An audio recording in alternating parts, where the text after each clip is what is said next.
dive.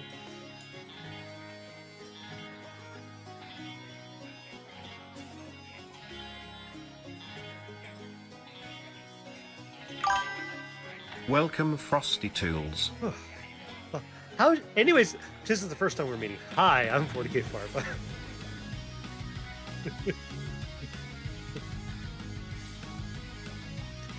That's what I was kind of figuring, but it's good to have a clarifications on that.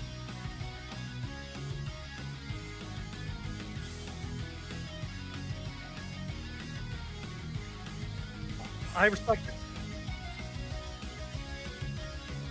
It was me. I brought up Tabletop Simulator, and I think a couple of us were talking in the Canada chat, and then you saw it. I've been playing since the beginning of 8. So not an uber long time, but long enough to really get into it. And I've gone headlong into the lore.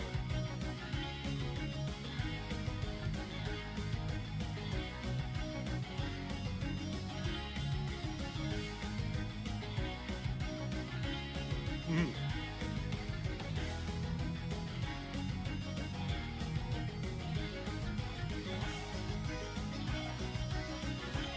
It would be a learning experience for you too.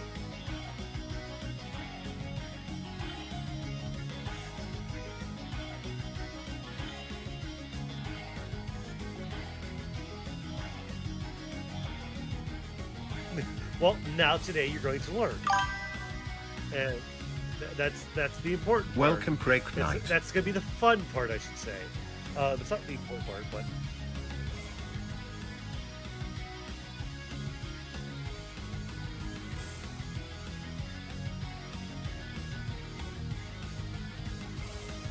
I might know some of the oddball shit, but I've gone into and done like deep lore videos. A friend of mine does a lot of like need to know videos, and I've talked to a lot of friends learning the lore, and I've listened to up over like 40 novels on Audible, and I every so often watch a new video on keeping up to date on stuff.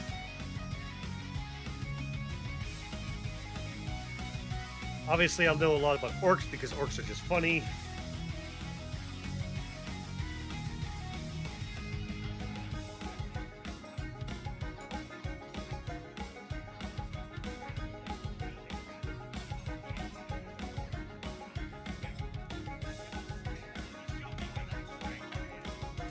Oh yeah, 100%. Like it is completely silly. GW will do a bunch of silly shit. I'm glad we're saying it here and not a fucking stream. I don't. Okay. Well, they're complete assholes.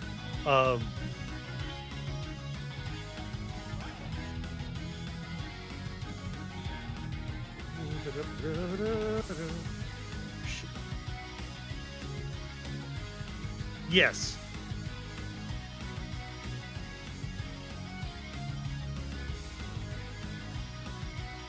Let's see. Down to Necrons. Okay.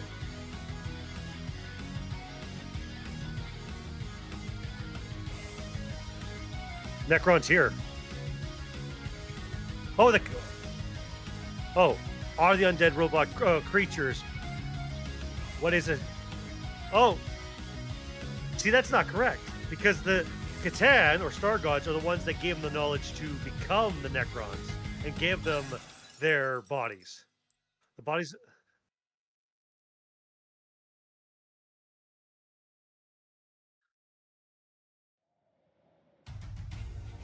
So the Necrons here is actually the original race. The Catan are the Star Gods, and it was the Star God Deceiver that gave them the knowledge to build the biofurnaces. And what happened is as they went to the biofurnaces, they were stripped of their flesh, turned into cold hard steel or necrodermis, and their souls were ripped out and consumed by the Catan. So there is no actual Catan in them. They just control the Catan. The Catan stuff is shattered.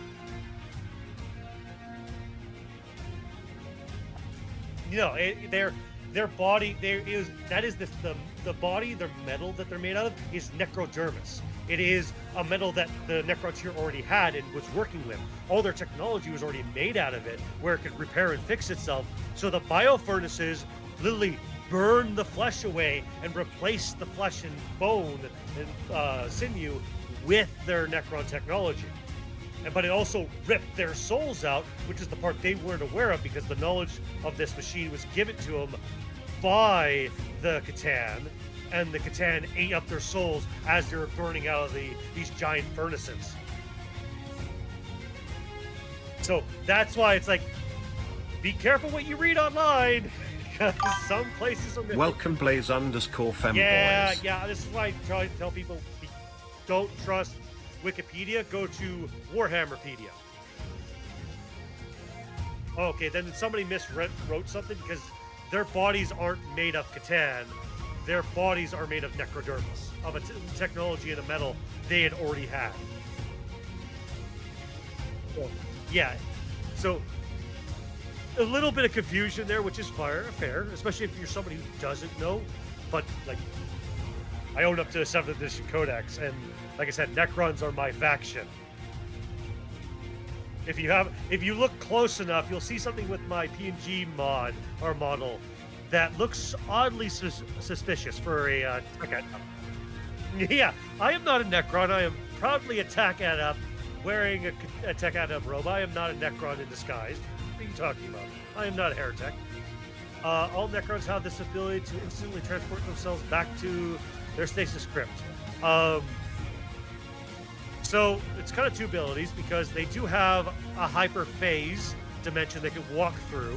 Can't remember the exact name of it, and but it also ties into their reanimation ability, because they can be teleported back to be reanimated in the crypt. But I can't not remember what the exact name of it is. It's like there's actually a faction called the Hyperphase faction that's all about teleportation. But so phase out, yeah, is kind of it, but it's actually hyperphase would be the proper term, because it literally is their style of teleportation. Oh, I completely know. I completely know. So it's not like, because phasing is like something else that's like you can be phased out of reality. So hyperphasing is like they pull through and they digitize and step through their own reality. It's really fucking weird. Again, guys who killed Star Gods didn't actually kill them, but shattered them into pieces and used them as Pokemon.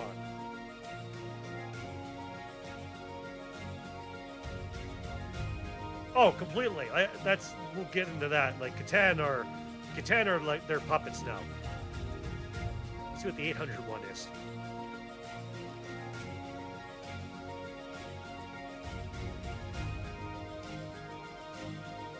I have this going. I don't have any music playing like an idiot.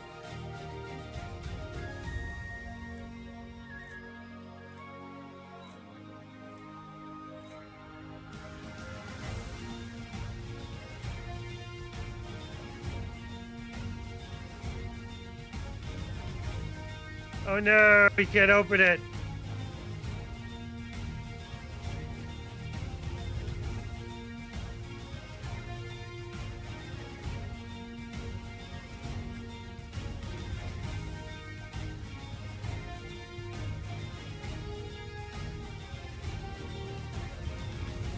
It's all good. Turn that up a little bit.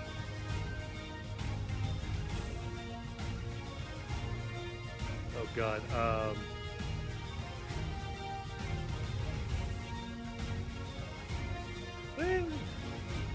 Okay, let's see what you got there.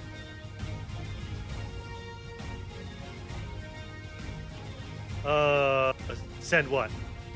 Oh, we'll just, when we go into the stream, we'll go over, when you grab each model, we'll go over and I'll recreate it on my end. You don't have to send me a copy of it. Yeah, because you could copy it to clipboard and then like send it as a copied message. And there's a way to do it, because you have to do it for tournaments. I was gonna do something real quick. Binary to binary translator. Thank you. Somebody sent me a bunch of binary. Convert. Oh, it's hello. Okay. God damn it.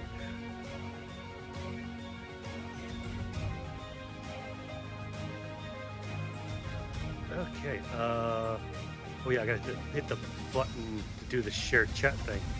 Incoming ad break. Oh, there it is. Haha. Oh no, I fucking closed it. No! Son of a bitch, I hit the button. Shit, how do I fix that? There it is. Your chat is on. Okay. It's working now. Okay. Should be working now, I think. Maybe. Yeah. Share chat has started. Okay.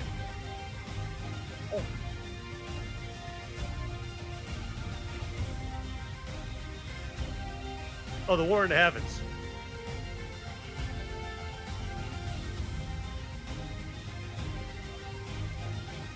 Yeah.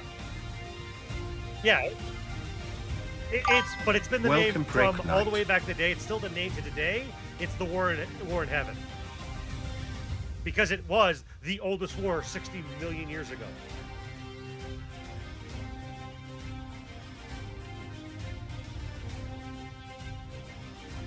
If you don't know the lore and you don't understand it, then it's fair.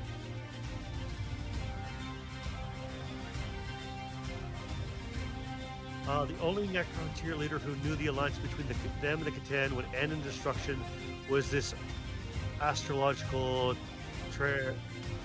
Ooh! Oh! That one's a hard one for me, because I'm going to dig through this. That was either or... Okay, so it was a Triarch. So that means it wasn't Pharaon. So that would be Orikin. Oh no, because it's not a Triarch.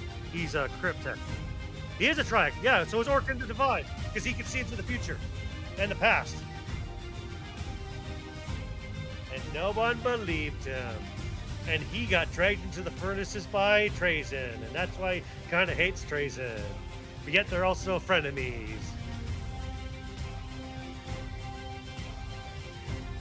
Exactly.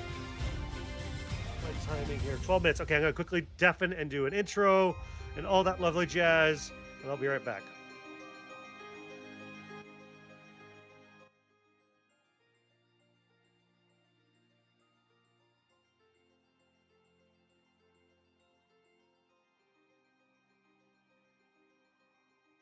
Hey chat! SilverDFanng, your favorite neighborhood pirate wolf boy, is here.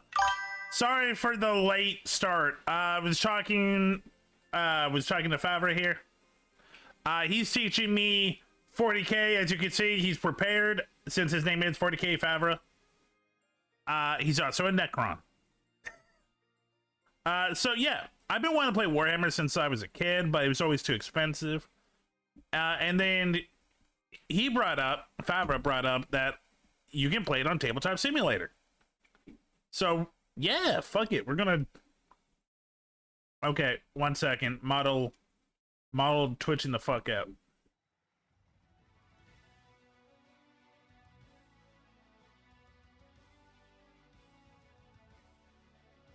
There we go. So yeah, we're gonna learn. Drew and Moxie are going to jump in, hopefully, but me and Favre are going to start. And I hope it's fun. I've been prepping. I hope you guys enjoy something new and something interesting, because this is a world that I know people are dedicated and love, but I just have not gotten into. And it's been getting bigger and bigger over the last like 10, 15 years, so I think it's time to learn. I got my gun, I got my angry face, grr, we're ready for war! I got my team, we're gonna be playing orcs because orcs are easy to understand. Is he aware that the orcs evolved from a species specifically made the fight the Necrons? I mean, I know they're part animal and part fungus. Didn't know that part. And who cares? Sometimes the creatures take over the creators. Look at AI right now. Look at the horrors we've created. Also, chat, how are you doing?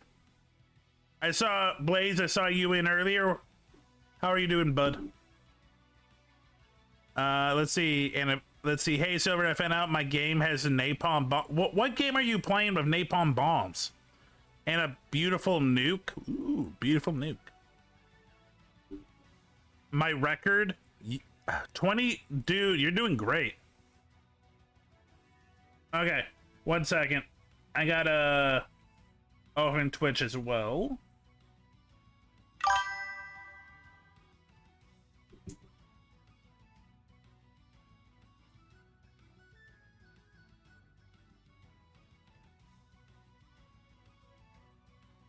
Refreshing. Thanks, Chef Spiral. Okay. Okay, I think he's back. So yeah. Actually, you know what? Let me open Tabletop Simulator. Since that is what we're going to be using. Welcome, Chef Spiral. Tabletop. So for anyone that doesn't know anything about Warhammer, it is a tabletop game where you Welcome, Shadow_Rose 888. Hey, Shadow! He's playing orcs. I'm playing orcs. They're fucking scary from what I read on them. Yeah, they like wog. Okay. But yeah, so you use miniatures on a table. It's meant to be kind of like 4 dudes surrounded by a giant table looking at a battlefield of space creatures. But we're going to do it on tabletop. They're expensive. Because, well, you have to paint the figures and you got to buy the figures. But also because Game Workshop are assholes. Okay, and I'm going to swap over. Whoop, come.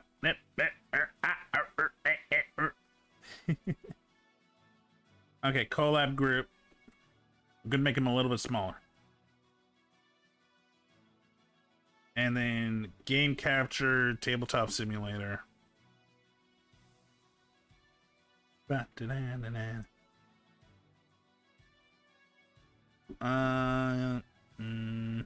move over a little. Okay. Looks good. I'm gonna undeafen and bring him back. It's a game. Hey! Hey! I see your chat smat talking me. Hey, chat, I know shit. I know. I'm kidding. he knows a little bit. It's okay. We'll teach him some more. No. Everybody say hello to Silver. Hi, I'm Silver. My chat, say hi to Favre. Farva? It's Farva. Farva! I'm Yeah, sorry, it's like- I'm an idiot. You're not an idiot. You didn't know. I think you've never seen Super Trooper. I have. I'm that kind of Farva. Oh, I've also seen Beer Fest. I would like a liter of Coke and not to be pistol whipped. Thank you for going to shenanigans. Hey, what's that bar you like? No, I remember the whole thing now. The next time someone says shenanigans, they are going to get pistol whipped. Hey, what's that bar you like? Shenanigans? Whoa! Hey, Farva, what's that place you like to go with all the funny shit on the wall and the breadsticks? Oh, you mean shenanigans? Oh! I didn't send you a game invite to Tabletop because I've already got loaded. I saw that. Okay. And to Silver's side, hi, I'm 40K Farva. I do things 40K-ish and some heresy.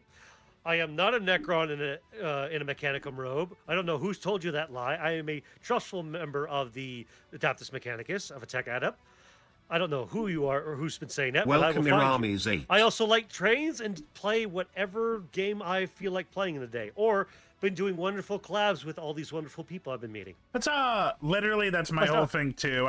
You know what? I'll tell you, Chad. Hey, my name's SilverDFanng. I'm a pirate wolf boy, variety streamer. What does that mean? It means I do what I want. Exactly. Aramis, we are playing 10th edition because I haven't had a chance to read over 11th, and I think that's kind of fair because 11th is built on the backbone of 10th.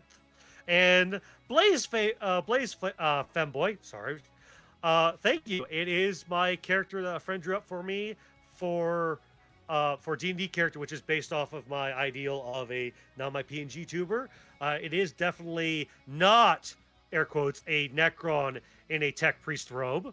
I don't know what you're talking about. Makes sense. I'm a member of the Holy Order of the Omnissiah. I don't know what you're talking about. Okay, I'll call you Blaze, just to make things simpler.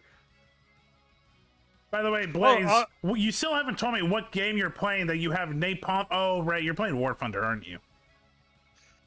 I mean, there's no Geneva Connection rule against saying, "Hey, you can't use napalm." I mean, you still can. Oh, don't tell Blaze that. Blaze will love that. There's nothing against the Geneva Convention about using napalm. Also, real quick, do you have a Fugi? A silver? Yeah. Is it not showing? Do you want to just send me the link and I'll just create it? Sure. Just so you have a dedicated one on my side. Boogie active. No, that's the fugitive. No, we don't want fugitives. Well, we could be fugitives. We're all fugitives in some way. You know what, chat? Never mind. Me and Farva are just going to watch The Fugitive starring Harrison Ford. Yes. You've all been bear trapped. Don't worry. One day I might be able to show you in general. Blaze, I do not want to be in a SWAT call with you. Oh my God. We are not swatting anyone. Don't do that. No, Please no. don't. I feel like if he shows me... So, Blaze is a country boy who has a fascination with chemistry. He knows how to make napalm. He also knows how to make tear gas. Okay, Welcome, then. Well, see, I'm a farm boy. I like community working game. I grew up farm boy. I like working on tractors. I love fire. My full-time job is playing with an indoor volcano. I don't even know what that... Oh... Nope, I have no idea what that could mean. A electric melting furnace. Oh, Yeah. We use giant 6 foot tall, well, the connection columns. The columns are probably like 30 feet tall, but of 12-inch diameter carbon electrodes to melt rocks. Oh, We're that's not cool. making steel. We make insulation with it. Oh, To not give away the company I work for. yeah. Vivek. Yeah. VVAG. But I melt rock. I operate a indoor volcano, which is the fun way of calling it, or a melter, using electricity about a good, I don't know, 5,850 kilowatts of power to melt rocks into magma. Yeah, no, that definitely sounds country boy to me. Oh, yeah. When I grow up, I want to melt rocks at a really high heat.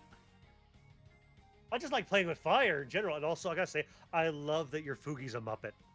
A friend of mine made that for me, and I love using it. That is great. Unfortunately, I just kind of use my PNG because until I can get an actual VTuber model eventually. But you know, the more I keep looking around, the more I go, it's gonna be really hard to find somebody that can do a robot. The way I want it done. Try finding a full body beast wolf man. So I'm using my chibi model, but my full body 2.5 model cost me about $2,000. Holy shit! Yeah, I'm a cheap bastard, and I'm just like, I'm not big enough to pay for that out of my own pocket. I grew up poor too. Don't worry. I did it on a monthly plan. It's fair. Like, I'm a cheap bastard. Like, whoever does eventually make the VTuber model, I'm just going to try to keep it as simple as possible, where the majority of the body is just going to be covered with the robe, where the hands can be just shown, and the face. Blaze, I want to try to keep it on the simple side. Blaze, you forgot I'm Canadian. That's $2,000 Canadian. Yeah, that's like $1,200 US. Yeah. Yeah, that's the worst part. Is like you get, like, I'm starting out here, like I'm still a small creator, and it's like I got these artists messaging, oh yeah, it's only gonna be like this much. I'm like, They're I don't lying know to you, and I'm like, Bullshit. It's probably gonna be shit not broken. I do have a friend trying to make something for me that's temporary. So I might have something. Well, we're still working on it. But for now, I'm a PNG. That's what you get. I think it's still entertaining enough because I'm a goofball. Also, Blaze. So I've told chat this. That was the second attempt. The first attempt, I fell for it. Farva. I did go with one of them, and 2,000, another 2,000 Canadian. Ugh. I got. They took the money and run. Yeah. They took the money and ran. Ironically, the model I'm using right now, the Chibi model, which is honestly the best model I like functioning I have, cost me in total 400. Yeah.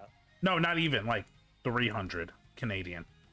Honestly, that probably might be the cheapest option for me to go, is to find somebody to do a cheap chibi model of my PNG and just start with that. But we'll go for there. But that's not what the people came here for. VTuber People talk? came here. Yeah, sure, why not? I feel like every time someone comes into a VTuber, it's like, just talk about VTubers. It's very true.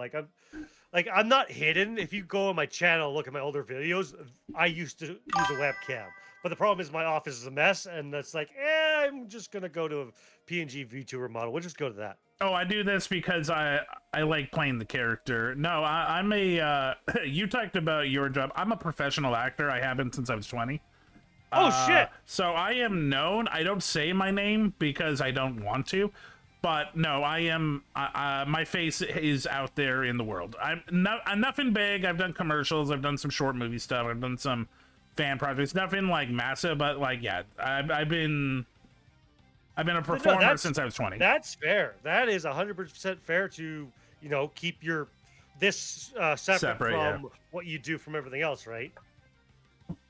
That's still cool. Either way, I'm happy to be able to teach you how to play Warhammer, and maybe make a new friend along the way. Yay!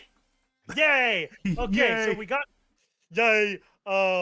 So we got Tabletop Sim open. Yes. I have already got the orc models loaded. Got it. So we didn't have to play fight. So you just grab what you are playing with, and then I will base my list off of yours. Okay, so all the orcs are in the middle. Oh yeah, so everything that's the orc models are in the middle center, and then you just drag them to the model staging zone on the little square on the right. Square on the... It's at the very right at the bottom. Got this it. one right here. Got it. Okay. So I take it because you already had Tabletop Sim, you're slightly familiar with Tabletop Sim. Yes. Okay, good. We don't have to go through that stage of things. Okay. Gotta use two hands. Gotta WASD this. Oh no. Okay, just to save a little bit of time, where are the warlords? So the characters up front here, it looks like. Thank you. This is like the ZZZZ. newer characters. I'm not surprised that somebody grabbed So, Gazgul Thraka. chats, before we started, yeah, Farva called it. He's like, it's like, I know what you're playing. It's like, there's a lot. How could you know? It's like, because you're playing orcs. There's one. Like, there's a lot of warlord characters. There's a lot of good orc characters, but you're playing the orc character. You're a new player, and he's a major part of the 11th edition and of the orc lore. He's the beast itself. He is Gazgul Thraka. He is the wall. So I will say, I did make other ones with other war leaders. But yeah, no, he is the coolest. Perfect. That means my list is already done, and you're going to meet a Necron character. Okay. So I have something that's equivalent to give Gazgul something to fight. Okay, characters. So, okay, I'm going to start building your list on my side.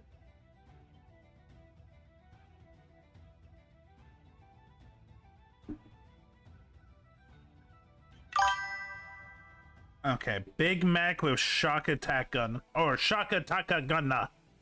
Shaka Taka Gunna. Yeah. Oh, that thing. So do you know how that thing works? A little bit. I read it. So to give a for stream, if you guys don't know how it works, it takes a grot, it sucks it in, and it uses the power of the wall and the warp and launches it at an enemy. There's a good chance the grot's not surviving, but it's kind of random if it's like really damaging or doesn't do anything at all. How do I duplicate? So you click and clone, and you right click and then you go down to clone. No, you might have to clone.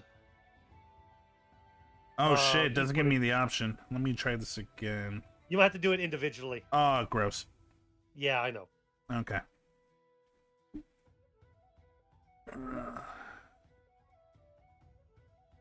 Oh, it's not giving me the option even singular. That's really weird. Here, Yeah. that's weird because. Oh, I got it. Yeah. Maybe because you are the leader of it. Maybe I can't.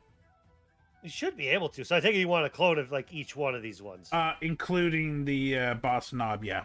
I have 2 sets of 10 boys. Okay, got it. So I will take care of this. Okay. I will get the other stuff. I am here to help, good friend. I appreciate it. Okay, so you have, let's create a new list. You are Xenos of Orc. 1,000 points. Okay. Create list. You have So I'm gonna need another boss knob, and I'm gonna need 4 more tank bustas. okay, so But that's a tank buster rocketeer. so I got 5 tank bustas with rocket launcher. rocket launcher. So there is Ludas, Commandos. Oh, there we go. Tank busters over here. Oh. So the older models. Okay, let me get rid of you. Yeah, this group right back here. Okay. I need 5.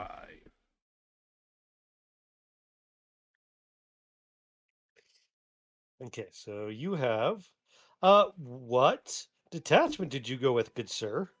I got 1 boss knob, 2 rocket No, pistol. no. Oh, Oh no, the detachment, the detachment rule. What did you pick for that? Right. Oh my god, I did collect one. I can't remember. Bully Boys. Bully boys. Okay, perfect. Just so I have it on my end, you have Throcket with Makari. Obviously, he's the war boss. And then you have Big Mech with the shock attack gun. You don't have a Grot assistant with him. You have 2 units of boys. Does the knob in the boys unit have anything special with them? Or are they just the basic layout? Big Choppa and Slugga. So I think it's the basic. Big chunk of soul, yeah, that's just basic. Okay. Then you have, then you've got, so there's 2 of that. Then you also have tank knobs or tank busters with, you said rockets. Yeah, 5 tank buster with rocket launcher and 1 boss knob with a rocket pistol. Oh,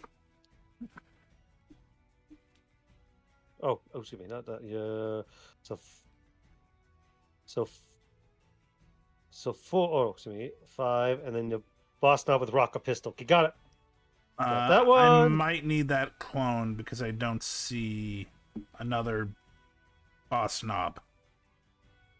Oh, you gotta need a boss knob of these guys. Here, what we'll do is for the knob is we will go in here, and no, here we go. This guy's got the rocket pistols. Thank you. Okay. Knobs. Yep. Ludas, boys. Here we go. Knobs right here. Oh. There's those ones. So it's like these are the newer updated models. These are probably the older models.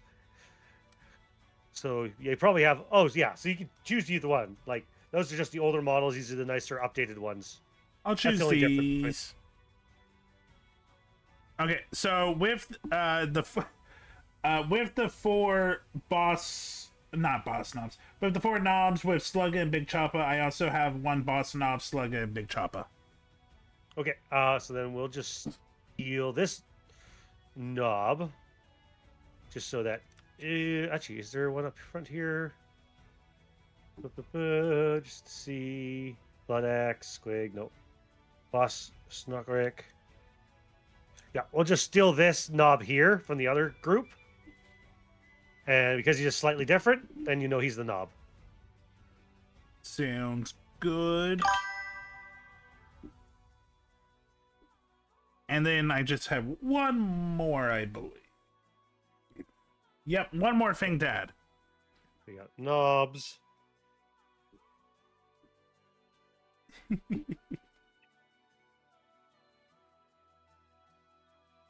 Okay, that's my team. Yeah, yes. You brought a Morkanaut. I mean, Morkanaut and Graz seems to go well. Gaz seems to go well with each other. Yeah, I'm not disagreeing. I love the Morkanauts. Oh, it's fucking insane. It's worth the money. It's worth the money, chat. What do you, Prey Knight? What is the Necron version of a bolt gun?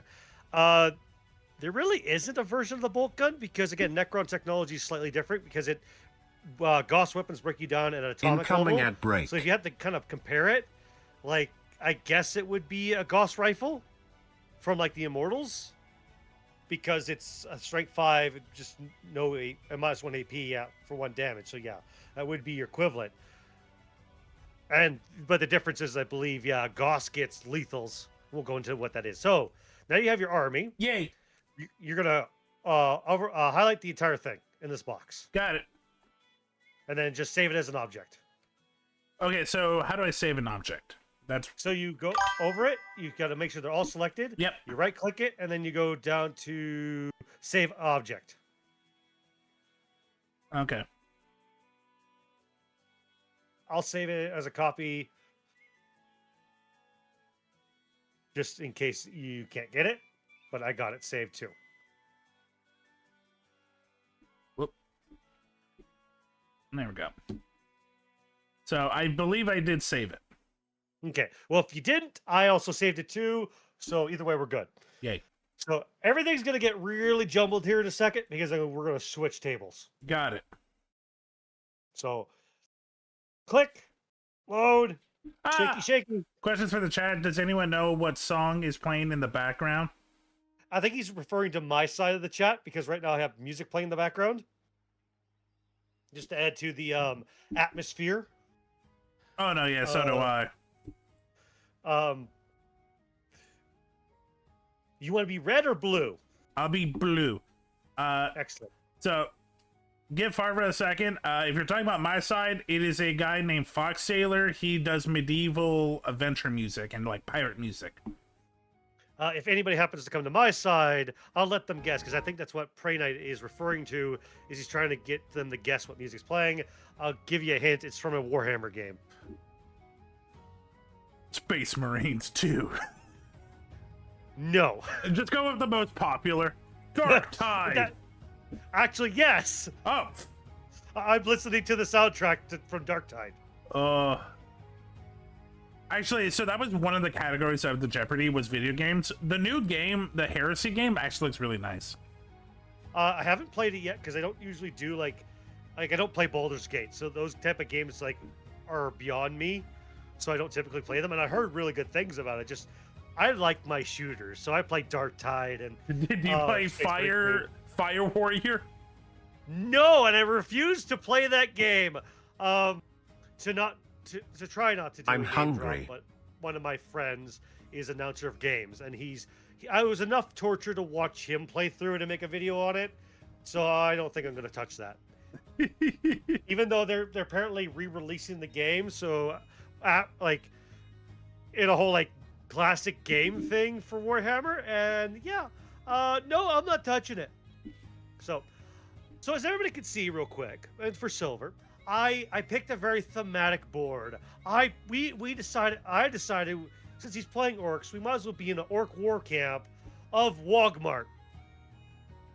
Walmart, where you can get your big trucks refueled and your Morkanauts and Gorkanauts armed and equipped, ready for war. Walmart. Walmart. Get the biggest bang for your teeth. Okay. So we got the game set up, and what these red and blue lines are, that's our deployment zones. So before too much we go into that, because I do have the game kind of already set up with the mission and everything, we're going to go over everything. So obviously anything, when we go to deploy, we'll roll off to see who's attacker and defender. Defender gets to deploy first, or their first unit, and then it'll be a you go, I go on deploying units. got it. The blue and yellow circles on the board are objectives. So there's one in each of our deployment zones, and then the 3 are what's called the ones in no man's land. Got it. So if you come to the top of the board here, you'll see that under primary mission, this little brown card, this is our primary. I picked a really simple rule. So those are primary. Those are the cards, deck of cards. I picked the one right here. I wanted to go with something that was really simple, that wasn't going to be overly complicated, which is literally just for every objective you hold, you gain 5 points. Take and hold, plain and simple. You score points at the end of your command phase. We'll go over what phases are, except for turn 5, which you score at the end of your turn. Okay. Or at the end of your turn in turn 5. So you don't start scoring primaries until turn 2. And then when you do, they are scored at the end of your command phase, because there's something that happens at the start of your command phase that if you're called battle shock. So if a unit is under half strength, so that means if you're one of your boys units is under 5 models, that's considered half strength. You would take a battle shock. Their morale has been shaken. So you gotta see if they hold steady or they fall apart as a unit. If they do fail battle shock, they have this OC, which is their objective control score, becomes 0. Ooh. So that means they can't control objectives for that round. Got it. So it's a way of like that's why it's very explicit that how you score your primaries is at the end of command phase, because mortals happens at the beginning command phase. It's a really weird phasing thing, kind of like how Magic does with the stack. Okay. Yeah. But we'll go over all that as we go through and when it happens and la la la la. The other thing is just slightly below that, you'll see that both player 1 and player 2 have these secondary mission decks. So the way secondaries happen in 10th edition is at the beginning of your command phase, you will draw 2 cards. And those will be your 2 secondaries. And once you complete one, you'll discard it. If you don't like one at the beginning of your command phase, when you pull it, you can spend a command point to discard one, or you can wait till the end of your turn and discard one you don't think you can finish and gain a command point. So there's kind of a give and take thing. Okay. With it. Again, we'll go over it as we go and what command points are. Command points are pretty much a special like game point thing that allows you to do stratagems. Allows you to do like the most basic stratagem is to reroll one dice in a phase. That's the most common one, and the way you get command points is at the start of every player's turn, you get 1 command point. Okay. So again, we'll go over everything. That also, because you have War Organ, you'll see that when you go to the stratagem page for your army, you'll go, oh, here's the stratagems, and it tells you how much each one costs. So things like that. Well, again, we'll go more into it as the game progresses. So the first thing to go by is we're going to roll off to see who goes first. Got it. So if you come over to my side, to the red side, I'm red player. I'm going to go to the red side here. You're going to see this board with the die on it. Yes. This is just the dice board. It has a thing on top for how many dice you need. So you just click that, what color you want. I'm going to click black because you're probably going to pick green. Yeah, simple, like if you want 1d6, 2d6, 10d6, for however many dice you need. And then you could literally select them all, drop them in this box here, and it will roll it for you. Oh. And it'll tell you if you get, because there's a way to tell what you need for a dice, well, what your weapon needs to roll to hit and all that. Well, again, we'll go into it as we go through the game. Okay. There's these little red and white buttons beside it. The white buttons are to like re-roll a dice if you have the ability to re-roll, and the red one is just to delete it. Got it. Easy and simple. Yeah, simple, easy as that. And then, so the reason why I'd show you the dice things first is I'm going to pull out my army and bring out a saved object. Let's see, where is that one? Oh, here we go. So everybody might be familiar with this army because they've seen it before. I'm going to pop your army on your side. Oh, Because oh, that's cute. They move. yeah, so I have ones that move. That explains why the game started to freak out. Yeah, just a little bit because some of them move. They're just dancing. They're so excited. So I'm bringing a 20-man blob of warriors, which are the skinny ones with these guns here. A 3-man blob of destroyers with Goss, so Locust destroyers. A 5-man unit of immortals with Goss blasters. A Serpek Lord, which is my warlord, it's attached to a unit of 6 Dudes. Serpek destroyers, and the lovely Nightbringer himself. Catan Because Shard you of brought- the Nightbringer. Yay. Yeah, because you brought Gazgul. I had to give Gazgul something to play with. No, you didn't. Yeah, I did. Gazgul's not scary. He is absolutely scary. I've seen him take shit out. What, are you joking? Yes, absolutely. Yeah. So one of the things I just said, which you might have noticed, is that a leader character has the leader characteristic and can be attached to certain units. So the Scorpek Lord can be attached to the Scorpek Destroyers. Mm-hmm. He has a special enhancement that allows him to deep strike with a unit. So I'm just going to throw them in there because now we'll get a taste of what deep strike is. Oh, come on. Select them all. I'm just going to throw them here. So going over to your side, and now that I have your list built, have you looked at what you can attach what characters to? Yes. But 1 second, because there's one I need to look up. Okay.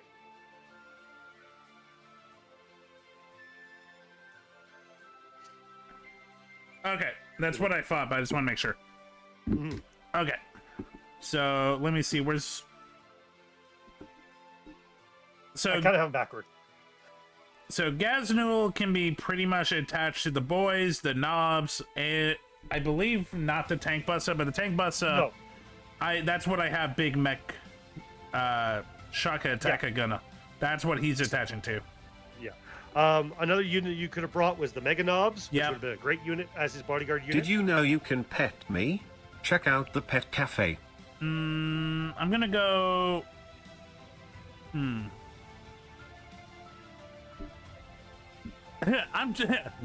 Which one do I want to attach him to? Yeah. Did I bring the tank buses or did I choose? Oh no, that's right, I already did that. The knobs. Let's. Now let me look at the knobs. Do I want to attach you to the knobs? 2 seconds. Yeah. Oh yeah, I'm attaching to the knobs. Fair enough. Okay. What was that text message?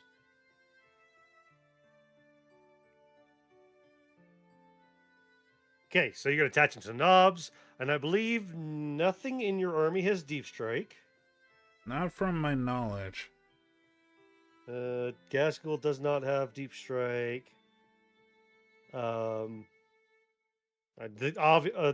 know the Morkanaut absolutely does not have deep strike.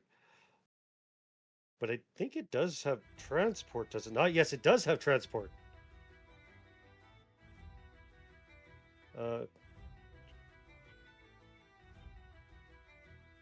Okay, so Oh, excuse me. Sorry. So you can hold up to 12 models of orc infantry, excluding Gaz, into. The Morkanot's also a transport.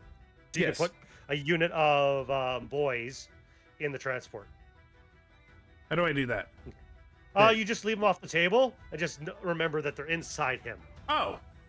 Okay. And then there's rules for how they deploy out and all that lovely jazz. Oh, they're on top of him. Yeah, they're on his base. Come along, little boys. I mean, God, I kind of want to do that just for the image, but no. To make it easier, they're off the board. Yeah. Just for now, they will return. Oh, right. Okay. Makari, you will be on top of Gazgul. Yeah. Well, he will, because he does have his own base. He'll just be beside Gazgul. Because yes, he gives Gazgul a 2-up invul. Okay, I'll be honest. I don't have Makari on my list. So Makari is actually already in new recruit, is already attached to Gazgul in his rules. Okay. So you just gotta scroll down, yeah. So it both has Makari's rule set, Yep. and Makari has literally just a 2-up invul. He's got a stabber. Yeah, he got a stabber. Okay. Because yeah, Makari can swing 2. Makari with a stabber. The other thing I'm not seeing is there's Makari. So yeah, little Makari. If Makari fails one save, he's dead. Yeah. So literally, to quickly go over this, the reason why you have a leader is that technically the unit he's attached to is called his bodyguard unit. So any attacks, any wounds you take through close combat or being shot at, will go into the bodyguard unit first, unless the weapon has precision. Then precision, you can target a character and bypass the entire bodyguard unit. So all wounds, all damage will be taken to the unit first before it goes to the character. So, for example, with Gazgul and Makari, hey Sentinel. Welcome Sentinel_Entor. The knobs will take all the damage, and once all the knobs are gone, then it'll go to Makari, and then it'll go to Gazgul. Okay. I can't target Gazgul until all that's gone first. So that's the whole importance of taking a character. Now there is some characters with a rule called lone op, where they don't have to be attached to a unit; they just have to be within range of it, and then they can't be targeted. So fun little rules like that. But not to skip, but just because we're kind of talking about all that, invulnerable save. Yes. So you have two. If you have an invulnerable, you technically have 2 saves. You have what we call in the game your T-shirt save, which is your normal save. That's pretty much like your typical armor. That's your skin. That's your normal save. Your invulnerable save, think it as like a shield or an energy field of some sort that the object has to get through first before it can get to you. And usually, what happens is that some weapons have what's called AP. Armor penetration. And so armor penetration, if let's say I shoot you with a gun, let's say your knobs, for example, because they're right here.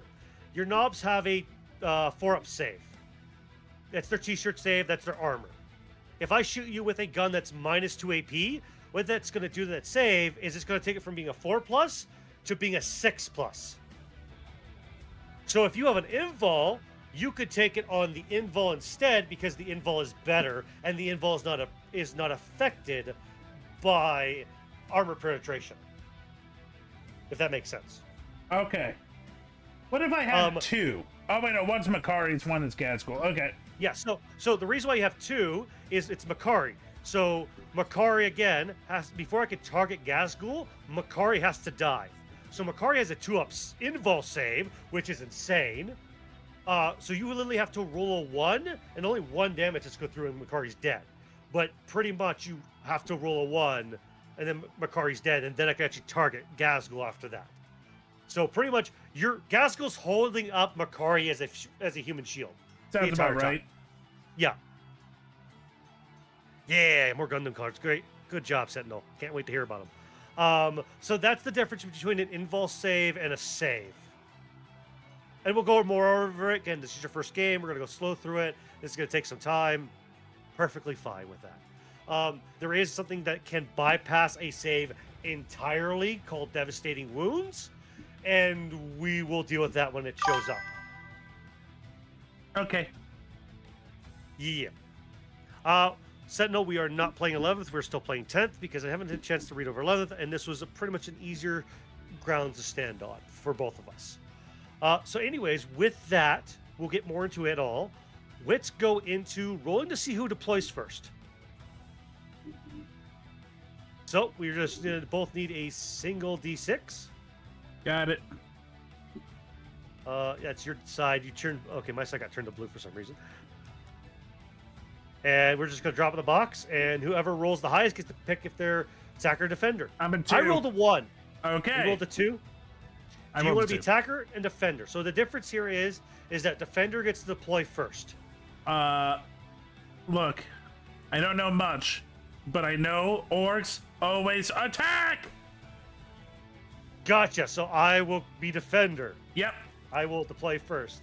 So there is some rules. So anything that's a ruin, infantry can go inside of it and just have to be with inside of it to be able to shoot through it. If you are outside or not even touching the footplate of a ruin, you cannot target a unit behind it. They have to be within inside it. Got But it. then vehicles have to be wholly within inside of it. So that means not a single part of their base can be outside of it. Got it. So pretty much everything here is a ruin of some sort. So think of it as if you're behind a ruin and you're not even touching it, it's at an infinite blocking line of sight that goes through the roof. But once you step into it, I can see you, you can see me. Okay, when you say step into it. So, like, for example, let's pick up one of my Necron's warriors. So this section here, right? E. If I'm behind it like this, you can't see me through this way. Makes sense. If you're standing over here, you can obviously see me because we're not being blocked. Once I'm inside of it, though, you can see me. Okay. And then when you're inside of a ruin, you get something like cover. So you get like a +1 to your normal armor save. Got it. So what you're telling me is my big mecha doesn't have a lot of options for protection. No, because he has to be wholly within it. So where infantry just have to like partially be in it to get the benefit of shooting through and all that, wholly means like you have to be fully within inside of it. So like for example, it has to sit fully inside of it. If it's sitting like this, it does not count to being inside the ruin. Got it has to be it. pasted all inside of it. Got That's again, this is silly rules from 10th, but that's the way it is. Now if I could fucking pick it up. I got it. Yeah. So just to inform you, to let you know, pretty much everything I have is infantry except for the Catan. It's a monster. I mean, for the most part, it looks like most of my stuff is infantry. I don't know. Yes. All your stuff is infantry except for the Morkanaut. It's a vehicle. Yeah. So with that, I will drop my first unit, and I'm going to drop the warriors. So, okay, I didn't bring this up, but yeah, so I've... You brought up Magic. I have played Magic for years. Are we playing by, like, a summon sickness? So when you summon, you can't, like, move and attack, or... No. So the way it works is the only way that like really summoning sickness is like, how do I explain it? If something deep strikes in, it deep strikes at the end of a movement phase, so it doesn't get to move again. Its movement is coming on the board. But in deployment, you're pretty much just setting up your army defensively, get ready for the fight ahead. Okay. So pretty much allowing it so things aren't in a spot where they can just get shot off right away. I am going to drop though the unit of warriors here in this ruin here. Got it. So that's my first drop. Now you get to pick a unit you get to deploy with. Now the whole point of deployment is you're responding to what I'm doing. So depending on who gets first turn, how we can react. Do you want to go first? Do you want to go second and hope that you can draw me out so you can get closer to me? It's a little bit of a mind game, but do what you feel is best.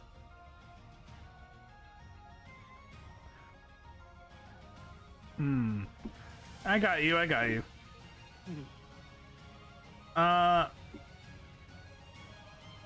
I'm gonna go what feels right. I could be wrong, but I'm gonna go what feels right. Morkanaut with boys in them. He's backing that ass up. Yeah, we could flip it if you want. I don't care. Yeah, you can use Q and E to turn him, but Is he make sure in? that There we go. belly's- Yeah. So as long as it's behind that red line. Okay, we're gonna put the unit of destroyers. We're going to. I want them to get close to be able to be. I'm gonna put them here, so that the Gorkanaut cannot see them, but I can get. Oh no, I can't see them anyways. No, there's a lot of shit. There's a lot of shit. Yeah. Well, because the sea cans are ruins. This is. Well, so, yeah. Why do you think I put it there? I didn't put it there random. No, you're very much fair. I'm just thinking out loud. Oh, I should also say I also played a lot of XCOM 2. No, not 2. Perfect. Yeah, no, XCOM 2. Yeah. So that should help you a lot here. Yeah, you know what? I'm gonna put them right there because they got 8 inches of movement. I might be able to move over far enough to clip your side.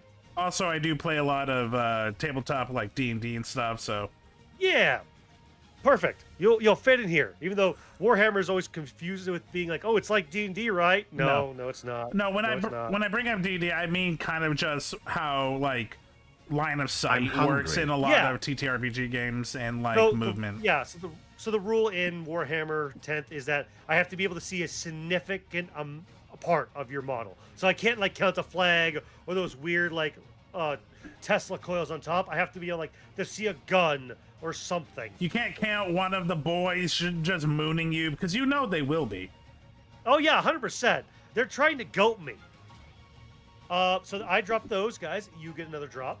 So just remember the one unit of boys is inside the group. Yeah. So you leave them off. How does that work, by the way? Like, do I detach them to use them, or because it's like So because they're transport at the, I think it's at the end of movement or at the beginning of movement. I'll double check that here. But what happens is when it's in the movement phase at some point, I'll read it here. You get out and you have to be wholly within 3 inches of the transport vehicle, so they can get out and then be within 3 inches of it. Got it. I believe if you have a what's it called, a salt ramp, you can charge the turn you come out. Which it Incoming does not. at break. Do you have that? So you have that. Big shooter. Each time this moves, it's a follow if an enemy model and a terrain feature are within 4 inches or less of the height. 1 second. I'm just going to. Each time a model makes them more. Oh, you can move as if it's not there. Okay. Oh, because it's got the kind of towering thing. Okay. So that's kind of cool. Yeah, you do not have a salt ramp, so that you wouldn't be able to charge in the turn you came out. So got it.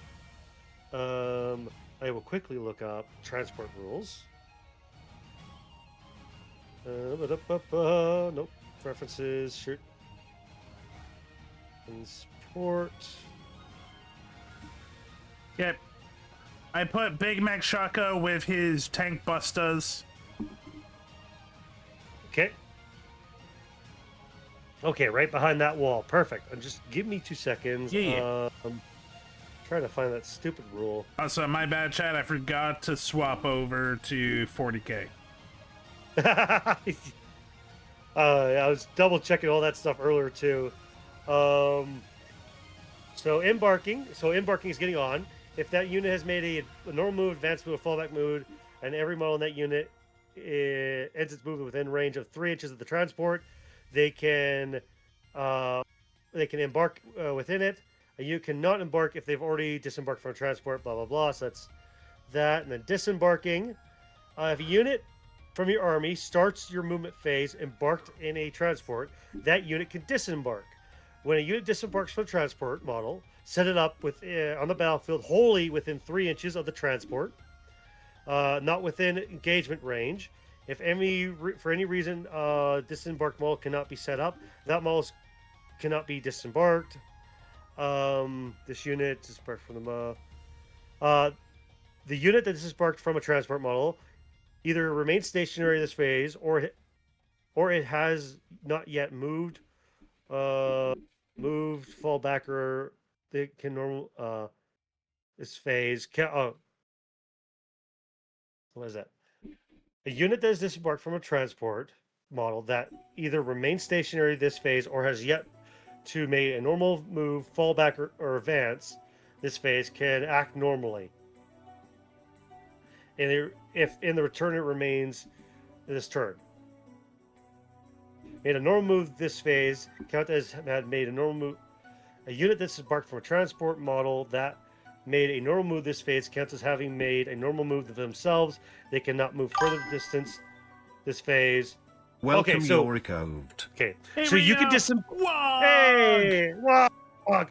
Okay, so we know it. So the way transport works is you can do it anytime during your movement phase. Okay. When they disembark, the disembarkment counts as their move. That makes sense. So they have to come out and they have to be within 3 inches of the transport. So pretty much they have to be wholly within 3 inches of the Morkanaut when they come out. And they cannot come out if the Morkanaut is within engagement range or in combat range, which is within 1 inch of another enemy unit. Okay. So pretty much they can come out. Once they come out, they can still shoot that turn. They just can't move further than their disembarkment range. There is things that can bypass that, like assault ramp. Assault ramp allows them to come out and then make a normal move, or allows them to come out and charge the turn they came out. But because you don't have assault ramp, you can't charge the turn you came out on. Makes sense. So again, we'll go over charging and all that. So you dropped the tank bustas. I'm going to drop a unit of immortals. And they're going to go behind... Oh, wrong button. They're going to go here.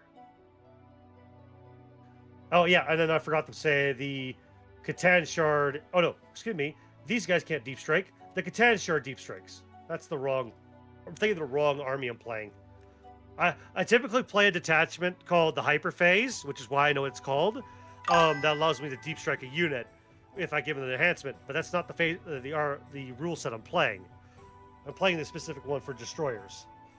So sorry about that. I caught it myself, guys, before everybody starts calling me out on it. Call him out. I caught my mistake. So it is your drop. I have 1 left. I'm just making sure about something. Mm-hmm.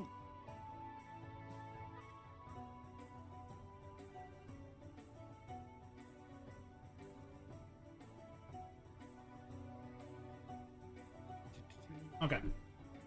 Just was reading my detachment to be clear how to maybe use it. I get 2 wogs. Yeah, you get 2 wogs. That which is nice. If you had brought a weird boy, you could do a psychic ability called the jump, which allows you to take the psyker and a unit of boys or a unit of orcs and like pretty much teleport them across the map. Ooh. Yeah. So something to think about for another list when you go to build it.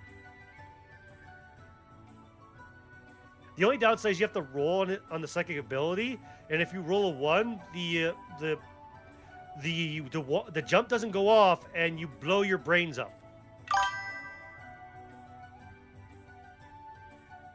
One second. That's not all of them. Yeah. I'm just... Yeah. I was going to I'm pretty sure he's moving them with gas. All right, boys. You got to fight the King Hands. You got to get them good. And then we're going to get... Oh, wait, they don't have teeth. And then we're going to go fight the teeth. And then we're going to go use them to go buy stuff at Walmart. That's right, boss. It's me, Shut up, Makari. That's right, boss. Kicks Makari. Oh. So, yeah, that's where I'm putting... I love you, That's Makari. Mwah, mwah, mwah. Kicks one of the knobs instead. That makes sense. But yeah, that's where I'm putting them. Okay, so I retaliate with... The only thing you have left? The only thing I have left, which decided to turn into a puddle. Okay, why is your Catan in Deep Strike? So the Catan is the actual thing with Deep Strike.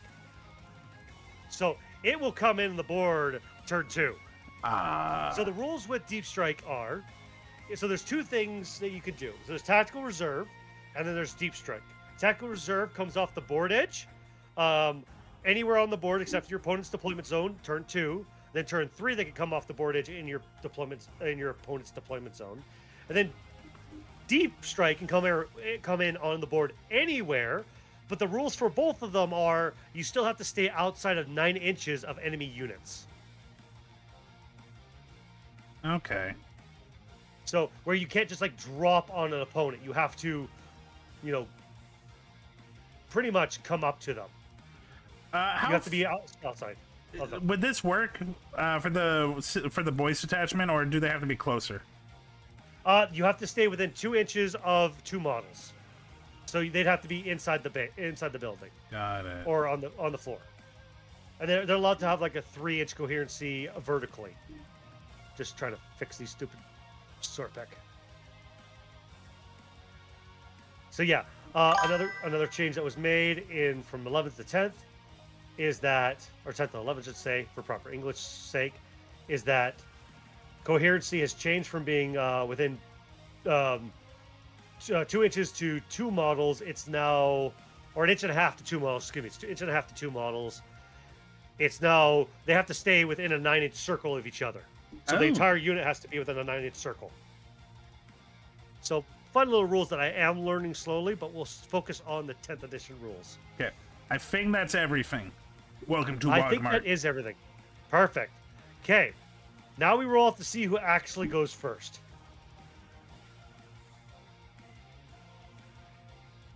I got a 4. I got a 2. It's good, sir. You get to go first. Huzzah! The attacker gets to attack. Okay. So, I'm going to get rid of these lines for detachment, or for the deployment zones. I'm going to toggle. Blue player gets the first turn, and start the game. Oh, lock in secondaries. Well, blue player is this one. Start the game. What do you mean? Click. What are you bitching about, thing? There we go. Okay. So game has started. Return 1. We both get 1 command point. Don't worry about the 10 victory point thing that's already there. That's because there's a rule in 10th where if your army is battle ready, you get 10 victory points right off the bat, which battle ready means fully painted and based. So that's just a hobby part. So you have 1 command point. I have 1 command point, but it's your command phase. So yeah, I've already drawn your 2 secondaries. So if you come over, meow. Yep, I'm coming. So these are your secondaries. So you can't score primary points in turn 1, but you can score secondaries in turn 1. Got So your it. first 2 is aerial denial. This is scored at the end of your turn. 1 or more of units from your army, excluding airplanes, or units that are battle shocked, that are within 3 inches of the center of the battlefield, and there is no enemy units within center of the battlefield. So pretty much what that means is if you control the center of the board and I have nothing there, which is this 3-inch circle here, Yeah. you will at the end of your turn score 3 victory points or 2 victory points. Now you could score 5 victory points if you hold 3 inches in the center and I have nobody within 6 inches of the center. Which might be possible. Might be possible if you can get up there fast enough. And then your other one is Mark for Death. So Mark for Death is I pick 3 alpha targets. For each one you kill of the alpha targets, you get 5 victory points. And then you get to pick 1 gamma target, and if you kill the gamma target, you get 2 victory points for killing that. Okay. What are your alpha So, targets? I will give you the Immortals, the Warriors, and the Sorfek. Okay. Can I double down, or does it have to be a different unit? It has to be a different target. See, the gamma target would be the Locust Destroyers. Yeah. I was about to say, I think automatically. Yeah. You can't pick the Gatan because it's not on the board. Yeah. Kind of figured. So then what you could do, if you don't like either one of them, you can sacrifice your 1 command point now, discard 1, and then gain a new one. So remind me, the secondaries, how long do they stay? So they stay as long as you want or until you score them. Okay, I'm going to keep them then. Okay. because you can also get rid of them if you don't think you can do it or you don't like that one. But you can also do it at the end of your turn instead and gain a command point instead. I get that, So- but I do like these, and I think I can do them. Oh, absolutely. I can think you do both of them. Remind me, how do what do the points like? Why do they matter? Is that how you win?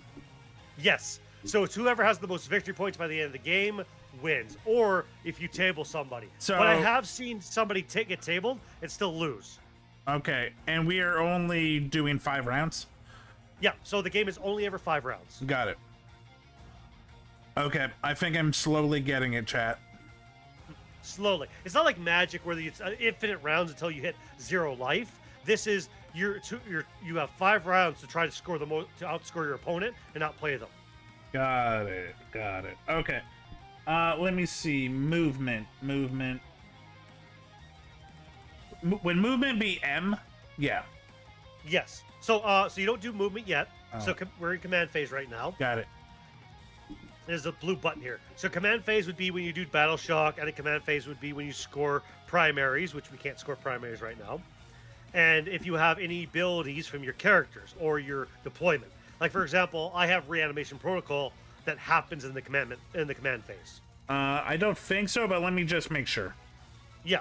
I don't think you do either, but I will double check as well. Would they say command phase? Oh, Yes, it would say happen in the command phase. Yeah, so like the Wog. boss's watching rule is at the start of your command phase, in a turn in which you have not called a Wog, and you have one or more bosses models on the battlefield, or embarked in a transport, which you don't. You have your war boss, Gazgul, on the board. You can call Wog, and for a second time this battle, when you do call a Wog, only counts as called for the war boss's knobs and mega knobs. So that's your overarching detachment rule. So you can choose to call the Wog in your command phase, but you only get the one that affects your entire army once, and then the second one would be only war bosses and knobs and mega knobs, which for you don't have mega knobs. So I think Gazgul doesn't have anything in his command phase that I'm seeing. And then the Big Mech also doesn't have anything in his command phase. So you're pretty much, your command phase would be if you wanted to call the Wog or not, which I think would be too early. Yeah.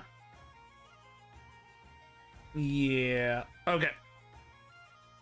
So then we'll skip to command phase, from command phase to movement phase. Now you get to move. So yes, the M is the movement, it's all in inches. It's pretty straightforward. If you want to advance, what happens with advancing is if you advance, you can't shoot or charge in the turn you advanced.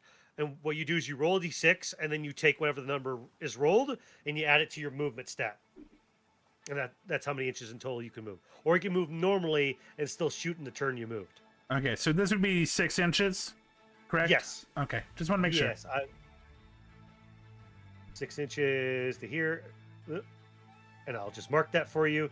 Just keep arrowing it if you want to go there. Okay. Infantry can walk through ruins. They just can't end their turn inside a wall or anything. They have to be outside the wall on either side. So, like, these knobs or tank bustas could walk through this wall if they wanted to. Okay. Let's see. Knobs. He is running the Bully Boys detachment there Correct. at Shadow Road. So I get a second Wog. But the second Wog only affects war bosses, knobs, and mega knobs. Which I'm okay with. Yeah, you have a unit of knobs as long as the knobs survive. Okay. So I'm gonna go with the knobs first. Do I move the leader separately or with them? No, so even though they're still technically two separate units, they still act and move and activate together. Okay, now do I go off with the knobs movement or the leaders? You still will move them all together. Well, yeah, but Even though Gasco probably has a longer move, you'll just probably move him so he's still within coherency with the rest of them. Well, what I I'd mean say is with your like, tank shock. yeah, it's like, do I go off of the tank's Or your, movement, shock, or whatever do I go the- off of the knob's movement? The big go fuck yourself. I'm gonna fire a grunt at your face. Okay. Well, Oh, you're talking because my headphones turned off. luckily they're both 6 inches, so it doesn't matter. Yeah. Also, Yeah, sorry. yeah. You're talking. My headphones decided to turn off because they're charging. Because Damn it decided to start dying on me. So whatever you said for the little bit there, I missed it. So you could probably also get on top of this sea can as well. I'm not going to be brutalistic that if you can't get fully past the sea can with the knobs or the tank busters, then you can't move them. No, you can move them on top. I think I'm gonna go. Does this work for all of them? Yeah. So pretty much it's like each one will go 6 inches. So you like this guy will go here, and then they'll each move 6 inches up. So they won't like all like jump to that point because you're measuring each one from a base. Got it. So I can put some of them here if like they're. Yeah. So they still have to keep unit coherency. Yeah. But you can like put some on top of the sea can and. Yeah. So some of the models do have built-in measuring sticks. So a little bit back. That's helpful. So Chad, this is hard. There we go. It's probably the hardest thing you're used to. Ayo! Hey, that one doesn't have a I'm ruler. Sorry. Here, I'll measure it for you. I got you. So you want to go? Nice to meet you. I'm Toff. Perfect. Oh, you're moving that one. Okay. So a little cheaty thing that we, so you can move. Yeah. So that one could probably. I So kind of want be him your to. full distance. Well, I mean, I kind of want him on top. Can I do that? So where'd that one go? So he went here. Oops, I don't know where. So you probably wouldn't be able to get fully on top because these things are. Yeah, those things are like 4 inches tall. So you'd probably get like in the Oh. garbage back here, like right here. Garbage. Okay. We'll just say he's on the garbage pile behind the wall. It's fine. It's a ruin. He can shoot through it. He's infantry. It's hard to tell. It's fine. Okay, It's moving fine. this one. Okay, let me get a hold of that one. Welcome, Charlie Where is he going? 2021. I I'm want. gonna go up. He's gonna be up beside him. Yeah.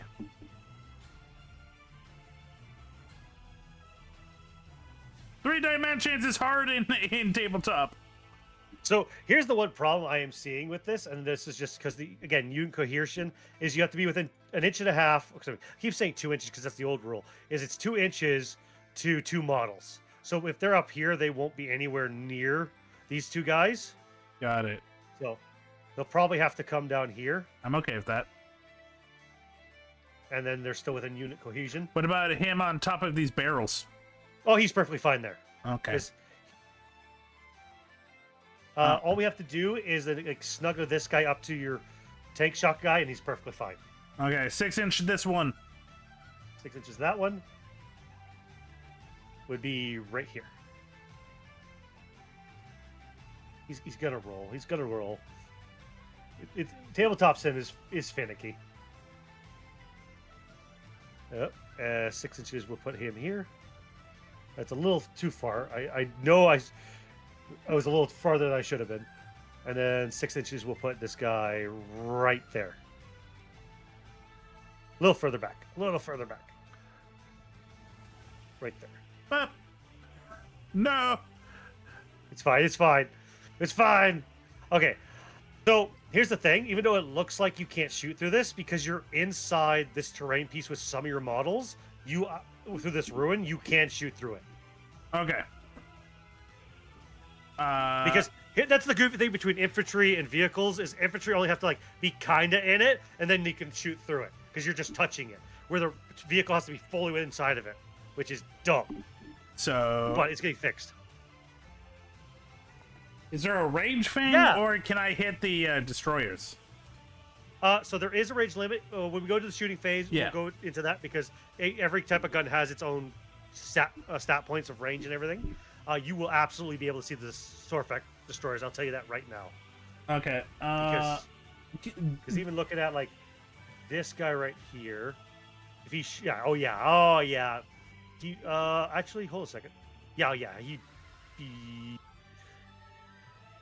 the shooter wouldn't, but pretty much all the other knobs, tank busters will be able to, because this tower here, this turret, Yeah. is line of sight blocking. So the tank shotgun won't be able, the shock attack gun won't be able to see them, but the rest of them will. Okay, that's good enough. Okay, I'm gonna go for the mark. Really quick while you're yeah. doing that, Charlie 2021. This is tabletop simulator, and yes, we are playing tabletop 40K on a computer. Hell yeah. Hell yeah. It's weird, but I kind of like it. It's how you can play tabletop with friends at a long distance, and also a cheaty way of playing 40K without having to buy anything. Damn it, I was hoping. Damn it. Yeah, so you'll have to rotate his fat ass to go around.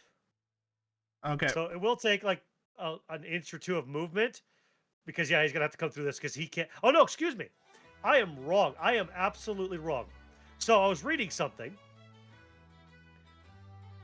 This is a 4-inch. So these are meant to be 4-inch tall. Yeah. Ruins. I was reading something on the Morkanon. It could go straight through 4-inch tall terrains. Huzzah! Yeah, it just can't end like inside of it. It has to go past it. Okay. So you could probably walk up to it, but you wouldn't be able to go through it fully this turn. Would this be? Well, I mean, let's see. 8 inches is right. Is at the end of this sea can.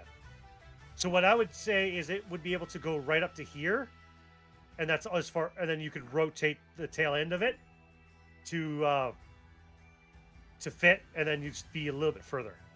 Okay. Whoop. Get rid of the ruler. Yeah, it's on Steam. It's cheap there, Charlie, and a lot of the models, they even have well, the table set we're using now, it does have an updated version for 11th edition as well. Would that be okay, or am I technically on top of it? No, you're perfectly fine. Yeah, you're good right there.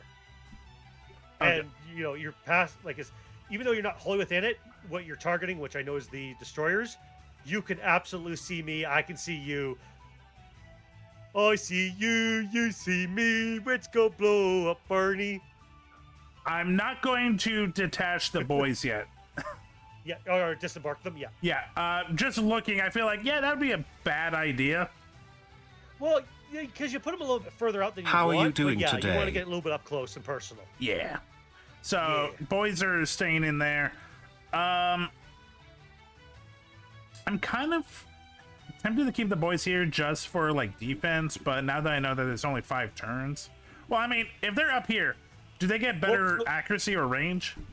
Not in this edition. Damn it. 11th, they're changing that. But what you could do is you could drop them down, and so they drop down like 3 inches and then move 3 over, and you could work towards getting to this home objective and try to hold that, because obviously the knobs and Gazgo are gonna fuck off. Yeah. Okay, so yeah, I'm gonna do that. I put them down here, and I'm going to home objective. I would just say just snug up against the wall, and then that's pretty much they're probably close to what their movement is. Yep, I'm good with that. Flip this guy over. Snug him up. Do your best. I put him up there because I thought, well, defense, but also I thought maybe I got a range bonus. So it's not a bad plan, because again, deep strike blocking is a thing, and I have a deep striker coming in turn 2. Incoming ad break. Yeah. So, there is a thing of like, if you have a bigger army, you could like spread your army out good enough where I have no good deep strike spot for me to come in where I want to be. But because we're using such a lower model count, that might be a little bit trickier, but you could do it in a way that keeps me away from Gazgul right away. Okay. Speaking of Gazgul. And his knobs. You knob. And Makari. Don't forget Makari. And Makari. Can't forget Makari. Okay, so Gazgul can move 5 inches. The knobs, I think, are something else. The knobs, let me look it up because I do 6 have it inches on my phone. Yeah. Okay. Yeah, knobs are 6 inches. Yeah. Oh shit. Ruler, 6 inch. Damn.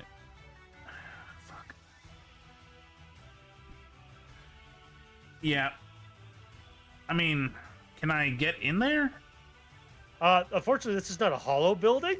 So if you want to go like inside the building, I could say you could just set it on top and we'll consider it inside. Like if you wanted to put them up here. The only problem is I don't think I can get to, because that was 4 inches. Oh, it's counting on an angle. That's why. Silly thing. We'll just say it's right there. You could definitely get on the edge on the inside of that building. Oh yeah. Oh yeah. Or yeah, some of them might be hugged up on the outside. Okay, so that won't work. But yeah, but we're counting it. Okay. We'll just set it right here, and they're just say they're in. Because that's as far as they can go. Because that one was closer to the building. Well, yeah, just hug them up to the outside of the wall. Nope. That one didn't want to go. Nope. Okay. Mikari, 5 inches. Which. Welcome, K-Featable Queen. Hey, Kai. Hi, Kai. We're learning Warhammer with Farva. Hi, Kai. I'm Farva. So you gotta keep him within, I think, an inch or so of Mikari. Yeah. Okay. That is all my movement. Okay.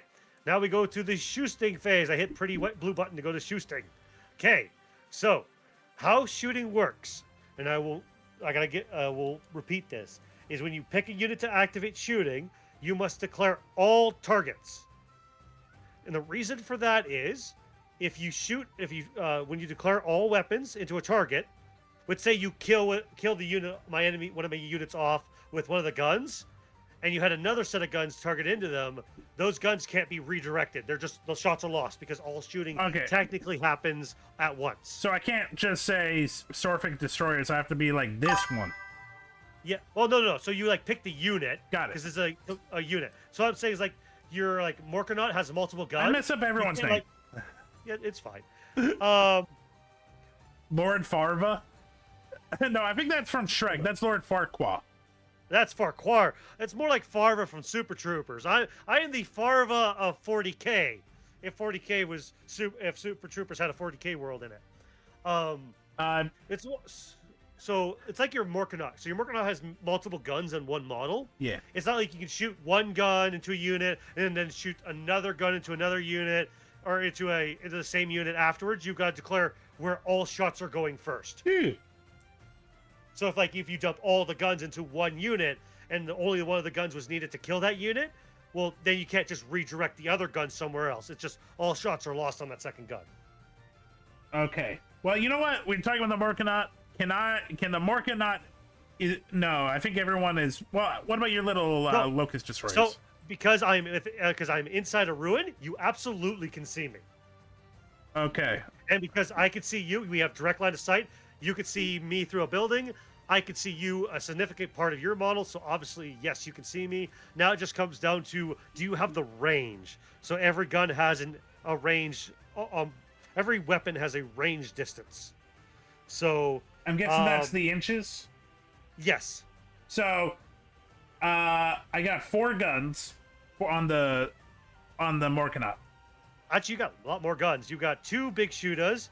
You've got 2 rocket launchers. You've got the custom Mega Blaster, and you have a custom Mega Zappa. You got 4 guns. Yeah, you got lots of guns on that thing. Okay, so. Excuse me. You actually have 3 because the Mega Blaster and the Mega Zappa are the same weapon, just one's a different profile of the same weapon.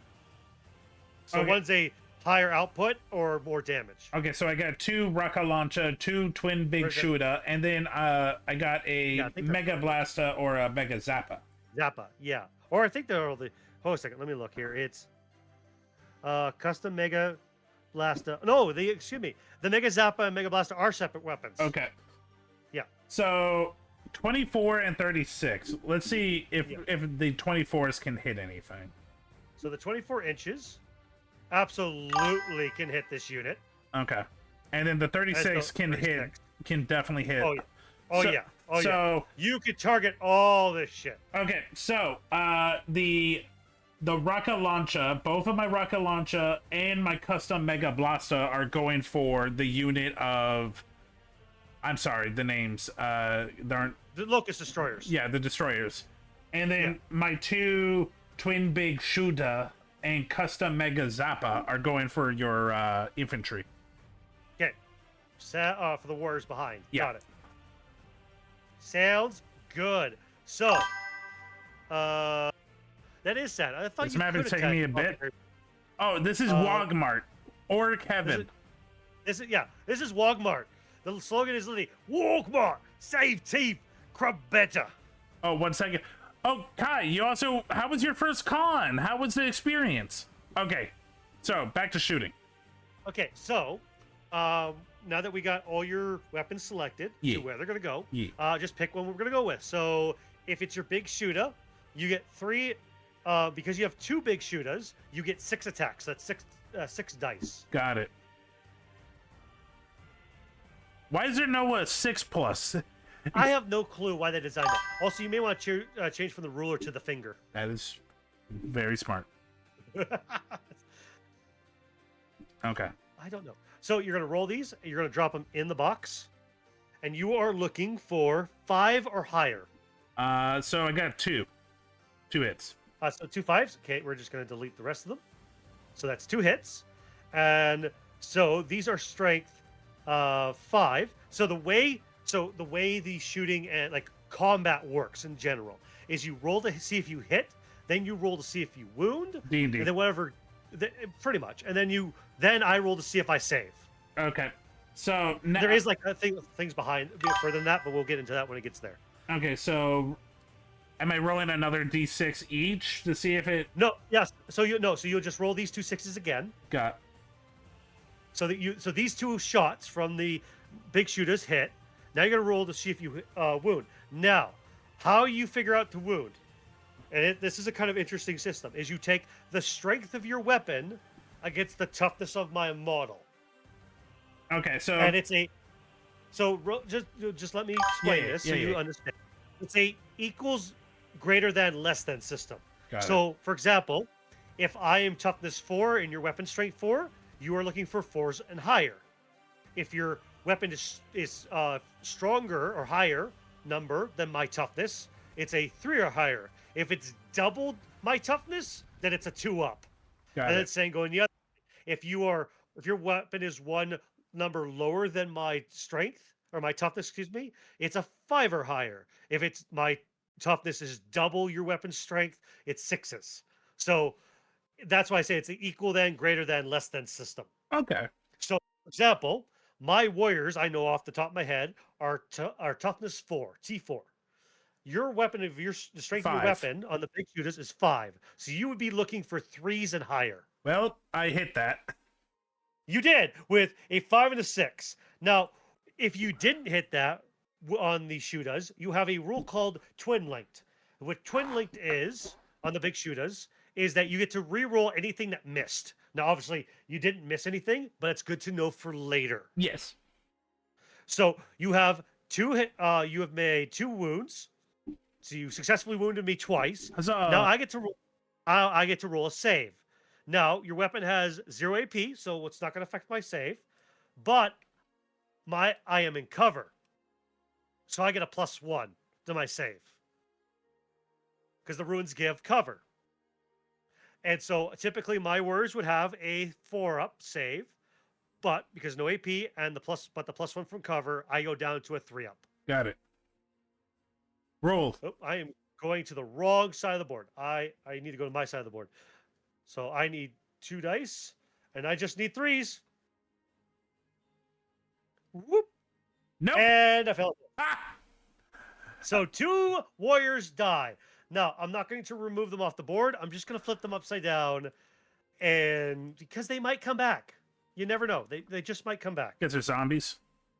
Because they're zombies. They're robot zombies. But mine I would remove. Yes, because you don't have reanimation or a revival of some sort. Oh, because the cabbage aliens can't regrow. Racism. You're not cabbages, you're fungus. I know, but cabbage sounded funnier. You're Cabbage Patch Kids. It is funnier. I've never heard them called cabbages. I mean, and that is cool. they're green and they're fungal. To me, orcs in Warhammer are just cabbages. It makes sense. I'm not disagreeing. That's very funny. That's just saying the first time I heard it. Because we're going to the Warriors anyways. Let's go with the Mega Zappa. Okay. The Mega Zappa. So it is D6 plus 3 shots. So Yep. you'd roll a D6 and then whatever you roll, then plus 3. But Oh. it has a rule on it called Blast. Okay. So what Blast is for every 5 models I have in a unit, you get 1 extra shot. Okay, how many shots? So you get an extra 3 shots to this. So it's a D6 plus 6. Okay, so I only need 1 die. Yeah, so you just roll D6 and then so yeah, this will tell you how many shots you actually attacks you actually get. You get 12 attacks with this attack with this gun. Nice. So you'll need another 7. Okay, do I remove this die? Oh no, excuse me. No, you can keep it. It doesn't matter. I usually remove them because I like fresh dice every time I roll. But that's just me. I'm fine These with dice that. are bastards. Okay, 4, 5, 6, 7. Excuse me, not 7. You need 8. Excuse me, 8 die. because you have 4 there. Yeah. 8 more? No, just you need 12 in total. Okay, okay. Sorry. 8, 9, 10, Yeah. 11, 12. Because 8 plus 4 was 12. Okay. That's why I was doing, yeah. I wasn't sure what you were doing. I was doing math. So you were looking for 5s again. Again, orcs are shitty at shooting. I mean, I believe that. Okay, so here's the other rule. You have hazardous. I do. So what hazardous is, if I click on this, hazardous, if possible hazardous. In the profile, notice hazardous. Each time a weapon is selected to shoot or fight after the unit has resolved all its attacks. For each hazardous weapon, the targets were selected. That unit must take a hazardous test. To do so, roll 1d6 on a 1. That test fails. For each failed test, you must resolve the following sequence. Give me a second here. So pretty much, anytime you roll a 1, you have to roll a hazardous test. Okay. So you have 2 hazardous tests there. Okay. But going into it, if possible, select one model that in that unit that has lost 1 or more wounds and is equipped with 1 or more hazardous weapons. So pretty much I'm gonna skip that part. If it's a character, select that. Otherwise, Hi, Drew. If the model is selected, that unit suffers 3 mortal wounds when allocated those mortal wounds, and they must be allocated to that selected model. If the model, oh hey Drew, now he shows up. I mean, I told you, Drew always shows up. He just might be late. It's fair. It's selected the target of the. Okay, so you will after we're done shooting, you'll have to make 2 hazardous checks. Got it. And if you After. feel, yeah, and if there are any rolls of 1, you take 3 mortal wounds for each one. Got it. Or no, or I think it's just 1 hazardous test or something. Each time a unit is selected to shoot or fight, after the unit has resolved all of their attacks. Oh no, it's after resolve. Then you roll 1 die, and then if it's a 1, then you suffer 3 mortal wounds. So after you're done shooting this weapon, you'll roll 1 die, and if it's a 1, you'll take 3 mortal wounds on your Morkanaut. Got it. So everything else fails except for the 5s. Okay, so remove these. Yeah. Well, Sorry, I had to relearn what hazard is because I don't use it very often. I'm just going to put these aside so we just remember. Okay. Oh, I gotta turn Drew up. He's very quiet. I went to sleep and then I woke up Yay! and now I'm awake. And now you're awake. Welcome. And now you're here. And then I went to pee. Hi. That I wish I could do. I'm trying to do this quickly so I can go pee. Yeah, that's fair. Well, after we're done doing this round of shooting, or the Morkanaut, then you can run and go do a piss, and we can keep chat entertained. Sounds good. Woo. Okay, so you got 3. So Yeah. here's the fun part. This weapon is strike 10. Ooh. So you'll be wounding me on 2s. Got it. So 3 dice wounding on 2s. Because again, Huzzah! where's only strike 4? Yeah, okay. That's so I have 3 saves to make. Now you have AP. I would go up to a 6-up save because warriors only have 4-up. but because of cover, I go up to a 5-up only because it cancels out one of them. Mm-hmm. So I got 3 5-ups to make. I believe in you. I don't. I believe the power of love. I fail them all, so that's 3 more dead warriors. Aha! Oof. Aha! My Morkanot! I knew that it was So- worth the points. It's worth the points. Okay. Do you want to quickly go do your piss now before you do your other 2 weapons? Yeah, I think that's probably smart. Oh Probably wait, a good idea. Oh wait, Probably. I gotta do the wound first. Oh yes, roll. So just roll one of those, Wait, and I'll 6. get rid of your dice here. 6, you're perfectly fine. No mortal wounds for you. Okay, I'll be right back. Oof. Hi, Drew.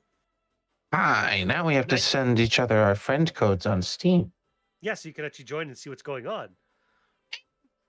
Mine's already in chat or in the Discord It's- chat there. Where? A little bit up further. I'll just copy it and post it again. Make it easy. Here we go. That'll be easier. There you go. I Yay. posted it. Yay! We did it. Yay! Yay! Friend! Friend time. Friend time. I've sent the friend request. I have sent the friend request as well. Now Ah. that's what I'm talking about. Now that's why I call McDonald's.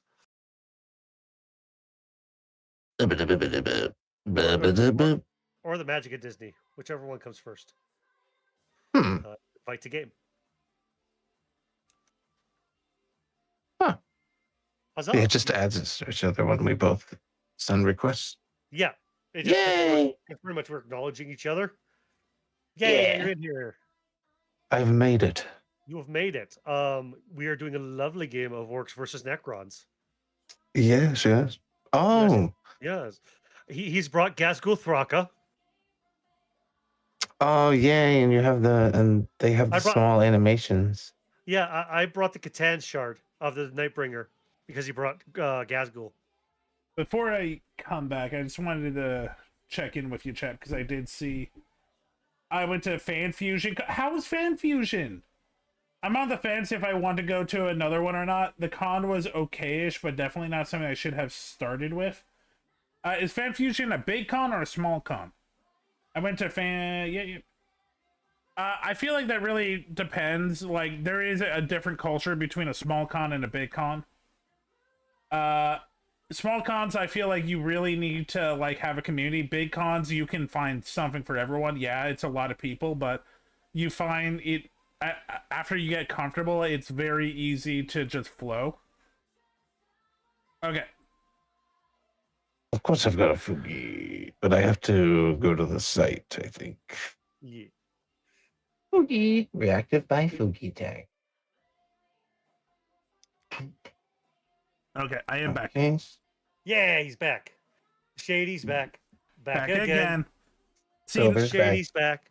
Ask him Hello, friends. friend. see, I didn't ask, but now I know for sure that you are absolutely in your 30s at least. Yes, I am. I am a 90s baby. You brought up I am an Super old man. Troopers and you brought up early Eminem. Buddy, Shady. we are probably about the same age. Oh, I feel like you might be older than me, but we're I don't. Oh, let's say. Okay, I'm 92. Oh no, yeah, Oh. I'm 92. okay. So we're actually not too far off. Yeah. I'm 93. I turned 93 in September. Okay. Yeah, I'm 92. I turn my next year flips over in August. Okay. Okay. I have a red button. You have a red button. You have a Uh-oh. red bud.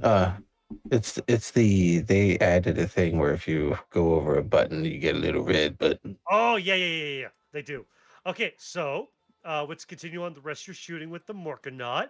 Yeah. So your other 2 guns are going into the Locust Destroyers. Correct. You want to start with the 2 rocket launcher? Yes. So you get to, for your attacks, you roll 2 d3s because you have 2 of them. 2 D3s. 2.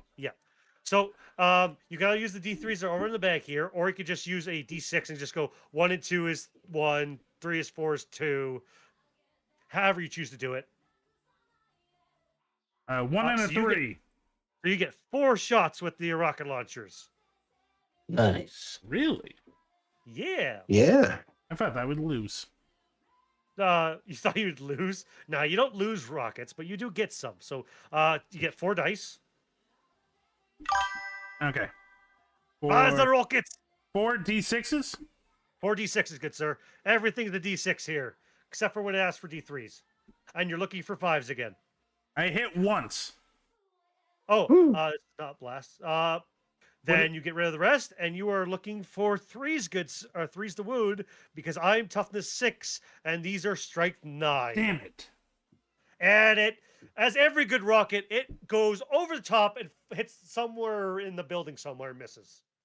Collateral Somewhere in the damage. Collateral damage. Okay. And then custom mega blaster.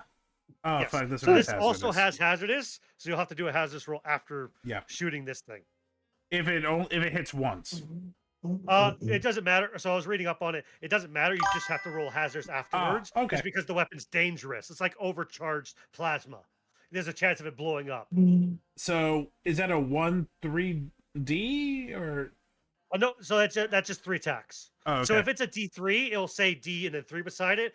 So if it's a dice roll, say a D6 or D3. If it's just a how many that you get, it'll just say the number. Again, you're just looking for 5s. I hit you got 1. Yeah. And again, you're looking for 3s because strike 9 to toughness. That 6. does hit. That does, and I have to make.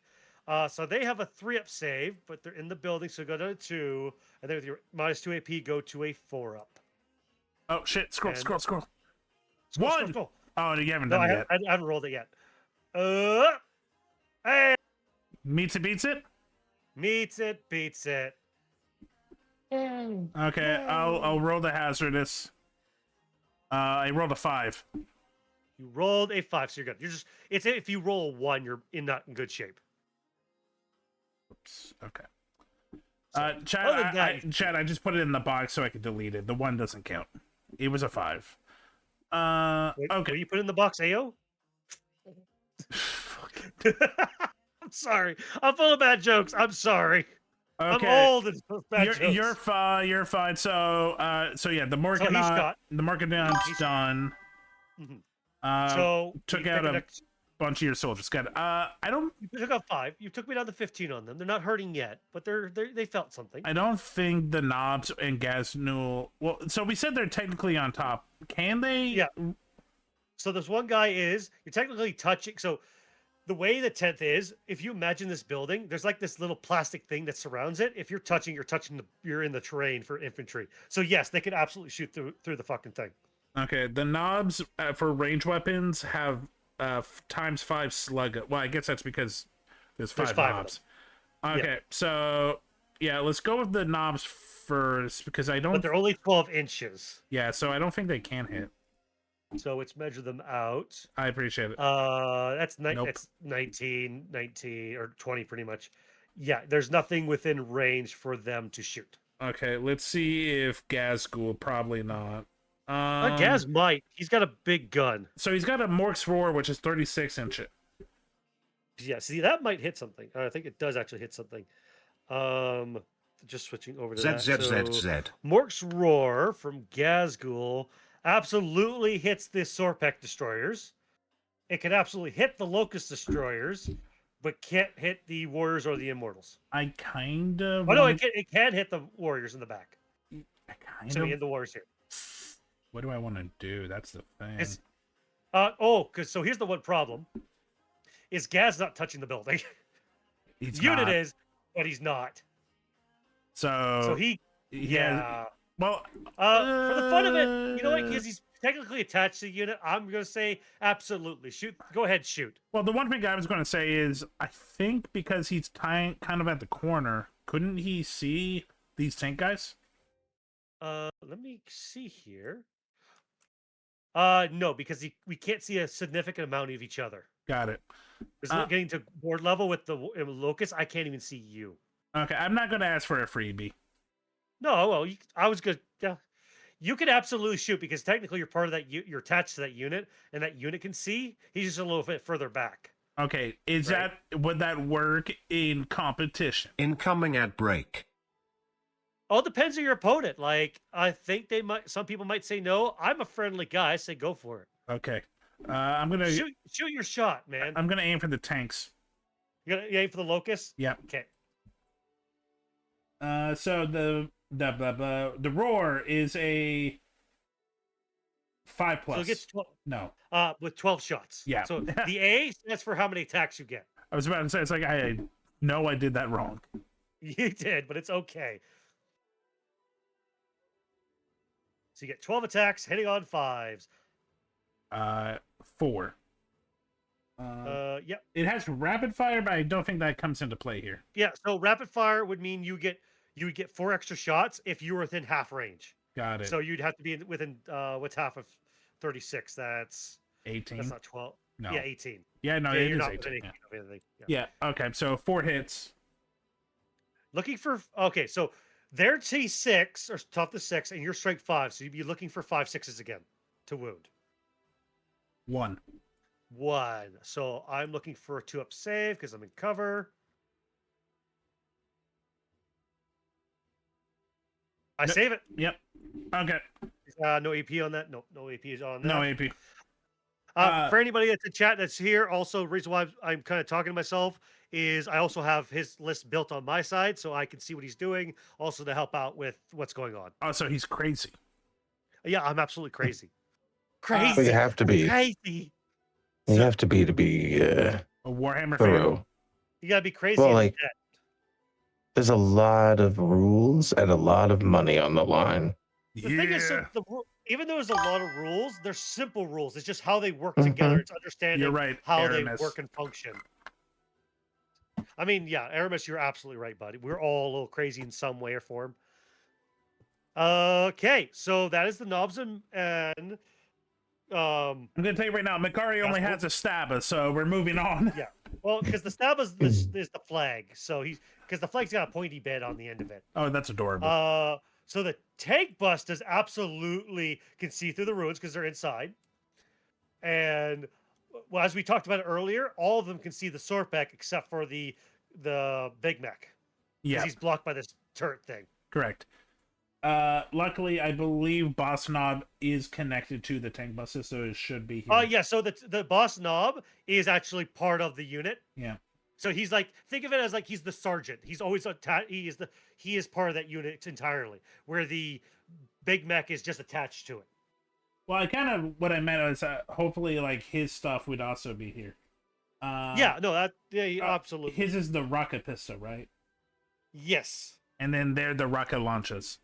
Yeah, so pistols only have 12 inches, which I'm going to tell you is that pistol ain't going nowhere. Yeah, the rocket launches are 24, which Oh, I might bet you- hit. I absolutely believe. So let's go from the furthest back guy. And that's 27. Okay. Nope. You have no. Wait, I From the can hit this dude. Yeah, but look at the line. It's going through the building. That's Damn what I was it. measuring to him Yeah. because you can't see him. What about these? No, definitely not. Okay, Yeah, no. I think that's my turn. I think that it's your shooting phase. It's not your turn completely. Okay, let's be honest. Well, None of my guys are going to melee you. Well, because what I was going to say is we got to go through the phases, right? And Yeah. I wanted to talk about the phases with you as we went through them. Absolutely. So, as we go to charge phase, absolutely yes. So the reason why nothing's can charge is because the max you can charge is 12 inches. The reason why 12 inches is the max is because you roll 2d6s to see if you make the charge. And what's the max number you can roll 2d6s? 12. 12. Unless you have like a +2 to charge or whatever in your stratagems and all that. Which I don't believe you do. I don't know if I do. I don't think I do. This would be a good time to switch over to your war organ and quickly look through your stratagems. Okay. Stratagems. Stratagems.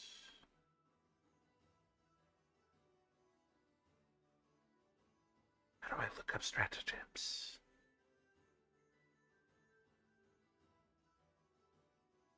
I don't know how to look up stratagems. So when you go to war organ, when you have the list open, I'll just open up mine so I can remember and guide you through it. Is when you open it, you go to the little 3 lines at the top of the army roster, and it'll say detachment rules and stratagems. Hit that. It looks like a little like the football markers of like the circle with the line through it and 2 X's. Okay. And then you'll roll down and you'll see like stratagems, core stratagems. And core stratagems are like the stratagems that everybody has access to, and then the stratagems are the ones specific to your detachment you're using. So it doesn't look like it. Yeah. Yeah, doesn't look like it. Yeah, and like each stratagem tells you like when you can use it, what units that can be used on, and what they do, and all that lovely jazz, and how much CP they each one cost. So, with that, I guess because yeah, you're not within charge range, so we'll skip that. We'll skip the fight phase because nothing's fighting, and it goes to my command phase, but this thing's broken half the damn time. So we'll go to my turn. We both gain a command point. So we both go up to 2. And then I get to draw my secondaries. Oh. Okay, there you go. Okay. So I draw Display of Might. I can't do this in the first battle run. So I get rid of that. Secure no man's land. Control 1 objective marker in no man's land for 2 points, or control 2. I might be able to do that. And then recover assets. Oh, this is going to be a pain in the ass. This is an incursion mission, so I don't have to play that. Oh, lovely. I get marked for death too. Silver, pick 3 alpha targets. Markanaut, boys down here, over here. Yep. And Gazgul. I'm gonna pick the tank busters. Because you can't choose anything else. Well, I could choose the boys because I they're guess technically you a separate unit. Well, those are the knobs. Oh, the knobs. Excuse me, the knobs. I Yeah. could choose the knobs because even though you're being led by Gazgul, they're still considered 2 separate units. That's fair. So, but well, I'll go with the tank busters because they might be a problem later, and I might have to deal with them. That I'm gonna do my reanimation protocols. Yeah, go have fun. I had a feeling. Yeah. So way reanimation works for me is I get 1d3. I'm going to use a 6-sided dice just because that's what I'm used to doing, and I roll d3, and that's how many wounds I get back.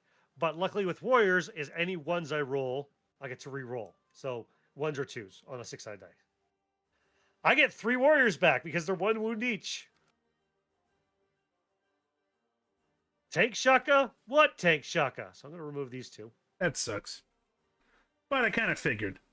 Yeah.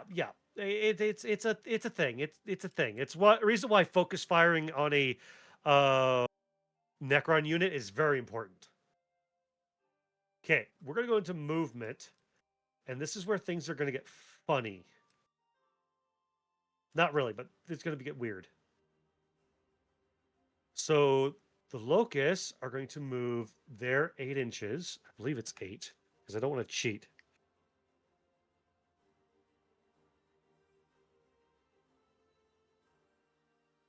I am actually glad I brought Locust with me because that Morkanaut's going to be dangerous. 8 inches, right? So that would be right there. So I know that he is the one I measured from. Oh, they have a measuring stick on them. So I'm going to put them. Oops. Right there so they can all see him. Warriors are going to move their 5. Which will get me on that objective. Oops. Measuring from him.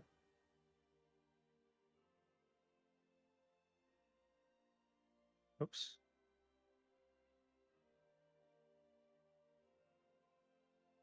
So I'm holding that. Mortals are going to move 5 inches. Oh, actually, they can't. I'll advance them. That's what I'll do. I'll advance the immortals. 5 inches. Yeah, 10 inches. Get them on the objective on this back line here. Should get them right in the center here.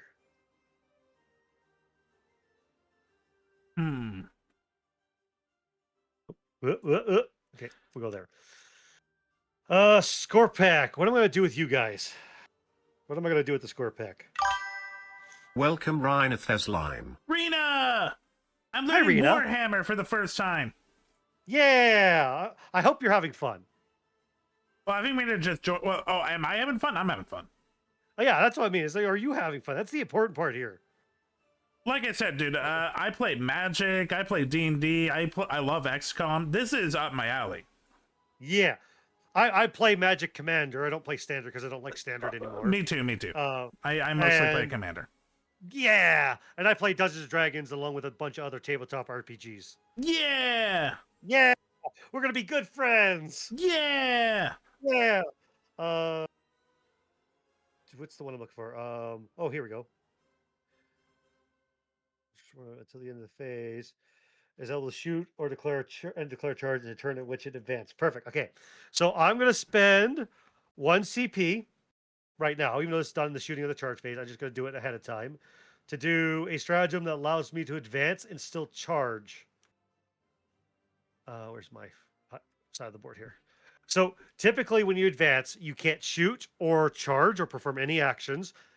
With shooting, if you have a gun that has the assault keyword, then you could shoot with it after charging, or after not charging, after advancing. But typically after advancing, you're pretty much running. You're tucking your gun in or your weapon, and you can't get into an enemy. Is what the idea is. Well, with this, it'll allow me to make a charge after I've advanced. Got it. And 2 inches. So I'm going to go 10 inches with the score pack, which will put me here. Ooh, it's going to be a long. It's going to be a long bomb. I won't be able to make this, but I will be able to make that. Okay, so, or at least attempt it. I'm going to be with my dick out in the wind. It's funny you say that. So tell me when you're done charging. Are you going to perform Overwatch? No, Or something moving. else. Okay. Done moving. I'm not charging. I'm just advancing. I'm prepping for a charge later. Well, moving also counts. Yes. I'm done moving. Okay.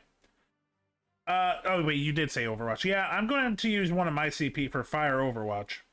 Yeah. So the way Overwatch works is you pick whatever unit you're targeting, which obviously I'm gonna guess is a score pick. Yes. And you pick whatever unit you're gonna shoot with, which I'm guessing is your tank busters. Yeah. And you get to fire all their weapons that can hit. But the difference is you don't hit with your normal stat, you're hitting on 6s. Okay. So Because think of it as like you're popping out snap firing. okay, so the tank bustas and Boss Knob with his pistol. Or Yes, because I think is he 12 inches? Oh, he's just No. out. damn it. Yeah, he's only 18. He can't. Okay, so just the 5 tank bustas on 6s. Yes. Got it. So that's 5. D6. 1d6 hitting on. Oh, you missed a die. Let me drop that in there for you. None. Looking for 6s. Yeah, nothing. Well, it was worth a try. Nothing. It definitely is worth a try because you could kill the model base or whatever and stop me and took me down a peg. It was worth my Absolutely. point. It was worth your point. Did you delete your point, by the way? I did. Really? You're at 1. We both started at 2, or because we get a command point at the beginning of every player's turn. So we got 2 starting out at the beginning of my turn, and we both spent one, so now we're back down to 1 each. Got it. Yeah. Okay. Yeah. Don't worry. Thank you for checking. Keep me honest. I very much appreciate it. There's a lot of resources to keep track of. There is. Luckily, I am prepared for this. Thank you, Yes. XCOM. Yeah, thank you, XCOM. Okay, that is my movement. We're going to go into shooting. And we're going to do the Locust into the Morkanaut. Okay. Now, I'm going to double check something. Do I have something for this? The shooting phase. Okay, that's what we're going to do. So, I'm going to spend another command point, putting me down to 0, to do an ability that will give my guns sustained. Now, what that is, so there's 2 type of things that can be attached to your gun on the hit roll. And it's either lethal or sustained. What lethal is on any hit rolls, any dice rolls that are 6s or criticals. Some models have different, have special rules that make a critical a 5 up or 4 up or whatever. Are But typically refreshing. it's a 6. Thanks, So any Rhinoth dice rolls Slime. are 6s. Sustains will give me an extra auto hit. Okay. On lethals, what that would do is it automatically wounds the model. So I don't have to roll a wound roll. It just automatically wounds the model. Okay. So it just saves me from having to, like, if I have a weaker weapon, just automatically jumps having to roll against the toughness of your model. Makes sense. But it just gives me a little bit of advantage. Now the fun part with Locust, because they have hardware hatred for destruction, the closest enemy unit I get to reroll 1s against. And yours pretty much 16 inches there. Okay, so it's definitely the Morkanaut. Oh yeah. God. Oh yeah. So I get with the 3 of them 3 shots each. So that is 9 shots. Okay. Get rid of that. And SV. Oh wait, no, we're talking tough first. So toughness is 12, by the way. Yeah, I'm strength 7. So typically, Nice to meet you. so the attachment I'm running is the Doff. Cursed Legion, which gives all destroyers a +1 to their weapon strength. So typically, a destroyer's Gauss weapon would be strength 6. Strength 7. I'll still only be wounding you on 5/6s when I get there, but that's good to know. But first, we gotta try and hit you. So I hit you on 3s, and then with 1s re-rolling, 6s being lethals and sustained. So that's a bunch of 2s. That's not great, but I do get lethal and sustained, so that's fine. And then I need to make 4 5-ups against your toughness. Hey, so you have 6 saves to make. Okay. At -2 AP. Now, I believe I can you're say of 3+. Yes, but you have a FORP invol. I think it's a FORP invol. Read down a little bit in its rule set. I know you have an invol save on it. Rules. Rules. Frogs. Deadly Demise, Wog, Hazardous, Let me open it because I know I was Blast, reading. Twin Link, Rapid Fire. A little bit further up. Excuse me. It's under abilities. Yeah, you have a 5-up invol. So abilities are a drop-down menu. Yep, interval save 5+. This model has a 5+ interval save. Yeah, so because I'd be -2, I'd put you to a 5-up anyways, but you'd still take it on your invol save. Okay. Because it would say if there was -3 and I put you up to a 6-up save on your normal save, you would take it on the invol, go down to a 5-up because the invol can't be affected Okay. because you have a shield on it. Think of it like that. Yay! So you have 5 5-ups to make. 5 5-ups. Yeah, Thought because it I was have 4. 5 that would. So one was a lethal, so it automatically wounded you. Ah. Yeah.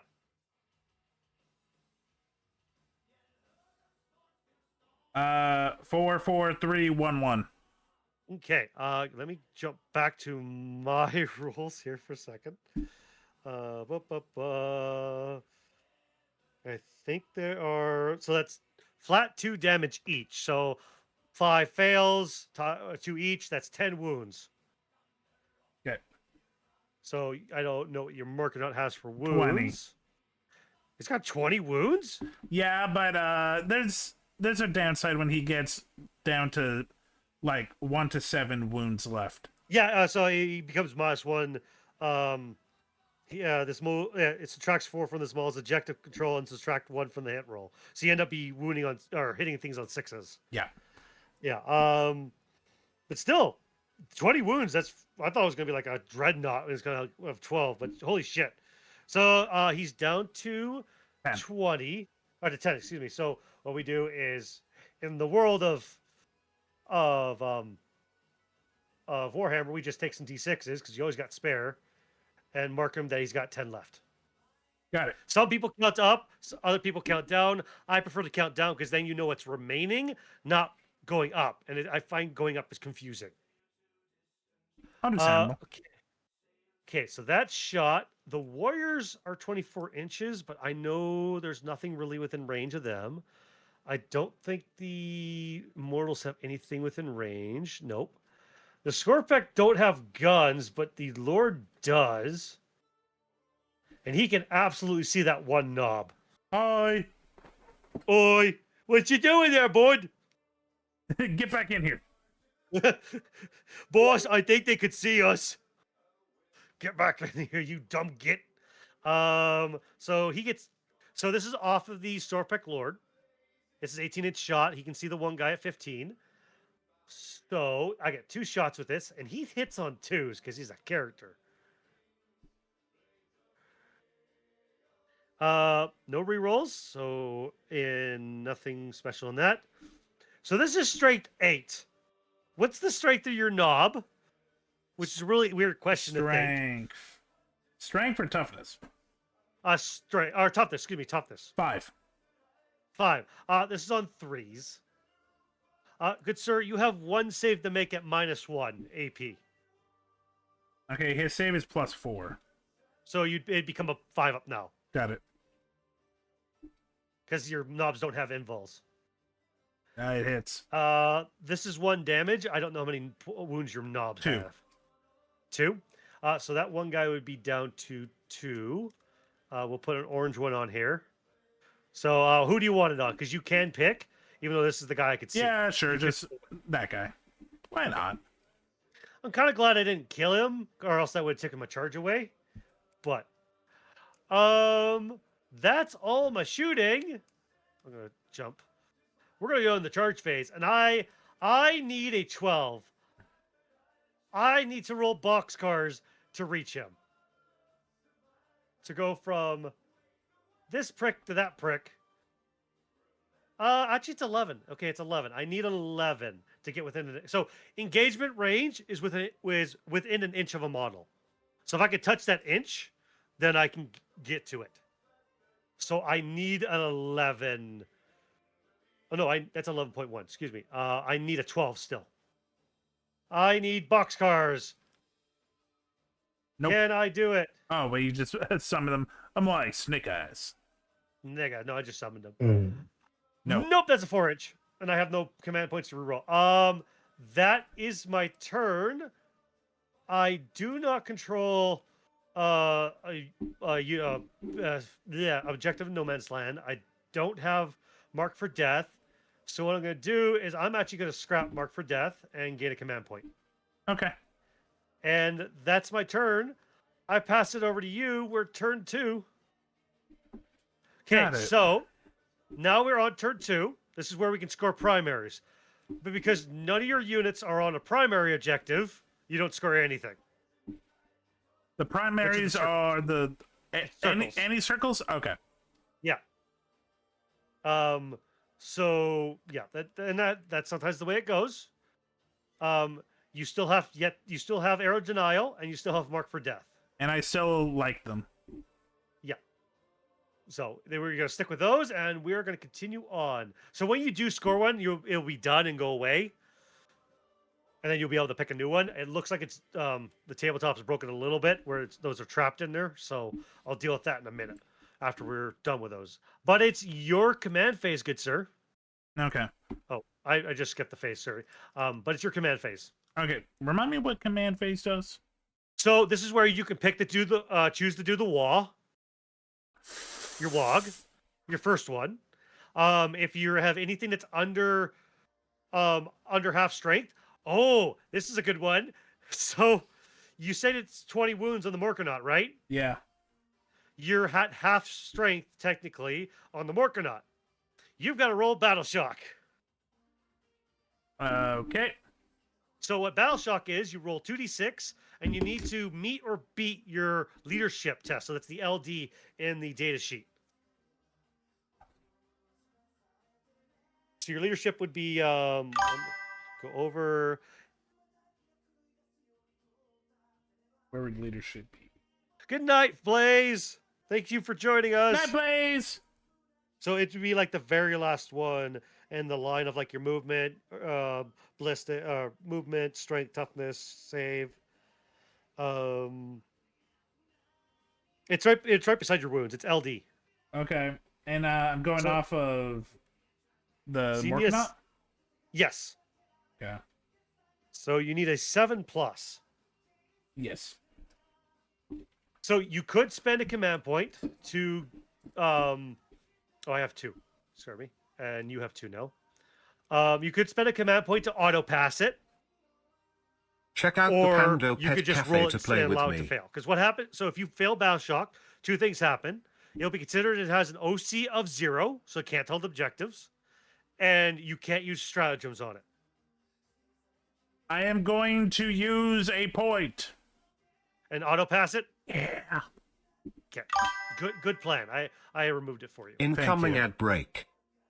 So that's the one thing that happens at the very start because you score primary at the end of your command phase. So if you were on an objective and failed Battle Shock, then you wouldn't be holding that objective anymore, and you wouldn't score it if you were holding an objective. Yep. So yeah, he's still good. Nobody else has to roll Battle Shock because nobody else is below half strength. What about that one knob? So it's under half strength. So you'd have to be like, so half of the knobs would, so like 2 knobs would have to be dead. Oh, okay. Yeah. So because that would put you at half. And so you're good there. Nobody else is taking any damage. So are you going to perform the WOG this turn? Because I believe like the WOG gives you like +1 attack, +1 strength, and stuff Add like 1 that. to I'm not strength sure. and attacks. Units from your army with the ability are eligible to declare a charge in turn in which they That's right. advance. It's a pretty strong move. Also, Pretty strong move, Ed. I'm a lot closer to you. yeah, and models from your army with this ability have a 5+ invulnerable save. Yeah, that gives your knobs a 5+ invul. That gives your tank buses a 5+. Let's Let's wog. WOG. Let's wog. WOG. Wog. Okay. WOG. The greenskins get angrier. Okay, so now you've declared your first WOG because you have the ability to do a second one later with specific units. Yep. Everything gets +1 attack. Can it charge charge a turn its advance? Welcome, all this Happy shit. Primes _ Hi, Happy Primes. So what faction are you rolling? Orcs. We wog He's in. rolling orc. And we about to wog it. You gotta WOG it. Okay. Fun fact: what is WOG in Orcish? Oh shit. I did look this up. Bitches. I don't remember. It is war.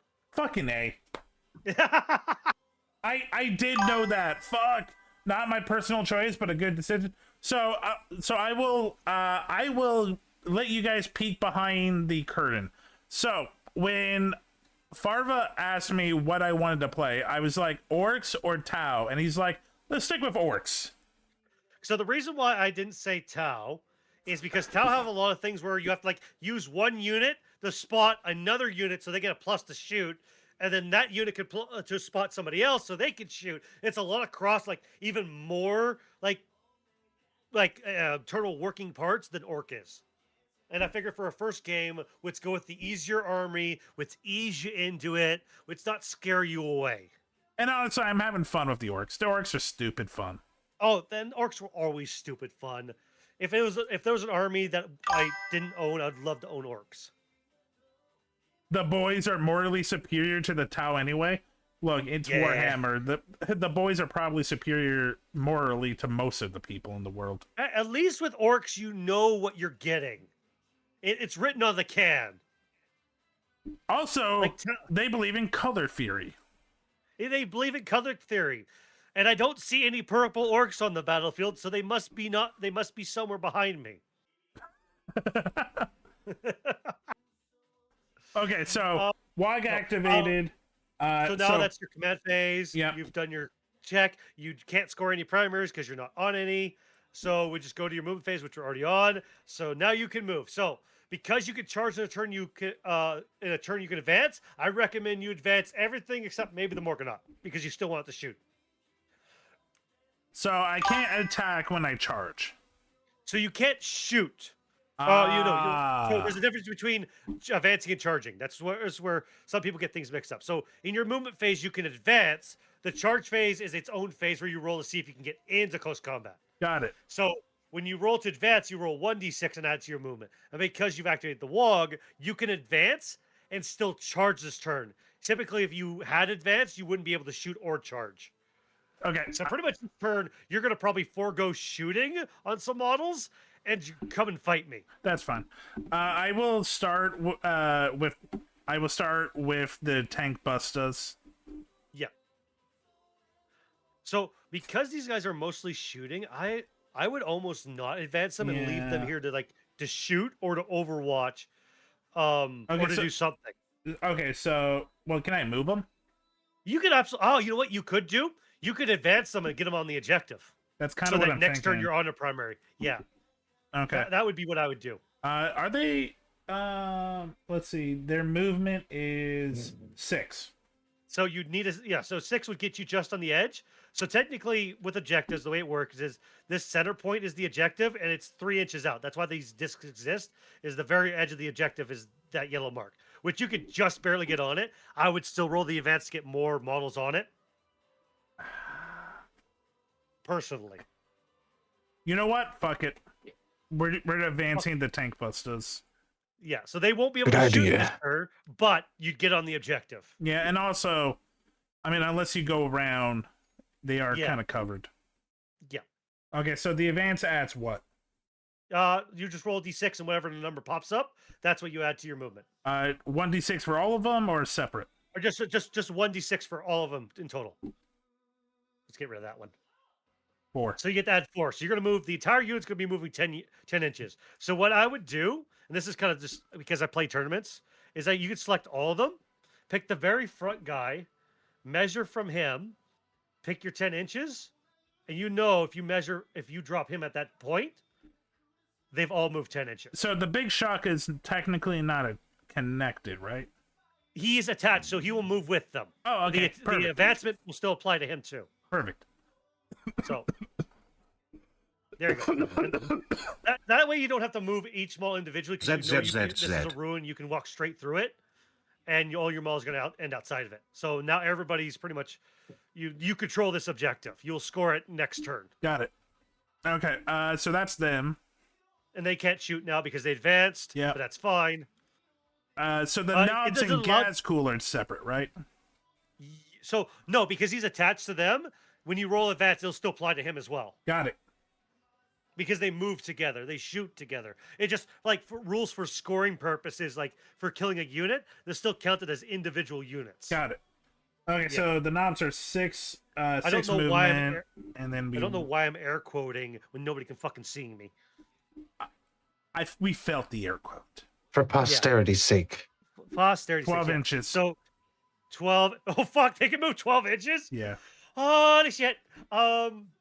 This is a ruin as well. Pretty sure. Yeah. So you can run straight through that as well.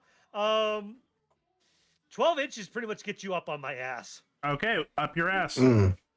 You just have to stay Let's outside get of up 1 there. inch. You gotta stay out just 1 inch because that's 1 inch's engagement range. So go a little bit further back, a little bit, go to 10 inches. Right there. It just means when you roll the charge, you can't fail it. A couple of them are gonna flip. It's fine. Just deselect the whole thing and just press F on him. Yeah. And there we go. I think they're all face Yeah. up. Yeah, Makari's just underneath. You want to grab Makari and pull him out Boss, from your Casco's fat fat ass. Boss, you're sitting on me with the fat ass. What'd you call my ass? You're very nice skinny ass, boss. Oh, I got something else. It's, boss, I'm under your fat ass. Oh, let me move. I didn't say that. Absolutely. Okay. Okay, so we'll do the whole attacking thing later because we're still moving. Yeah, because the charging is a different phase. You could advance your boys onto this objective. That was my And would they just make it or no? I would have to so roll. they move six. So they move 6 inches. Yeah, Okay. you definitely you'd need an A9 to get on the edge. So I definitely hope for something high. I think I need a 3, wouldn't I? Yes. Hey, look at that. Yeah, but you got a 6. You go 12 inches. They're feeling fast at heart. Their hearts are red, even though they're supposed to be green. They're feeling fast. 13 inches, a little bit further back. Further back. There we go. Somewhere right there. There. Now they're holding that objective in that ruins. Yes, everybody, they're on the roof. They're not actually on the roof. They just can't get inside those buildings. They forgot the keys. They forgot the keys. Okay, so here's a real question. Yeah. You could advance the Morkanaut, but then the Morkanaut can't shoot. Yeah. No, if I detach the boys that are part of them, would they still be able to charge? No, so they wouldn't be able to move in a charge. Their movement is coming out. Yeah. So they wouldn't be able to charge this turn unless you had the assault ramp rule, which I checked and you didn't. If I charge the Morkan, well, no, actually, I don't know if I would actually want to charge them. If I just move them normally. Well, here's the thing: you could absolutely charge the Morkanaut. The Morkanaut has close combat. Yeah. Mm-hmm. But so if I charge the Morkanaut, could I release the boys? Yeah. So you could move the Morkanaut. You could I don't think you can disembark after an advance, can you? Drew, can you correct me if I'm wrong? Let's read that compendium. Yes. Correct me, because I'm not sure on that one. You might be able to. I don't think there's any restrictions on it. I just know you can't charge out of after disembarking, and your movement is considered a disembarkment. But if you had an assault ramp, because assault ramp is a specific rule, like for land raiders, that if you come out of a land raider with assault ramp, you can charge in a turn you've disembarked. Unless I was reading something. And is this after a charge or a move? After an advance. Okay. So an advance movement. Let's see. Because he's wondering if he Let's advanced. read. Goonhammer. Goonhammer. You fucking gooners. Embark within. Gotta turn my fan on. It is warm.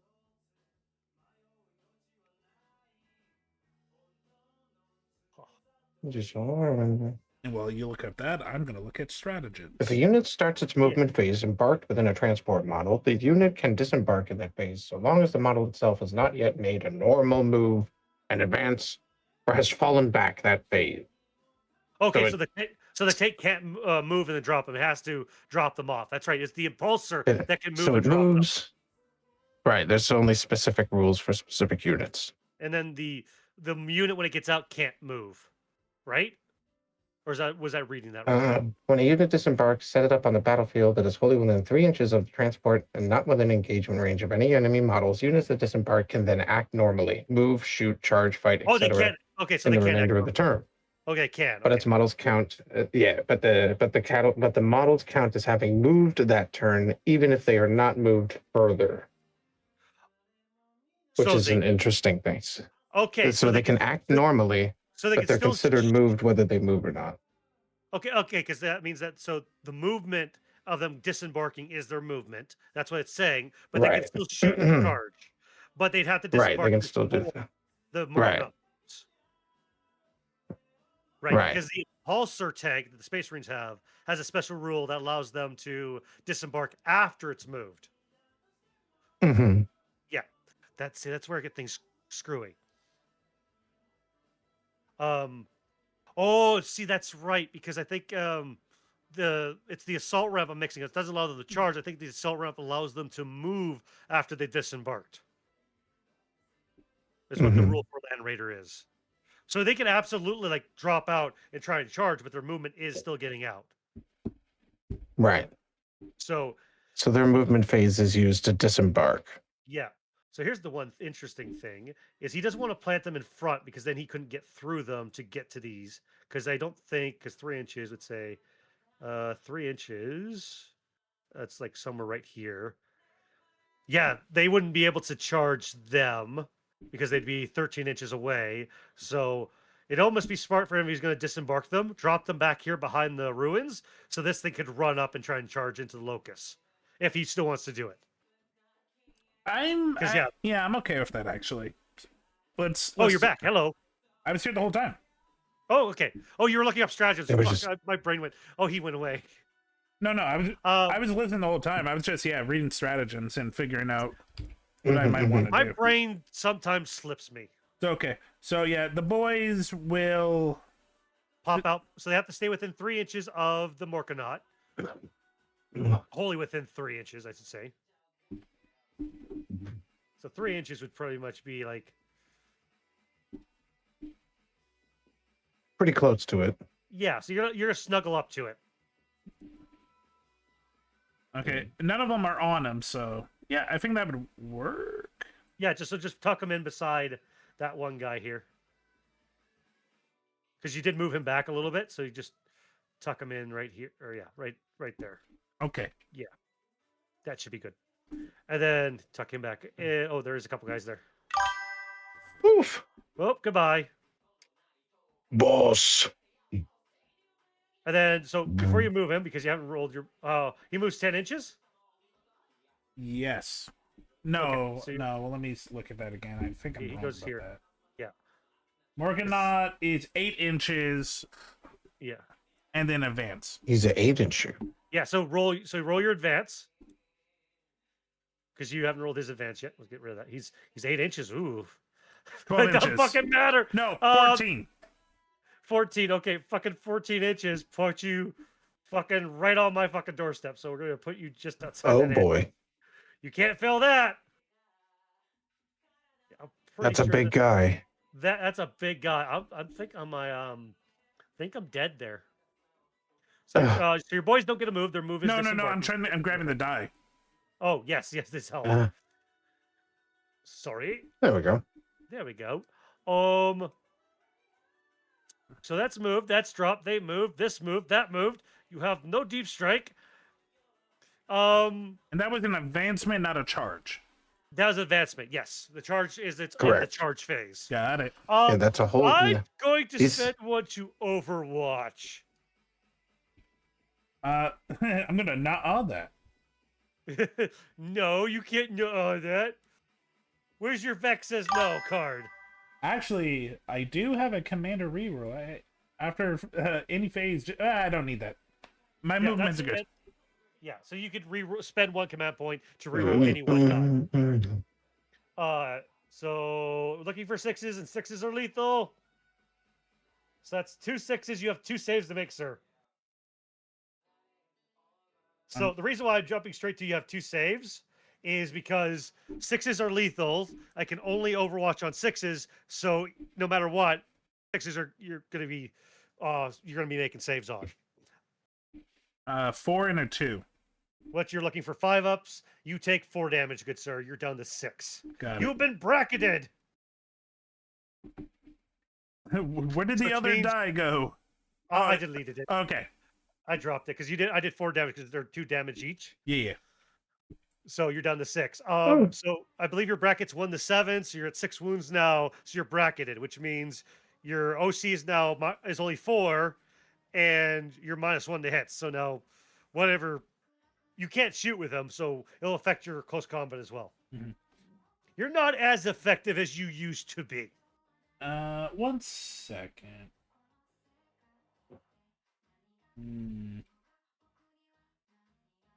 So let's see. In the command phase. Cards discarded.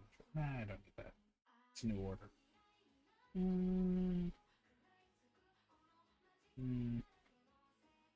Okay. Technically, it wasn't Hope a everybody's shooting covered. phase. It was an Overwatch. So Yeah, it was Overwatch, not shooting phase. Yeah. yeah. 'Cause Okay. it's still in your movement phase. And anybody who's watching who is new here, if you're enjoying yourself, please give a follow, or if you got the money and you don't have to subscribe, I'd much appreciate the help grow the channel. Also, if you're one of mine, go follow Silver. He's so far an amazing guy. Hi, I do a lot of stuff. I do D&D with Actually, with Drew right now, we're doing a campaign every other Friday. Yeah, but I overslept the last one. Yeah, you didn't miss much. We got auctioned off at the slate. Oh wait, you came by the end, didn't you? I don't remember. So we were. I don't think so. We were bought by a horrific family, and now we're their pets. Oh, great. Oh my God! What are you doing in your D&D campaign? This one's very post-apocalyptic. Oh, okay, very nice. So if you guys like D&D or anything that's tabletop role playing, have you ever heard of a thing called paranoia? I have, but I haven't played it. I own Paranoia XP from the 80s. We might be doing more things if you guys are willing to do a game of a one shot of Paranoia later. It's literally just, it depends on time. Like today, Yeah. maybe. Well, no, not today. Not today. Like later down the road, because I still have to write the session. Okay, Get some people together. I'm down. It just depends on scheduling. Yeah, absolutely. I understand that. My chat knows I do this thing called overworking myself. That's fair. You should stop doing that. That's bad for your health. I like doing cool things with cool people, and it means I don't sleep.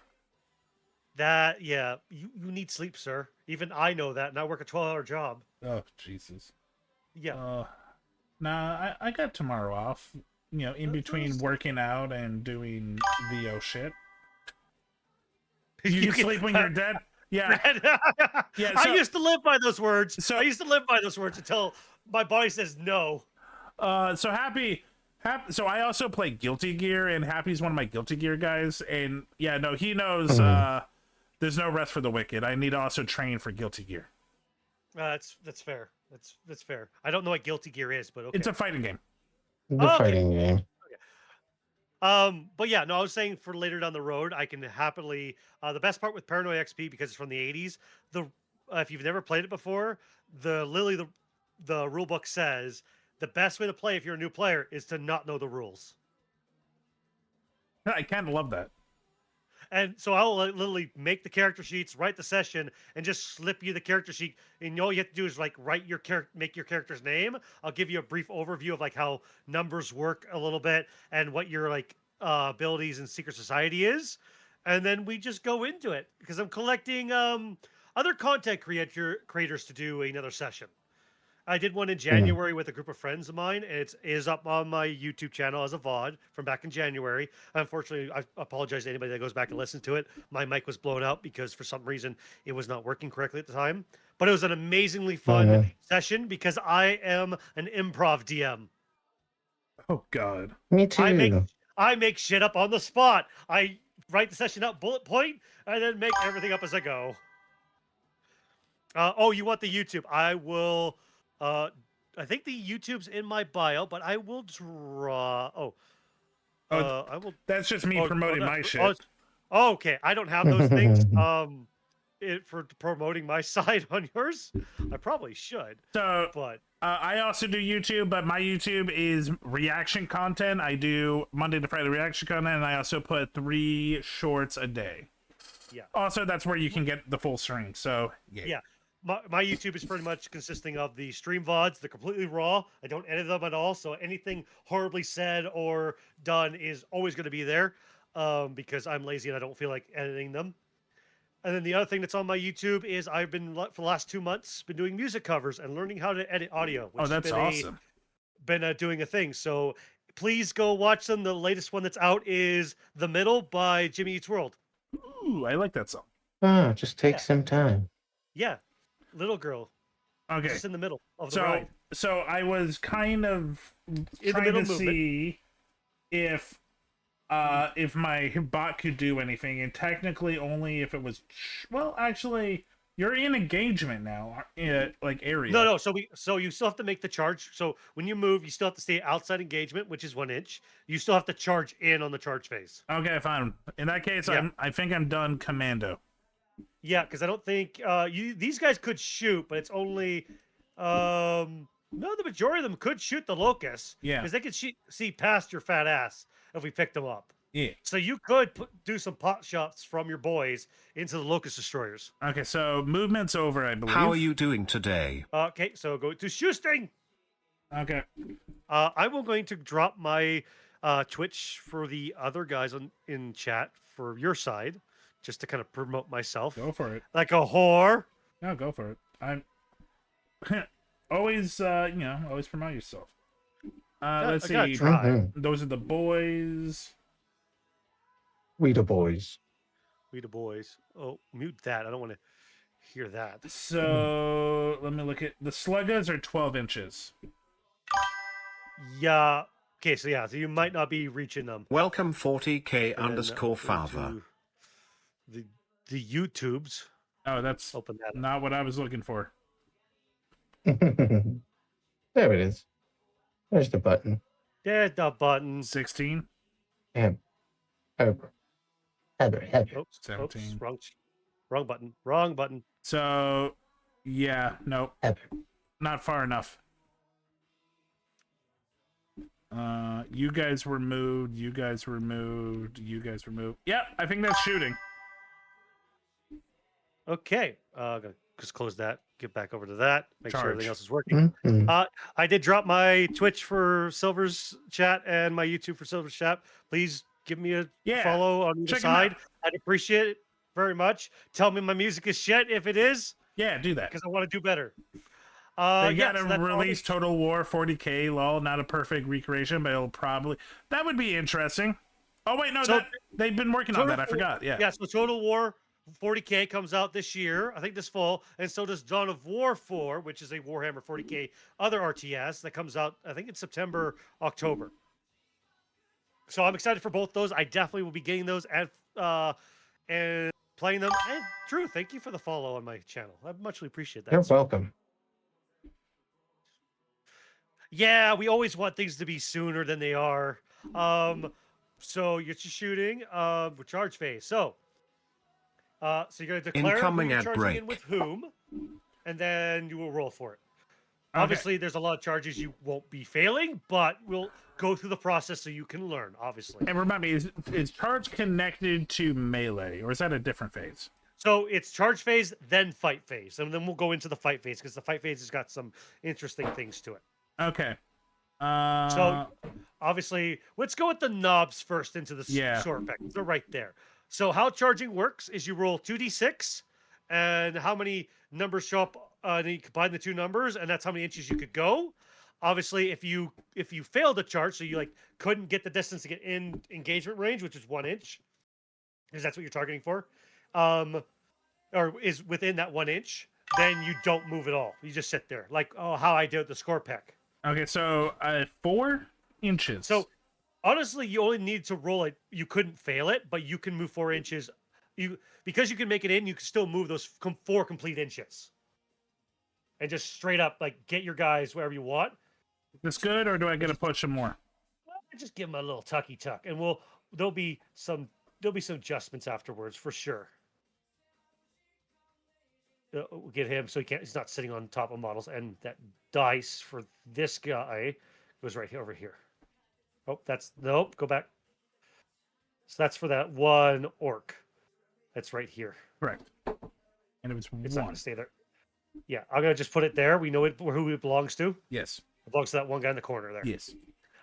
Okay. Now, because they succeeded, now you're gonna do the charge for the Morkanaut, Okay. which obviously he can't fail either. But we're gonna see how far you can go. Anyways. Is that 1 die? It's 2d6. It's always 2d6. Yeah. Yeah. 6 inches. Obviously, you could only needed a 1, but so you could just tuck yourself right up in there and just be ready to tap their asses. So, I don't think you're going to charge with your tank, Bustus, because you want to hold that objective. I'm pretty okay These there. guys can't charge, and these guys are here. So yeah, okay, that's all charging declared. I didn't Overwatch because I already spent it. I could again, because you could do one Overwatch a phase or battle round. I can't remember. I'm just not going to do it. Not worried about it. I already did it. Okay, fight phase. One second. Whoa. Sorry. So your charge phase just after a vehicle unit from your army ends a charge move. That vehicle unit select one enemy unit within engagement range of your unit battle and select shock, or one. tank shock. Yeah, tank shock. Okay, so for how many wounds or for so 1 CP. 1d6? Yes. Ah. So you're gonna drop the CP. You're down to 0. Okay, so you're gonna spend. You spent 1 CP. So what it does is 1d6 per how many your that model has toughness. So your toughness 12. So you get 12 d6s. Got it. And every 6 is a mortal wound to a max of 6 mortal wounds. 2. So 2 mortal wounds. So one of these guys is down to 1 wound left. Okay. And now it's my charge. Now it's the fight phase. Yeah. Because you successfully already did charges. Okay. So now you pick which one to go first. So here the rule is every model that charged this turn has the fight first ability. So technically all charges get dealt with first. So that means all your units get the fight before my units ever do. Also remember WOG is activated. Yes. So you plus get one +1 toughness. strength. Plus 1 strength. Yeah, my bad. I think it's a little more than that. I'll double check it here. Because it's and then walk. So it's you can advance and shoot. It's +1 strength to attack characteristic and the melee +1 strength and the attack characteristic. So for every model, they get +1 attack and the strength of the weapon is +1. So for example, your knobs. Let me go to your knobs there. They get with the choppas, they would typically get 3 attacks each. They now get 4 attacks each. Got it. And you have 4 knobs there. So 4 times 4 is 16. Got it. So you get 16 attacks with the big choppas. Oh, excuse me, Okay. there's 5 knobs there. Yeah, there's 5 So knobs, and then there's a that's boss 20. knob. Yeah, so the boss knob counts because he's got the same weapon. Got it. So that's actually 20 attacks Got it. at strength. Now we're looking typically- at some real Warhammer rolls. Yeah, this is real orc rolls. You get 20, and this would be normally strength 7, but it's now strength 8. Okay. And I am so you're rolling to hit. Oh Jesus! So you are looking for 3s to hit. Okay. Let's get rid of these. Let's get rid of Hold on a second that. before you get too far. I was going to look to double check on if Gazgul gave you anything for being attached because he usually does. Well, this is leading a unit. Each time this model makes a melee attack, add 1 to the hit roll and add 1 to the wound roll if the WOG is active, and 5 ups are criticals. Okay. So do you get any what do you get for the knobs on criticals? You don't get anything on it, so you don't worry. But you actually hit on 2s, not 3s. Okay. So these. Yeah. There we go. There was 4 Yeah. 2s. Yeah. So there you go. You get 17 hits. Now, you're strength 8 now. It's the strength 7. I'm T6. So you're gonna be hitting me on. You would be hitting me on 3s, but Gazgul makes it so you're now hitting me on 2s. Yay. So you're Mhm. wounding me on 2 ups. Okay. So now we roll for damage. Absolutely. No, yeah. Really, you roll to see if you wound me. So you're looking for 2s. That is a lot of 1s, good sir. Yeah. You want to get rid of those? Yeah, you get because you don't have rerolls. Okay. So But that's you still have a lot of die. okay. So I have 10 saves to make at -1. I'm pretty sure I have a 3 up, so it would make me a 4 up. And I just gotta double check something. So something I forgot to mention, because we're going thing, is I have an enhancement on that Sorpek Lord, and I believe what does that enhancement do? I can't remember. Oh, that doesn't do anything. Okay, never mind. Nothing special happens there. Okay. I'm gonna copy your dice on my side. Just want to be. I can Just get want to make sure. You know they have lethal hits right now, right? Oh, they do? Yeah. Okay, hold on a second. We're gonna Guys, the whole go game's WOG gonna, banner or while a friendly or hold on. unit is within 12 inches of Makari We're if the gonna WOG call is the- active. Yeah, okay. I didn't know that actually. We're gonna jump back and see if I can get to your hit rolls real quick, because that would have changed things. The whole game's gonna shudder and break for a second. Got it. You went back in time. We're gonna go. Did back you in time. survive? We're gonna go back in time a little bit further because we want to go back to the hit rolls. Oh yeah. It's gonna break for a few times, guys. Hold on, because that would have been good to know on the on that, because lethals happen on your hit rolls.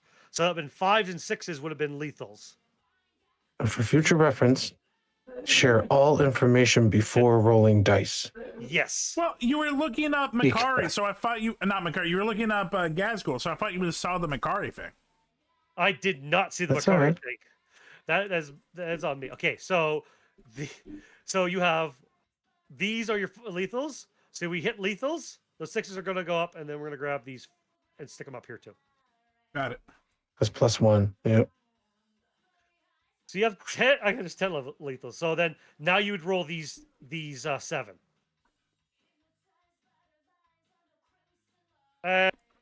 So it's 17. All of them wound. That's a lot more than 10. Oof. I have 17 saves to make. Oh lordy. Everything else is about invulnerability save, so you're good. That's all it. Yeah. 17 saves on 4 ups. Thanks, Bada Makari. boom. You got it, boss. So we're gonna get rid of everything that's saved, which is the 4, 5s, and 6s. So that's how much damage each on the knobs? Oh, good question. I don't know. I was on the. 2 damage each. Oh my god. Is that with or without Ouch. Wog? So Wog doesn't add to the damage profile. Damn it. Yeah, just Yeah. the wound. It's just the wound roll. So okay, so that's 2, 4, 6, 8, 10. Okay, so I gotta look at something. Do I have something for feel no pains? No, you don't. Maybe. Go away.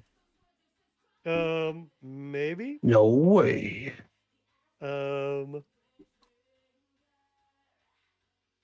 I don't think so. No, I don't. Okay, so here's what's gonna happen. So each one of the score pack are 3 wounds. So wounds only carry over when you kill something. So because each one of these are flat 2, each 2 will kill 1 model base for me. Okay. Because wounds don't carry over to the next model. So even though it's like 4, these 2 are like 4 damage, the extra damage doesn't carry over to the next one. Okay. So that's 1, 2,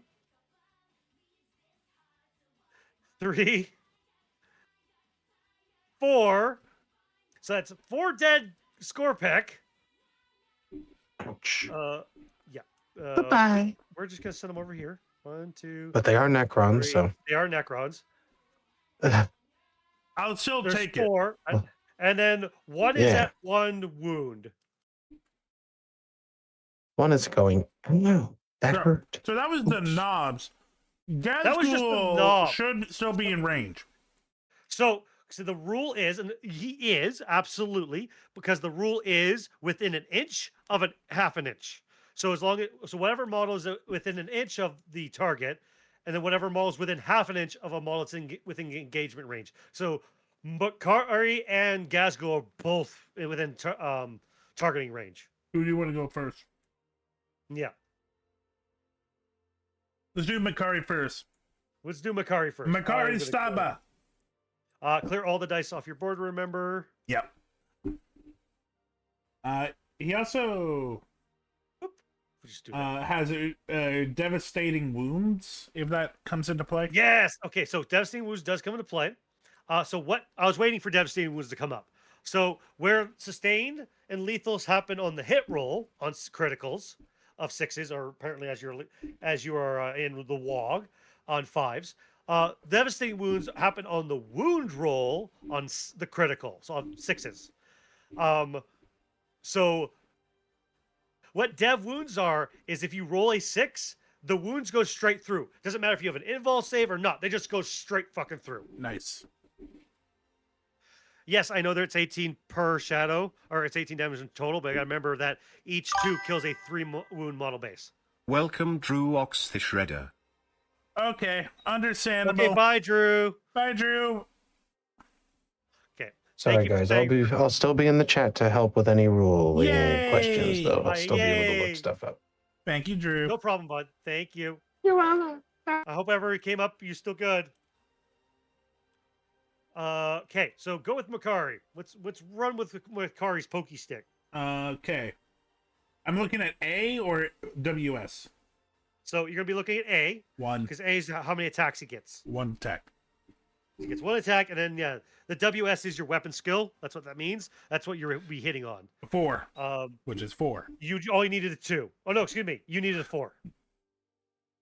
So you hit. Yeah. Oh, excuse me. He's part of the wall, so it's he's attached to Gazgul. Yep. So you only needed a 3. Yeah.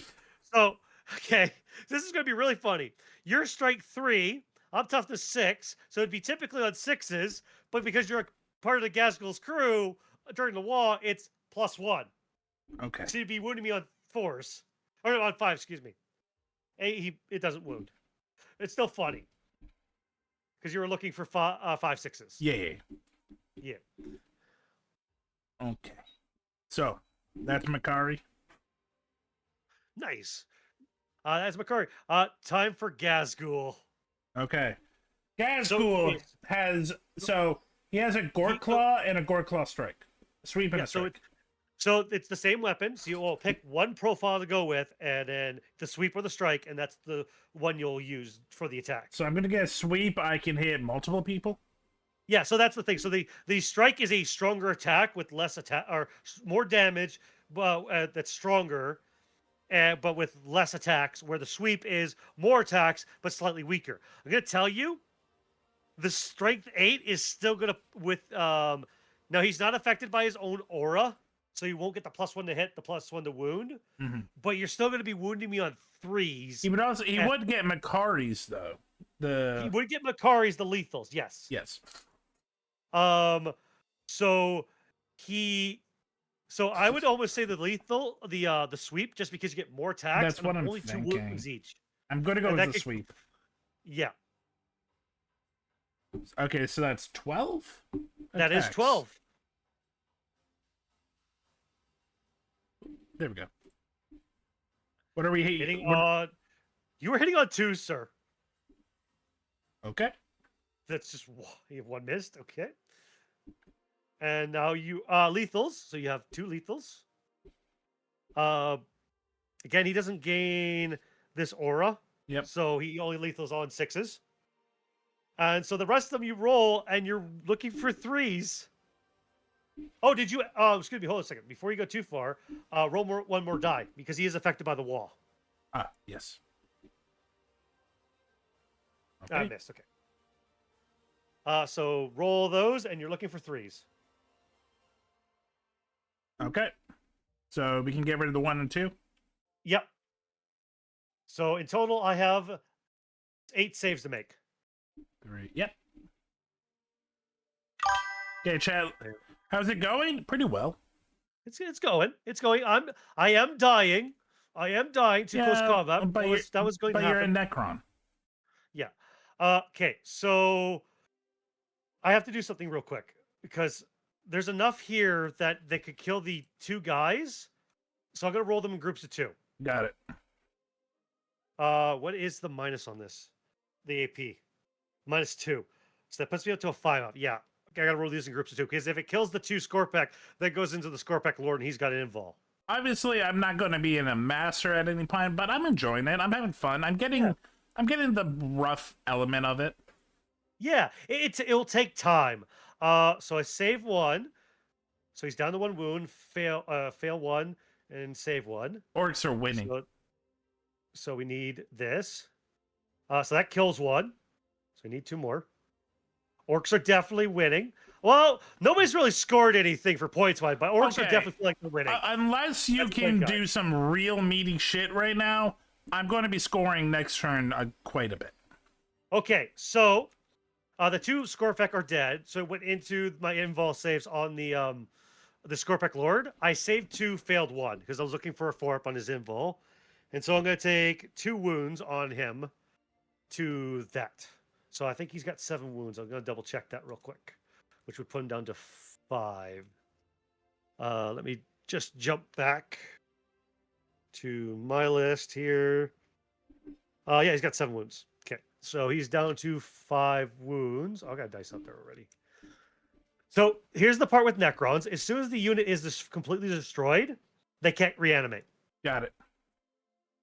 But now I am at a close combat range with you, but you get to do something now that your combat is...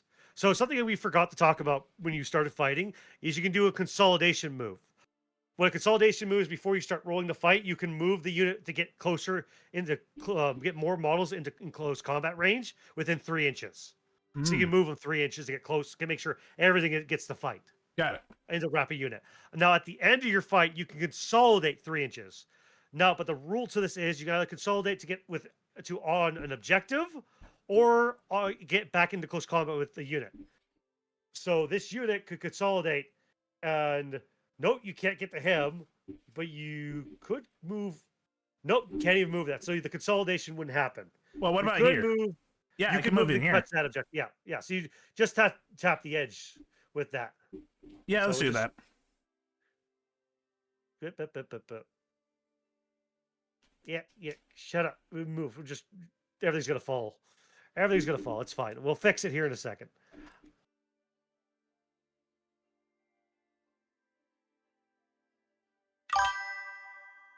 So that boy would be back here. This guy would be here. This guy would be here. Oh, we're missing a knob. This knob was hiding in the building still.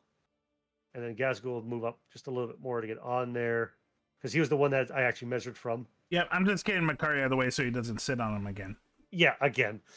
But I like it, boss. Stop it, you weird wanker. It smells like cabbages.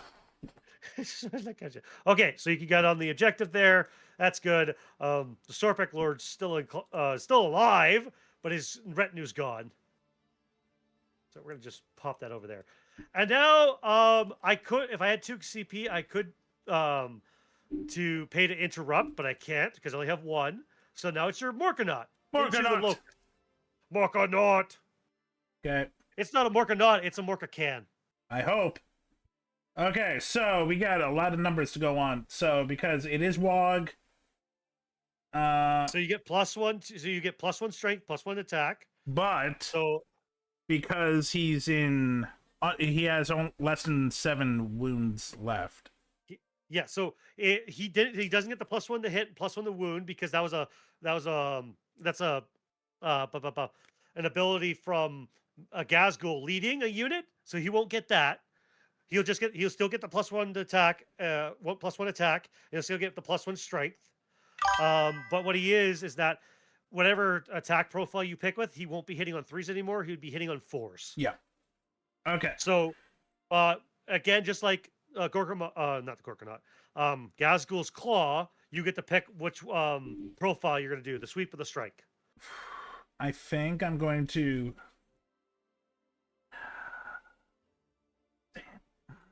How much... So how many wounds they're does your guys have? It's they have 3? 3 wounds each, and they are toughness 6. So again, you could do the sweep and still hurt them very much so. Yeah, I think I'm going to do the sweep. Yeah. So 12 plus... 13, because +1 to attack. Because you're wogged.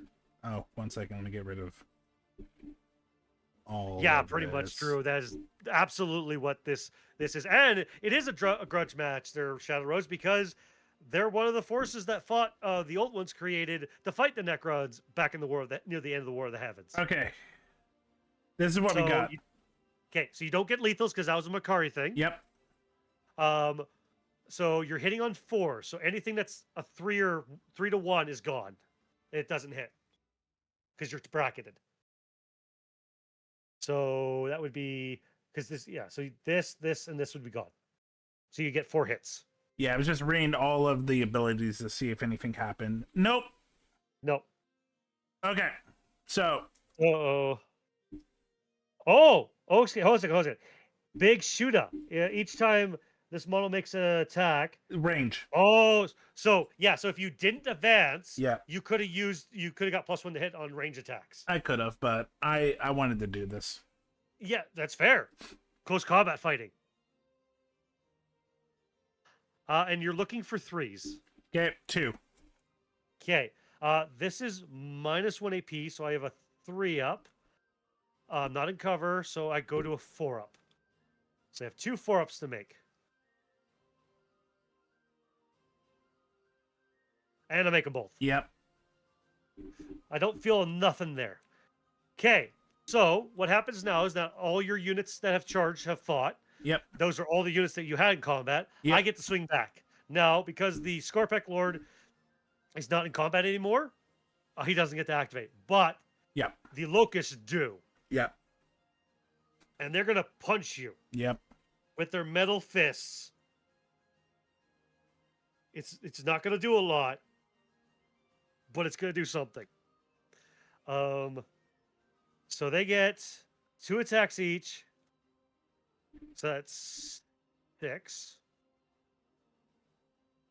And then hitting on 3s. Yeah. Okay, and then this is strength 6 to your toughness 12 on 2 or on 6s.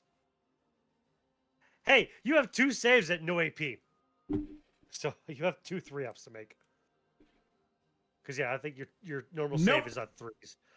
You take 2 wounds. You're down to 4 on the Morkanaut. Yep. Oops. I was just gonna turn it to a 4 because you could do it from the menu. Oh.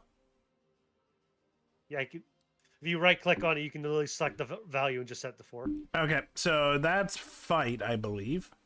That is fight. In the fight phase, and now now it's flipped over to being red. I don't know why it takes forever for that.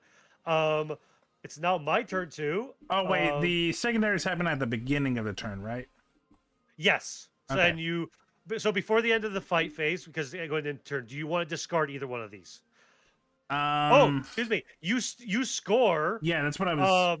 You score your alpha target on this one. So you score 5 points on secondary for killing the Scorpec. So this one would go away. For some reason, it's broken. So we'll just pretend it's discarded, and we'll just draw off the top of the deck and put one in here. So are you going to keep Area Denial? Because you still haven't gone to the center of the map. You can get a free command point if you discard it. I know, but right now I'm already at 6. Yeah. So you get. You shouldn't be at 6. You should be at 2. Because for some reason now that it registered where we're at, it's for some reason should be at 1. Excuse me. Well. Yeah. Oh wait a minute. For When some I reason, get 5 victory points? No, you get 5, but that's not command points aren't victory points. Victory points are set down here. Excuse me, I put them in the wrong thing. Right here. Okay. That's what this little white board is, and then it scores it in the green box for you automatically. Got it. Yeah. Okay, so I'm so hungry. you could get 1 command point, go up to 2 command points. If Yeah. you got rid of it because you're still not playing it. you know what? Let's do that. Okay, so we'll just consider them both discarded for some reason. The player that goes first, these break for some reason. I don't know why. So Okay. we'll just I'll Incoming just at keep track of it. So you're up to break. 2. And yeah. Okay, start of my command phase. I draw a new I gotta do reanimation first. So reanimation on this one. So the reanimations would be on the warriors, on the locusts, and on the Sorfek Lord. We're gonna do the Sorfek Lord first. So 1d3. How many wounds he gets back? He gets 1, so he's up to 6. Out of his 7. The locust, he goes back. He's fully healed. And the warriors get to reroll 1s. They get 3, so those 2 dead warriors are back in the unit. I have no battle shocks to make. So I go to end the command phase, and I score 5 victory points for holding a primary objective in my deployment zone. We are tied. We are tied at the current moment, but things can change. Yeah, I know you got objectives. I'm going to draw this because I secure no man's land. I can still potentially do. Oops, and then what is this? It's secure no man's lands just the whole area, or is it the middle? Yeah, So it's just hold an objective in the objectives that are in the middle. Yeah. So not count the objectives in our deployment zones. It's either so no man's land is anywhere that's not the deployment zone. I guess you technically could. It would be I interesting. could. So here's the thing: is I could, I've got a couple moves I could make. Like if because the Morkonaut's only OC4 right now, and I believe I'm 2 each on the Locust. If I can get around him, I could take this objective from him. So that might be something to do there. But we'll see what I can do. Welcome, Fusey Skiller. Fuse! Hi! So, yeah, we're going to go to movement. And what am I going to do here? I got to look at stratagems real quick. Because I think I might have something I can do. Do what you gotta do. Hi, chat. Are you having fun? So, I'm guessing for Favre, this is like a normal Sunday for you guys. It's Farva. Farva. It's okay. Farva. So for Farva, this is probably a normal Sunday. My chat, are you enjoying Warhammer?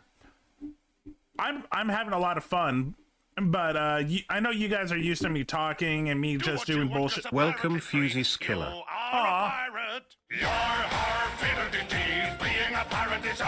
No, we were playing 10. One second.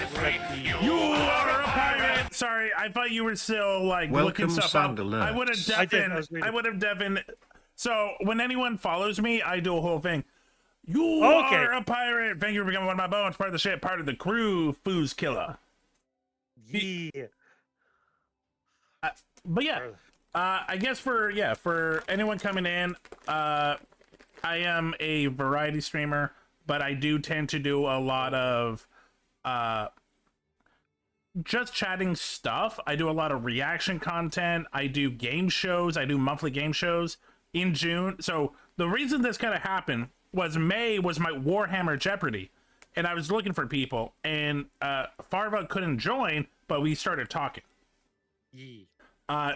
June is going to be Pathfinder, by the way. Yeah. I have no clue what Pathfinder is. I know what it is, but I never played it. Yeah, D&D style game. Yeah, I know of it. It just I look at it and go, "You're too complicated for my brain." It's easier than D&D. That's fair. It just has a lot more working parts. My brain already fights itself on D&D. Ironically, I forgot to tell you. So I told Farva how it works is the person that won chooses. Drew is my champion. Drew actually won Warhammer Jeopardy. Nice. Okay. Wonder. They absolutely could. I could fall back. Granted, even Drew says it. Drew won because of his book knowledge. One of the categories was the novel covers, and he swept on that. Nice. Oh, and the TV shows.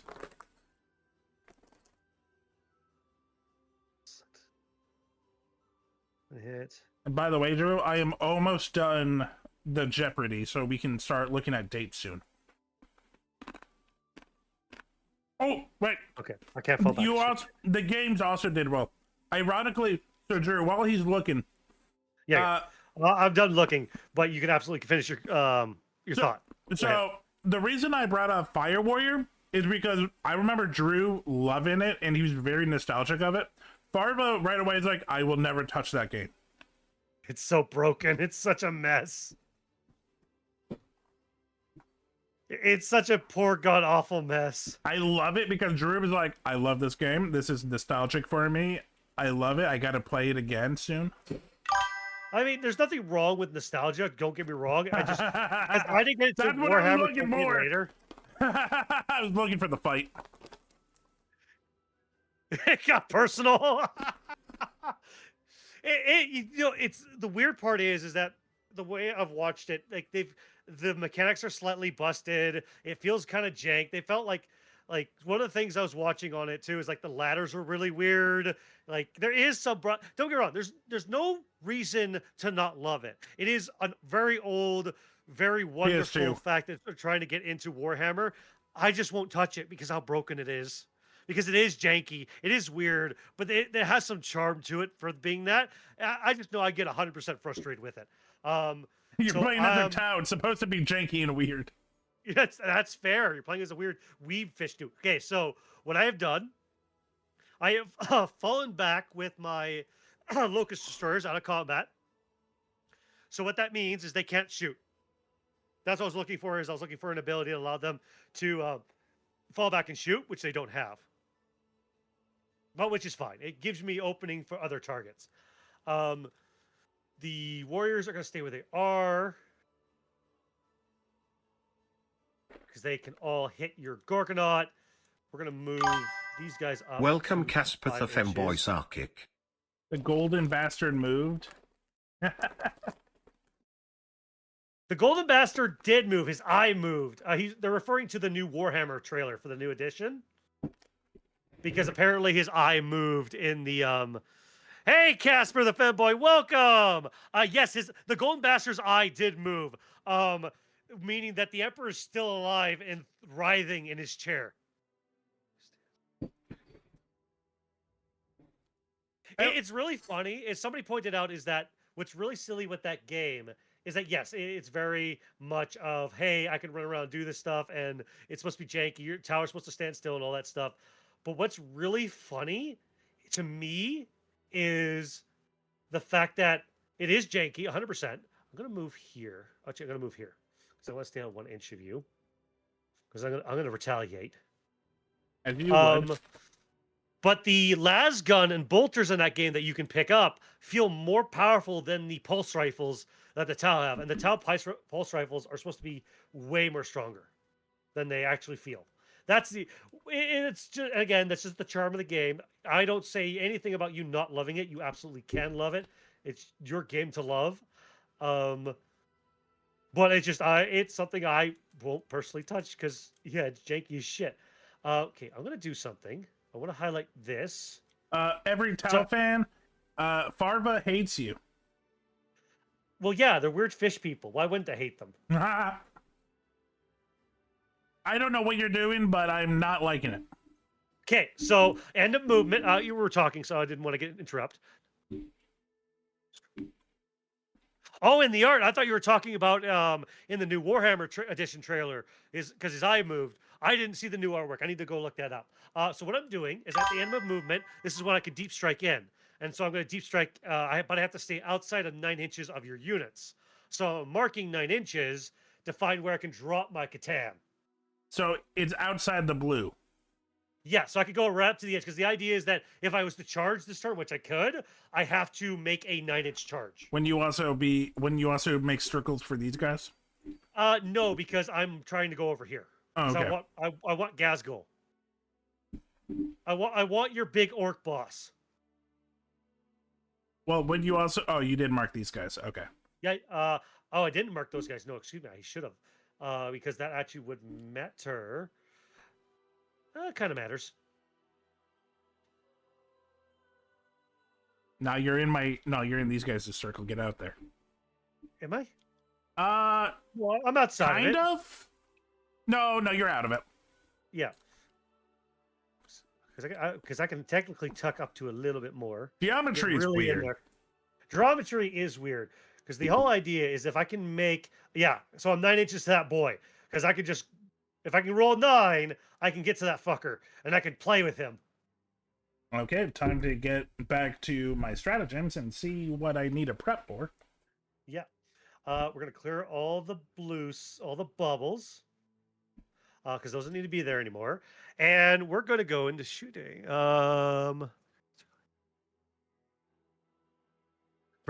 Yeah, the 100% the Grey Knights are going to pull the Terminus Decree if he moves his ass off that chair.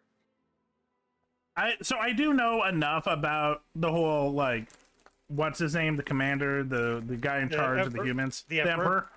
Yeah. I do love it that, like, the fans are like, he inched a little to the left, he lives, and his eye moved, and that means that, like, literally massive destruction's about to happen. I love that. He farted. Death to the snake people. What I think it means is, personally, because I've seen it, is that it's the idea that he's still alive. He's not just, he is a rotting corpse, but he's absolutely still alive, 100%. And that's what I think people were looking for, is he just wasn't like a corpse laying there. He still has enough energy to move, but you also got to remember there's kind of two forms of the Emperor.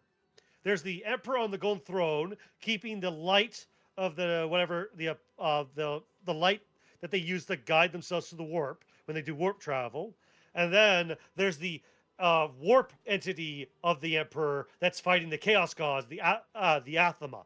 And you got to remember, they are sacrificing 1,000 psychers to him a day to keep him alive. How many people are there? How many people are there? Like, I feel like, because it's been centuries, how many people do they have? It's not centuries, it's thousands of years, it's millennia. Like, look, I understand humans are good at procreating, but not that good. Oh, well, you got to remember, it's millions of worlds with billions. It's a million worlds with trillions upon trillions of humans. Yeah, it's not like, so when they talk about the Milky Way, because Warhammer's not like one sector of space, it's the Welcome, entire Casper Milky the Way. fanboy side. Thank you, Casper, for the follow. 1 second, I gotta do something too. Yeah, go ahead. You are a pirate! Hey, thank you for becoming one of my bones. Part of the ship, part of the You crew, are a fanboy. pirate. Yeah. Yo ho, fiddly dee. Yeah, you can't hear it, but literally when anyone follows, the Lazy Town song plays. I do have a thing that's supposed to go off. Apparently, it's still broken. I need to fix it. Oh, I understand again, that. I have a point redeem where it should automatically give me boobs, but I gotta do it manually. Yes, so there is a story that if he didn't release all the chaos energy that he absorbed, he would have become the Dark King, and he would have become a chaos god or become a new god of the warp. So it's very interesting that that's how he wound That up feels on the like throne. some horsey heresy shit. It is, and I also do play 30K. So if you ever want to learn that at some point, because I do prefer it as being the superior game, but it's got a little bit more rules to it. So I'm going to go to my shooting phase now. And the first thing I'm going to do is this 20-man blob of warriors is going to shoot at your Morkanaut. Okay, let me... And I'm going to spend one, I believe I can do it to them, to give them sustained. Actually, no, maybe? Yeah, I'm going to give it to them to give them sustained. Because you got 4 wounds left, I'm going to try and blip that thing out of existence. Try is the key word. Did you move? I did move a little bit. Technically, the Sorpek moved, the Locust moved, the Warriors didn't move, the Immortals did move, and technically you can also Overwatch on the Catan shard because it came in, so that counts as a move. Yeah, I'm definitely overwatching. Just picking. Oh, yes. Before I go into finish my movement phase, absolutely Overwatch. Yeah, I'm overwatching. So you can click me down one. I will click you down one, good sir. You're down to 1. Just making sure you hit roll of 6 if you're to score. Congratulations on finishing your painting your first army, Casper. Excellent. What faction did you pick? I'd love to know. I don't. I'm trying to think what would be the best option. So you know the Catan's going to try and come after Gazgul. You know the Sorpek's coming up, so you can try and ping some health off of him. You can try and ping some health off the Catan. Warning: the Catan does drop -1 damage from every attack that he takes into himself, and he does have an invul, and they feel no pain. And I'll explain what a feel no pain is here in a minute. I'm between the Scorpic or the Locust. Yeah, because the Locust did move away from you, so you could absolutely Overwatch them because they fell out of combat. You know what? I'm going to go for the Locust. Yeah, try to get rid of them. Yeah. Excellent.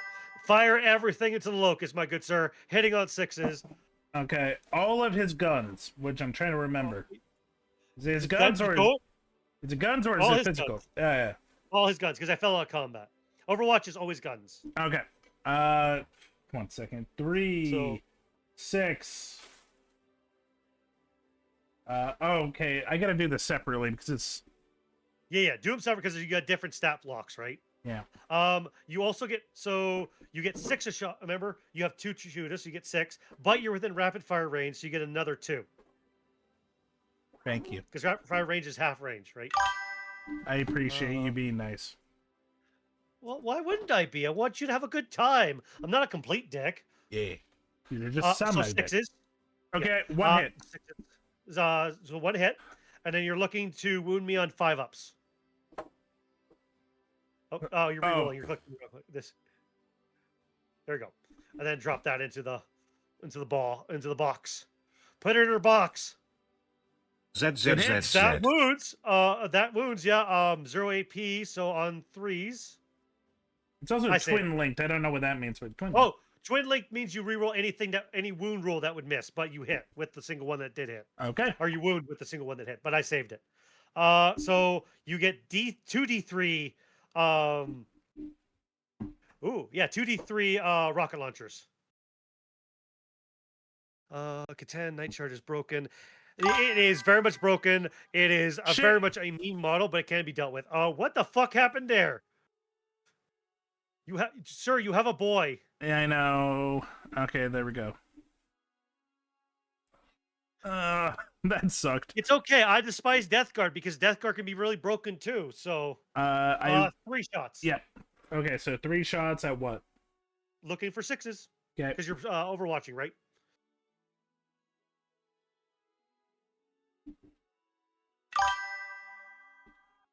Nope. Wait, this one? No, this one's blast. Blast would be for every 5 moles. It's only a 3-man unit, and you're looking for 6s, so all of them missed. Okay. Next up is the custom blaster. So you get 3 shots. 6s. Looking for 6s. Nope. Nothing. You also have to roll a hazardous because it's a hazardous weapon. Nope. So you're good there, and then D6 plus 3.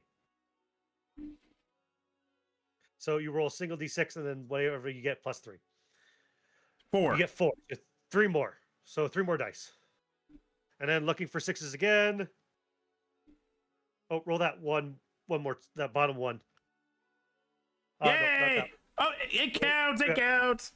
You have to roll that one, but fine. Yeah, I'll give it to you. So you get 2 hits, and then strike 10. So on 2 or on 3, excuse me. So roll those. On 3's the wound. I'll give it to you. So 1.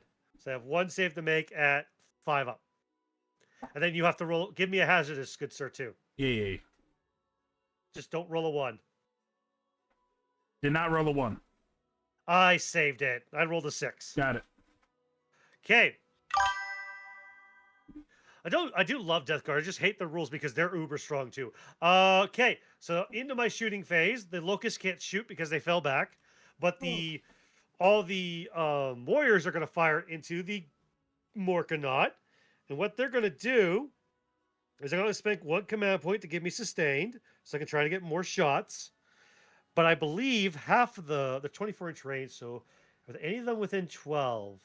That one's in 12. Nope. So I get 1 extra shot. So I get 21 shots. These do have lethals because they're Gauss weapon. So I have I gotta spend the command point for sustained hits. Okay, whoops. So 21 shots, looking for 4-ups, and 6s are sustained and lethals. Oh fuck yeah! Look at that! Look at that! Gotta love it. And then this is gone. This is gone. This is gone. And then this is strength 4. So your toughness 12. So on 6s to wound. I mean, that's not bad. Good sir, you owe me 10 saves. Got it. At your t-shirt save, your 3-ups. Got it.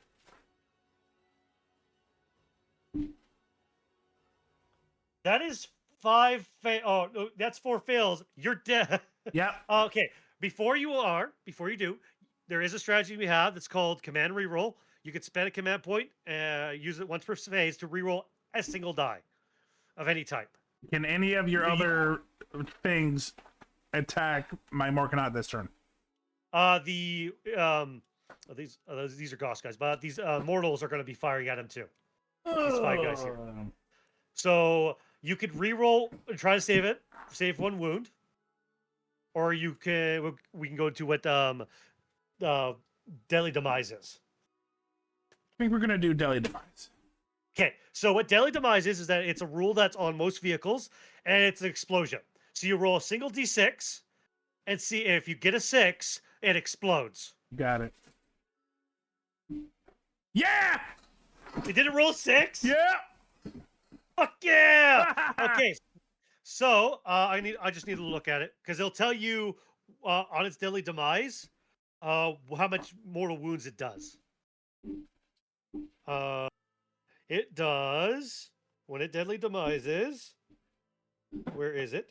Where is your Deadly Demise? It's D6 mortal wounds. Okay, so everything within 6 inches of him, which is my locus, take D6 mortal wounds. Yay! So roll another D6, and so now that we got some mortal wounds, what mortal wounds are there wounds that you cannot save. They just go straight into, and they can like bleed over into another unit if it kills something. It rolls a 3. So that just straight up kills a single model base.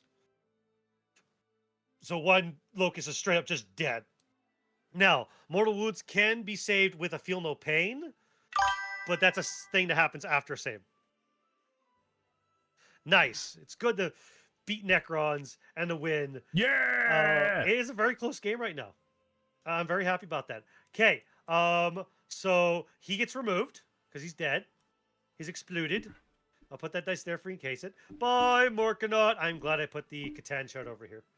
It did its job. Yeah. So next we're gonna go to the Immortals. They can technically see the boys? Yes. But how many of them can see the boys? The Immortals? That's this group here. That's the ones with the weird looking guns. This group of 5 here. What's their range? So I believe Goss is 24. Not boys, excuse me, knobs. Okay, I was about to say, I'm like, you might be able to see him, but like, I don't know if you're gonna hit him. You can see him, but you can't touch him, dumbass. That one would hit the knob. Yeah. Am I missing a model? I'm apparently. Oh, I might have killed one. No. I was looking at something. Oh, the list I'm running has. Yeah, so I had swapped the model for something else, and I realized that now, but it's the same point cost. So I just gotta fix it. The original list had like what's called a reanimator. So if you're within range of a Necron unit, it adds the reanimation. But this this army has immortals. So Gauss is 24 inches. So I was looking at the knobs. I think only one guy can't see. The other 4 can. But 24 inches. Yeah. So 4 of these mortals can see that one knob. So they're going to shoot into the knobs and see if they can weaken that unit up a little bit. So they get 2 attacks each. So that is 8. Hitting on 3s, and they have lethal as well. Look at that. Lethals. 1 failed. And then this is strength 5. What's the toughness of your knobs? Ooh. What's the strength of your knob, good sir? Oh, my knob How is... healthy is it? Oh, it's pretty good. It's pretty good. Yeah, pretty good. 5. Wait, sorry. Health? So wounds. Oh, yeah, they're toughness. They're toughness. Okay, 5. 5? Okay. So these will be wounding on 4s. Okay. Okay, good sir. You owe me 5 saves at -1 AP. So what's their t-shirt save? Their normal save? It should be 4 I think, plus. 3 up or something. It's a 4 plus, so you'll be saving on 5 ups. So that's 1 wound each. So that's a. So what happens here is because you do have a knob that's got 1 wound. One of them is supposed to have this. So one second. Kill him. Because there is the boss lads. While the war boss model is leading this unit, each time an attack target this unit, if the strength characteristic of the attack is greater than the toughness of characteristics of the unit, subtract 1 from the wound roll. But it wasn't greater; it's equal to. Well, because that was 5 as well. Well, I tried. It's a good rule. It was a good check. Don't get me wrong; it's a good check. At break. But you still get you still have 5 saves. Oh no, you have 4 wounds coming because you saved one of them. Yeah. So 1 knob is dead because it had 1 wound. Yep. So that guy has to take it. It'll kill another knob, and then 1 will be at 1 wound again. Okay. I got these. So he's Oh. got to be alive because this guy had the wound on him. So I didn't even see that guy. My bad. yeah, it's all good. So these two would be dead.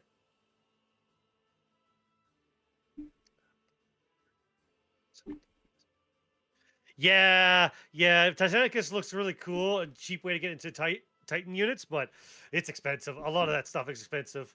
Trust me, I own a Warlord Titan. That thing was expensive. Wait one Okay. second. Yes. Yeah, okay. I just wanted to make sure that it was the right knobs because, like, one of these isn't one of these supposed to be a boss knob, or is that? Yes, that's the one that's green, okay. extra green. It's the one with the squig on his back, because he does have a squig on his back. Okay. Okay, so that's their shooting. The Sorpek Lord is going to shoot into them because he can. Gotta try and weaken, squishy it up a Welcome, little bit. Gru_VT. Hey, girl! The jump! The war! That jump. Unfortunately, he did not bring a weird boy to do the jump. So hitting on 2s. That one missed because it always does. And then this is strength 8 to your toughness 5. This will it be -1, so it would be 3, but now it's wounding on 4s. And that still wounds. You have 1 save and a 5 up, good sir. Oh, that was rapid fire. I got 2 more dice to roll. I just realized. Okay. Both hit, and then wounding on 4s. Excuse me. You have 3 saves at 5 up. Got it. By the way, I don't know if it's just me. Does War Organ usually break? I don't know. It might. I don't use. Like I said, I only use it for stratagems. I don't use it for building armies. Okay. Because yeah, I've had to refresh it multiple times. Yeah, this is why I use new recruit for the army rules, because it never really falters, and it usually gets updated almost right away. So you save 2, you take 1, so just that 1 knob with the 1 wound dies. Got it.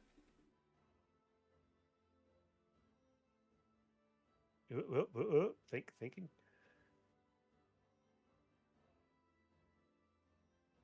Yeah. Oh, the Titan is equivalent to, because 1 Titan is equal to the price of a Imperial Knight in 40K, because it's almost the same size and pretty much the same amount of plastic. That's why it's so much. But yeah, Harlequins are cool. It's just sad they don't have a big enough range to do a lot more with. You have to probably fill in the rest of the army with normal Eldar. Okay. Oh, I'll get that model. I'll get that guy for you. Here's the knob. Sorry, I'm just reading the stratagems. Yeah. There was something That's I fair. could do, but honestly, I'm going to keep it. Yeah, it's probably not worth it on the knob. Yeah. So I'm going to guess it's to give it feel no pains.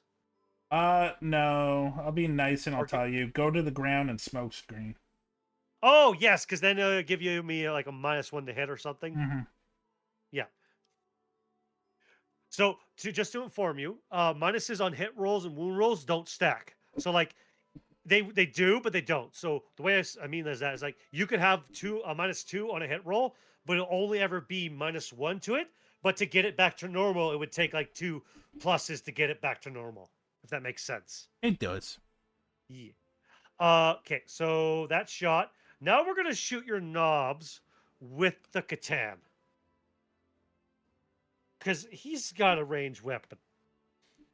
It's got a lovely name called the Gaze of Death. That's a name. Yep, it's 18 inches. You're within range of it. I could do it to. No, I can't see them technically. So we're gonna gaze at death your knobs. It gets D3 attacks. Mind you, this is also me kind of shooting myself in the foot, because if I kill these other 2 knobs, I'm making my charge even longer. So I get 1 attack, which I'm fine with, hitting on 2s. And it misses. Your boys are like, "Why are you staring at me like that?" Well, no, you're going for the knobs. The boys are like, Sorry, for me, the knobs. the boys knobs are are like, ready, are getting ready to shoot you on my turn. It's like, okay, whatever happens, we take Yeah. the big squishy guy that popped open. Yeah, that came out of nowhere, that phased in. Unless I win big on the lottery. Casper, Yeah. I talked about this earlier. I look, respect to you guys. I have too many hobbies and too many things that I enjoy in this world to spend all my money on Warhammer. Yeah, but Warhammer's great, man. You need some plastic crack in your life. You know what's also great? Video games, comics, Yeah. food. Favorite comic? Oh shit. Okay, that's hard because I have favorite characters, I have favorite storylines, Okay. favorite writers. Favorite comic line currently. Oh, currently. Let's go currently. Absolute Wonder Woman is really good. I haven't looked into it much, but I heard it's really good. I've been following the Absolute Batman, Which I've and heard is really good. Oh, it's just Bat Brick. Yeah. He's not as smart as our typical Batman, but he's definitely Bat Brick. Okay, Invincible has actually, the comic book hasn't been active for years, but I do love Invincible, both the show and the comic. I heard the show's been pretty accurate to the comics, other than them having to skip a couple parts here and there, but it's been pretty good. I haven't watched the latest season, but I've heard from other people that tiny spoilers, they didn't destroy Vegas. That's good. I like Vegas. Okay, we're gonna go into the charge phase now because I'm done shooting. We're going to charge with the Scorpec Lord into the knobs. Okay. And Gazgul. And we're gonna see if he makes it in. Come on, I don't even know how far I need to go. I know it's not that far. I need a 5. I need a 5-inch charge to get in there. Come on, baby, give me a 5. That is a 7. So I definitely make it in there. And then the Nightbringer is going to charge into the knobs. And he needs a 9. And this is why I kept my single command point, so I could re-roll this. Come on, baby. That is a 4. I'm going to spend my command point to re-roll that. Come on. Come on. Come on. That is a 7. Nope. The Nightbringer's going to sit out there with his dick in the air. And you're down to 0 command points. I like it. Yes, I am. So, with that, I'm going to go to end of charge phase because the Sorpek Lord does something. It's great. It's fantastic.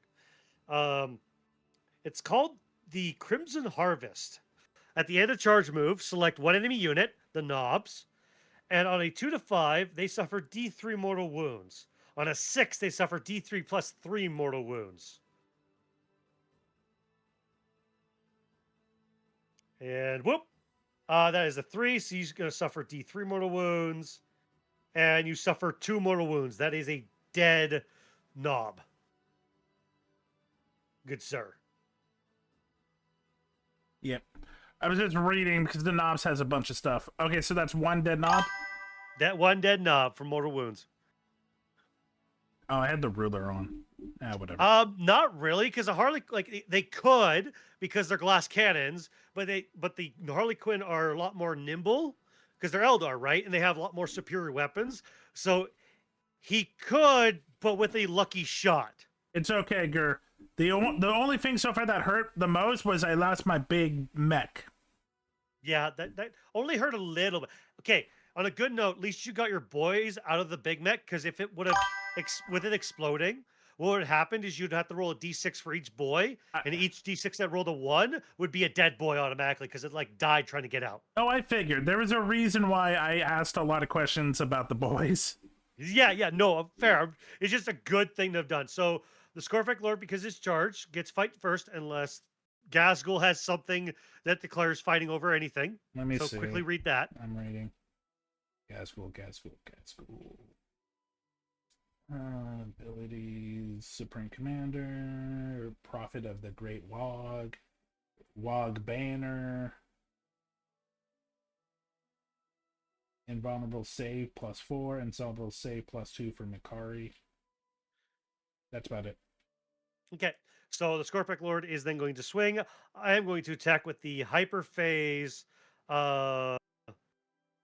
this Hyper Phase Harvester, which gets me 4 attacks. He says this model's in the bear. Okay, so it doesn't affect him. That doesn't affect him. Okay, so he gets 4 attacks, hitting on 2s, no rerolls. All of them hit, and then this is strength 12. 1 second. So heroic intervention. Your opponent's charge phase just after an enemy charge move. 1 unit from your army that is within 6 inches of that army unit and would be eligible to declare a charge against that enemy until if it were your charge phase. Yes. So heroic intervention is a command point. I believe a command point. It is a single command point. So it's got to be a character, and it's got to be within 6 inches of a model that just declared a charge. So Gazgul's already part of that unit, so he couldn't do it. He's already in the combat, and the mech is 7 inches away. What about Boss Knob? Boss Knob is not a character. Oh. It has to be a character. What about this Tank Buster? No, because that's not a character. Oh. It's going to be the Big Mech, which is a characure. And sadly, Gaston's over. What about McCarthy? Well, no, it's in there. Okay. Yeah. Continue. Good question, though. Lore-wise, I believe Harley Quinn would still beat a guards. If it was a single guardsman, it's still going to be a Harley Quinn. Even a squad of Harley Quinns against a squad of guardsmen would still win because they're more agile. They have the stronger weapons. They can jump in and out of reality because they can just phase into the webway and just pop out wherever they want. Like, they're really sneaky bastards. Anyways, I'm going to do my 4 attacks. So 4 of them hit. This is strength 12 to your boy. Just real quick. Your knob, you said they're toughness 5. Correct. And then Gazgul is... So here's the thing. Because I'm attacking the boys, whatever wounds he doesn't take will go into Gazgul. I guess it doesn't matter then, because it just... Oh, no, because it will bleed to Makari first. Yeah, I was about to say. So, yeah. So, I'm wounding on 59 inch, damn. 5. Yeah. I guess I'm wounding you on 2s. You have 4 saves to make. Yep. At, what was it? -3. To your armor save. That's for the knob? That's for a knob. So do them one at a time because these are flat 3 damage. Because one of them could just straight up kill. And I believe a -3 makes it a 6 up save for your knob. That's a 5. Yeah, he's dead. Yeah, you need this because he's got 3 up save, correct? 4+. 4+? Oh, then he couldn't save it at all. Because it's a -3. It'd make it a 7. You couldn't save a 7 on a single D6. Oh, okay. So the knob is dead, and that's all your knobs. Yep. So again, do these one at a time for Makari, because if you roll a 1, Makari's dead, and then the rest of them would go into Gazgul.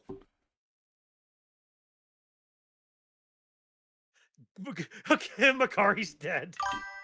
Okay, hold on a second. Before you jump, do you want to spend the command point to reroll that one? Ooh, you know what? Yeah. Let's Z. save Makari. So you get one. Bring that dice back and re-roll it. So you still have one. There more. we go. So he saves it. Yeah. And then go to the next one. Does he take this one? He takes that one. Does he take the last one? Yeah, he takes the last one. And that's when we CP reroll and shit like that. Yeah. Okay, that's his turn. Makari and Gazgul get to swing back. Yeah. Okay, let me get the stats again. Do they attack with everything? They attack. Well, they swing with their melee attacks. Got it. And again, because Gazgul has the claw, you have to pick which profile you want. Well, it's going to be strike because I can't hit 2 creatures. So. Well, I mean, you just want to get him dead. That's why, because the damage profile will kill his ass.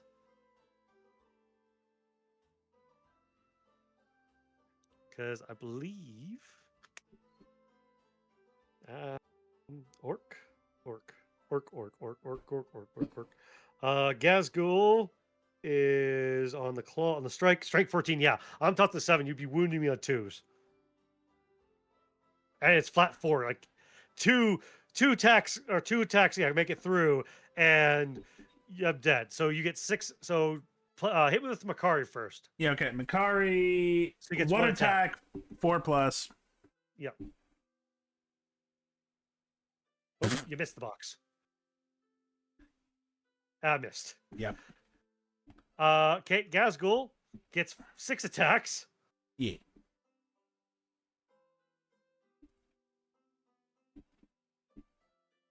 Yeah. Yeah. Yeah. All because you're hitting on 2s. You all hit. And now Yeah. you're wounding on 2s.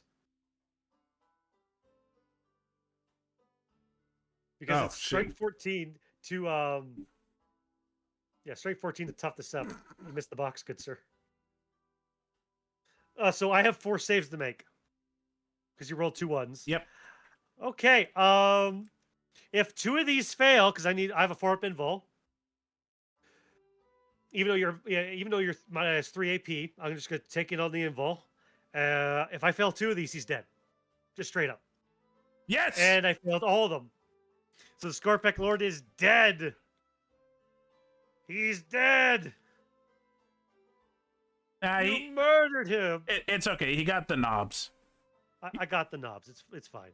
I got the take out your knobs. They dead. They dead. That's my turn. God, I did not score secure no man's land. I No. did not score extend battle lines. I'm gonna get rid of extend battle lines and get a CP, and I'm gonna pass the turn over to you. Okay. So it's turn 3.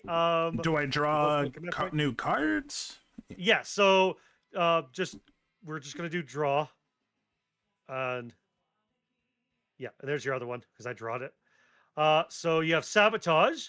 So this one is you. So an action is if a unit can shoot, you can perform an action instead, so they don't get to shoot. And what this one is you go inside of a terrain feature. So like up, like you go, back into the sea cans to this turret in this building, and you're going to perform the action of sabotage. And that unit has to stay alive until the end of my turn. And if they stay alive, the sabotage goes off and considered blowing, and it's like you blew up something on the inside of there. Okay. That's what sabotage is. And then what's the other one? Attempted target.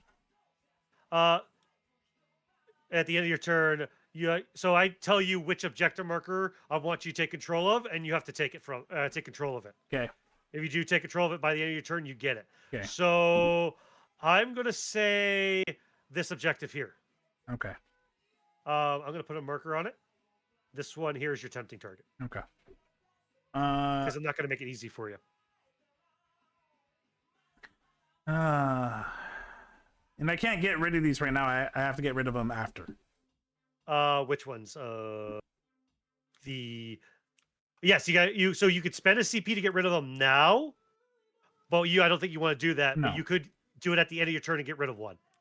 Okay, I just remember. Also, you hold 2 objectives, so Yeah. you score 10 points. Thank you.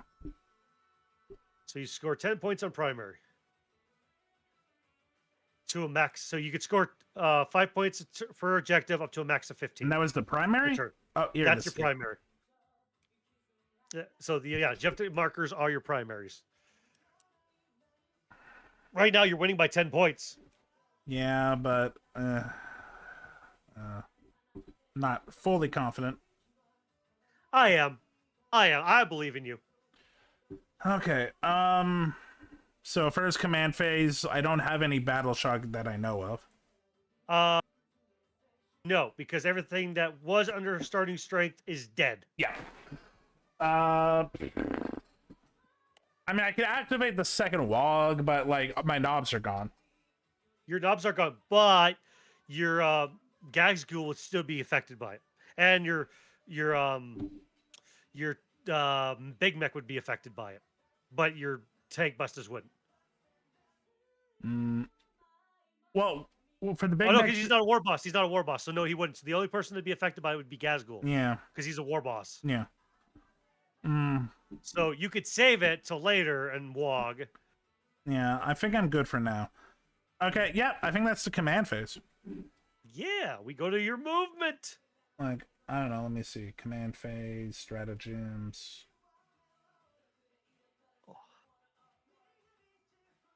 Yeah, I'm good. Mhm. Okay, movement. Do the boys have a line sight range of Catan? Yes, because technically they're inside the building, they can see outside the building, and absolutely, as long as they have the range. Now, do I these believe they do. boys also have range of Catan? I mean, sight. Oh, 100%, because technically some of these boys are inside it, and these guys are back here. I bet you, yeah, 100%. They'd just be range, right? 22? I think they're 24 inches. 22. 22? They're 22? That's a really oddball number. Oh, Oh, 22 to Catan. Yeah. I was asking that if they're 24 inches to total. That, give me a second. Let me look. I have not looked up the boys at all. To be fair, they haven't done much. The sluggas are 12 inches. So no, so this unit wouldn't be able to. Yeah, that is range. Yeah. Yeah. So these boys wouldn't be able to shoot. These would. These boys, yeah. The ones in the building up here absolutely would. Okay. Gazgul can absolutely shoot them. So currently the tank busters can't see them. They'd have to get off the objective and have to touch the terrain to be able to see them because they're not within range of the ruins. Because, like I say, blocking. Right? Is it possible to be on both? It is. You could shunt yourself a little bit over so that you were touching the ruins to be able to see through it. That's kind of what I'm thinking. Yeah. As long as you got the movement, right? For the tank buses, I should. Oh, yeah. You should. You got 6 inches. You're a 6-inch man. You should be fine. No, absolutely. They're all fine.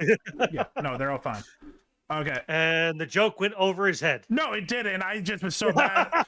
That's what, your 10th dick joke? At some point, I have to ignore some of them. I can't help it, okay? Look, we're talking about knobs, boys, and green veiny shit. I get it. Okay, does this count as touching both? Yeah, I would say so. You'd have to move some of the other guys to get the rest of them to see, but yeah. Okay. Oh no, yeah. I guess the unit doesn't have to be wholly within, so yeah, you'd be perfect. Okay, well. You just have to be some of them touching, yeah. Okay, there we go. Okay.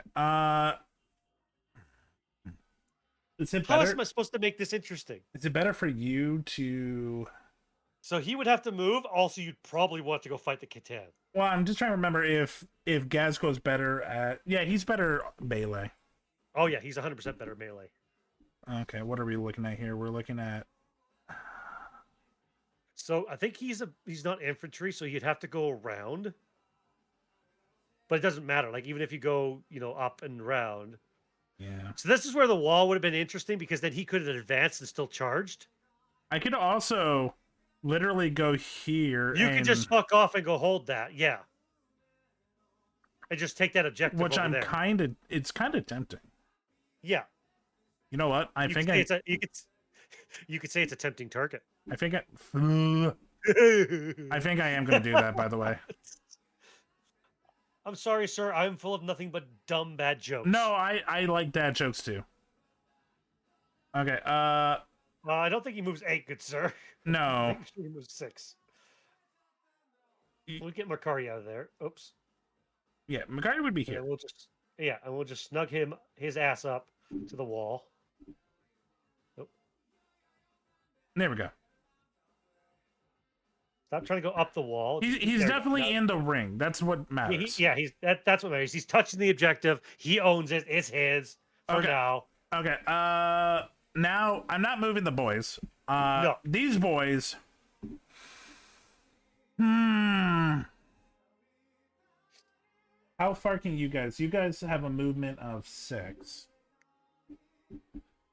So they could move.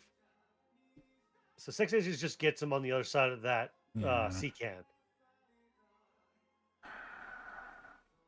They could just scuffle up into this terrain feature and do sabotage.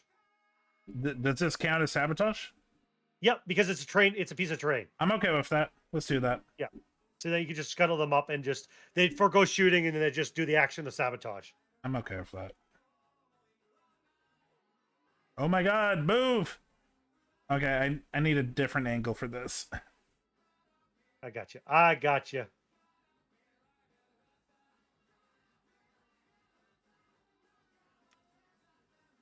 There you go. Good enough. Yep. Okay, so they're not shooting, they're sabotaging. Yeah. So they'll forego the shooting turn when they get there. And that's all your movement. Yep. I'm pretty sure. Yep. Okay, good sir. To your shooting phase. Okay. Let's go with the tank busters first. Yeah, you finally get to shoot the tank busters. Tank busters and the Big Mac with Shakataka Gunna. Mm-hmm. Okay. Into the katana, I take it. Nice to meet you. I'm Toff. What do you want first? Do you want the tank busters or do you want the Big Mac with Shakataka Gunna? Whatever order you would like to do it in first. Let's check out the Big Mac. Okay, you got a Shakataka Gunna, 60 inches. Range. Yep. Yes, you're absolutely within range with him. Okay. D6 so it's plus D6. 1. Yep. Okay. So heavy is a special rule that if he didn't move, he'd get +1 to hit. Look, he wouldn't have hit if I didn't. So Yeah. I don't feel bad. No, I understand, but yeah, because you need to get them scuttled up. Okay. That's a 7. Good sir. That is seven attacks. Okay. You need 6 more dice. I guess I could just keep that. Yeah. Never mind. 7. Mm, I miscounted. Counting is hard. Okay. You were looking for 5s, good sir. I got 4. Yeah. So we'll delete these other 2. Yep. And then this is strike 9. Let me go check the Catan. It is toughness 11. Okay. So on 5s. So you have 1. What's the AP on the Shaka?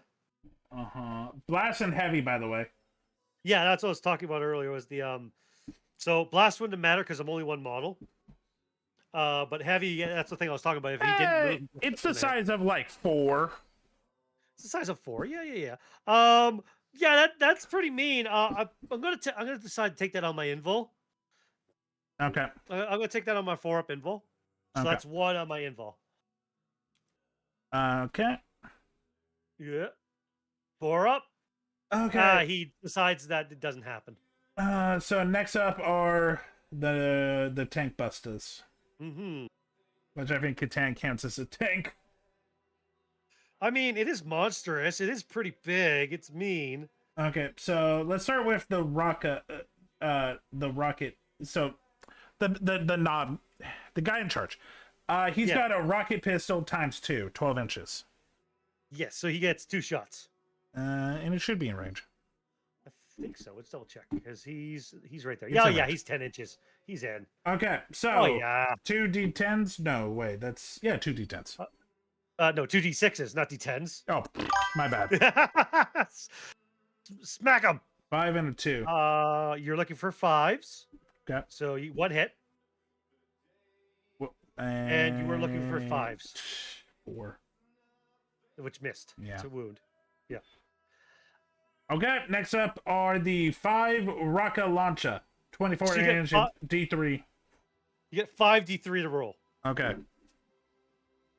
Okay, let me. That's in the bag. If I hover, That's I should. If I hover 5, that should have worked. Nope, never mind. There you we go. go. Yeah, there's. Oh, that's not a. The other one. Here you go. I got you there. There, I got you. Okay. Okay, that's a good amount. That's 9, 10, 11, 12. Okay, so So you I'm have rolling 12 attacks. 12. Yeah. 10 plus 2. 2 equals 12. Yep. Chad, I hope Hitting you're on having 5 fun. again. Oh yeah, I'm having fun. Are you having fun, Silver? Oh god, yeah. Yeah, I hope Chad's enjoying this. And it has Uh, blast, and that thing is definitely 4 people. No, I'm kidding. I'm kidding. Yeah, it's definitely 5 people because of the size of it, but it's not. It's 5 Necrons on in a trench coat. No, it's a bunch of scarabs in the trench coat. It's got like 8 scarabs on its base. Weird. So you're looking for 5s. So you got 4 hits. Yep. No lethals, no nothing. So again, you're looking for 5/6s. Oh, hold on a second. No, you're looking for 4s because we forgot to check. Tank hunters, any monster or vehicle, add 1 to the hit roll and add 1 That's to a the wound monster, roll. I'm guessing. Yeah, it is. Okay.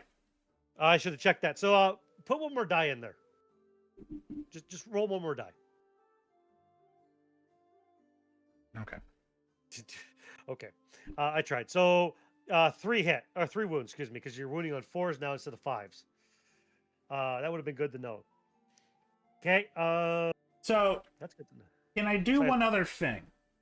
Yes. So, once per game, I can do a bomb squib. For each bomb squid this unit has, after this unit, after it ends. Oh, so you do that at the end of movement. I know. Can I do that because I just realized it?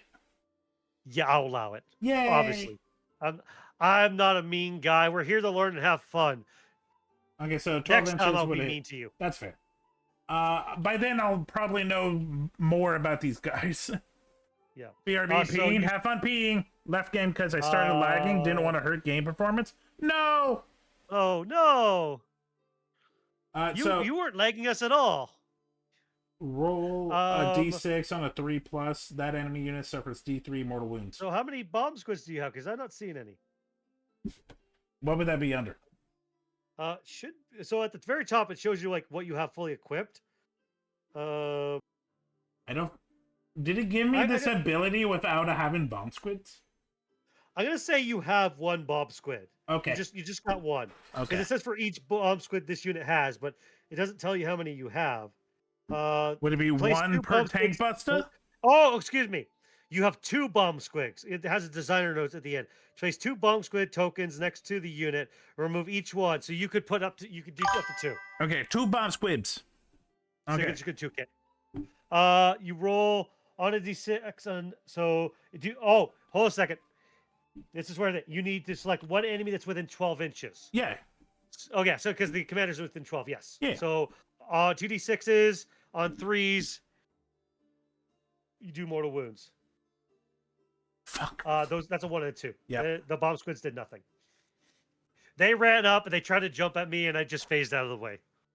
Okay, so back to damage. So I have 3 saves to make. Yep. I have 3 saves to make at 4 up.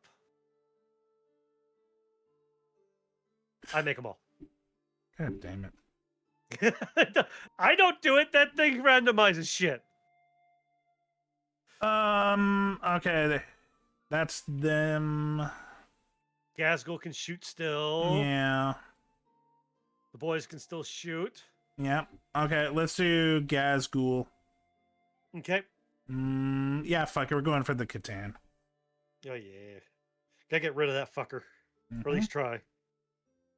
Okay. But, So that would be your roar. yep, 36 inches, which I would be surprised if it didn't. Real quick. Let's see if you're within 18. You absolutely are. So you get to add 4 for your Rapid fire. Yeah. So you get 16. Yeah. That is how that math works. Mhm.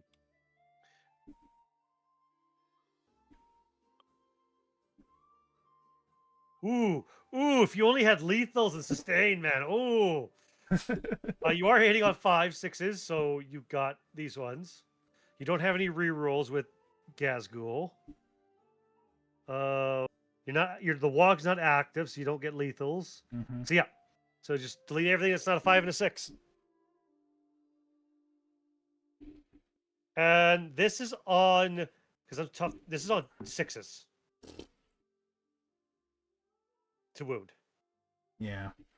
Okay. That's 2 of them. Yeah. I'm pretty sure that leaves me with a 3-up save. Because they're 1 damage. No, They're 1 damage apiece. I'm just looking at how much because it's 0 AP on it. yeah. Yeah, 3-up save. 3-up t-shirt. Saves them both. He's loving it all day. Okay, boys time. Boys, here comes the boys. I would love it if the only things that hit them is the fucking boys. The only thing that does damage to it. Yes. Tank busters, nothing. Nothing. Not war. Gazgul, nothing. The boys, To everything. be fair, if we would have realized that you got +1 to hit, you might have got more hits. Yeah, To be fair. that's fair. Yeah. Okay. They all have sluggas times 10. So that's Oh yeah, because there's 10. So whatever the attacks are for the slugs. Let me look here. so that would be 10 attacks. Yes, so you got 10 attacks.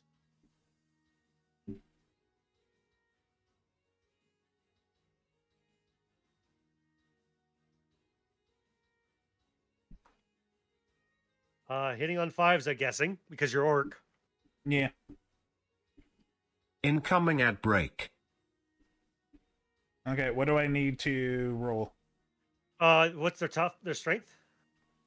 4. 4? 6s. Fucking A. Nothing. Okay. Nothing. Okay. That is that's my turn. You shoot. You're not going to charge. No, No, 'cause and these guys are using their shooting for sabotage. Yeah. And you don't want to charge a well, these guys can't make the charge. No. They could, but they don't want to make it. Gazzy's busy over here Yeah. holding something. Yeah. He's not impressed by the shiny blue man. Okay, real quick, at the end of your turn, do you want to discard one of these? I'm You are doing sabotage. Yeah. I We're gonna think get rid of I tempting I, Z, I Z, am. Z, Yes, Z. I'm getting rid of tempting target. Okay. That will give you a command point. And then we will. Oh, for some reason it's doing that again. Yeah, whatever. There it goes. So I think I have to do it. Oh, that might be why. Okay. So I score 5 for holding an objective. Yep. Because turn 3. I have to draw another secondary. Which one did I get? Tempting target. Please, Silver, pick a objective marker in no man's land I must take. This one.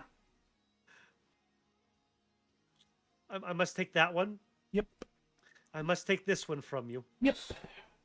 You have chosen death, I see. Okay. So we're getting rid of that marker because you got rid of tempting target. Okay, and I still need to hold. Well, that actually helps me because I'm still trying to do secure no man's land. So I I mean, might be actually able to do that. you also have to deal with a sabotage. I could, but I also could have just ignore it and just let you have it. Because if I take this one away from you, Yeah, you won't if be you're- holding it, and you'll only score 5 points on your primary. So 10. Oh yes, because Gaskell, yes, absolutely, you're correct. So I got to figure out what I'm going to do here. Hey Chad, I think he should just end turn and let me have a turn. He's just did me not do anything. Yeah.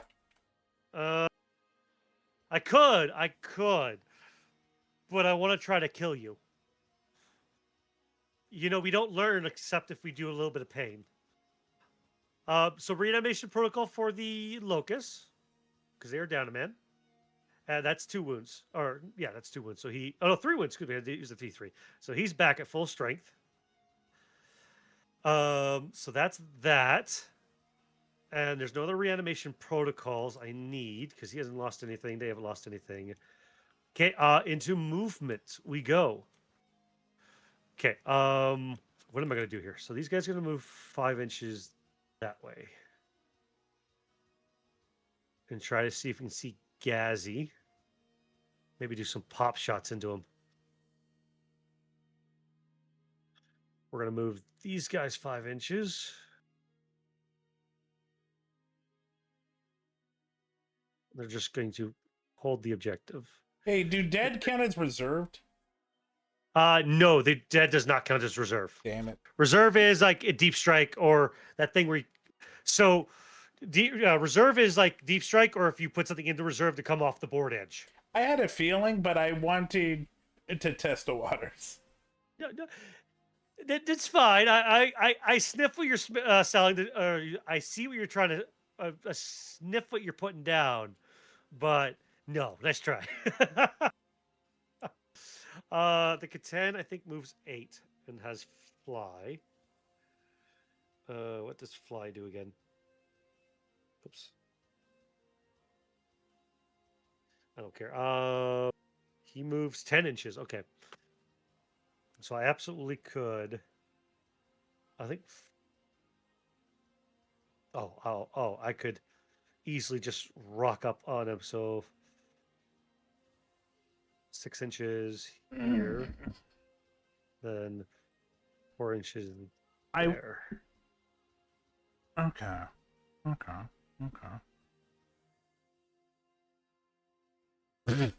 Falls over. Falls over. Bloop. They can see Gazzy. Can he? Can they? Yeah. 'Cause this is a So wall. This is part of the building. Is Gaz a monster? I wonder what Gaz is. I'm really That's a good curious. question. Because if he's infantry, he just has to touch the building and then I can see him. Let me check. I'm on boys. He is an infantry. Oh, yeah. I can see his ass because he's touching the building. He's Yep. touching the ruins. Yep. Okay, that makes that interesting. The Catan can definitely see him. Let's go back over to my stuff so I can see what I'm doing. The locusts are going to. I'm sad the score effect didn't do anything. Are refreshing. Thanks, They're Chef going to go 8 Spiral. inches this way.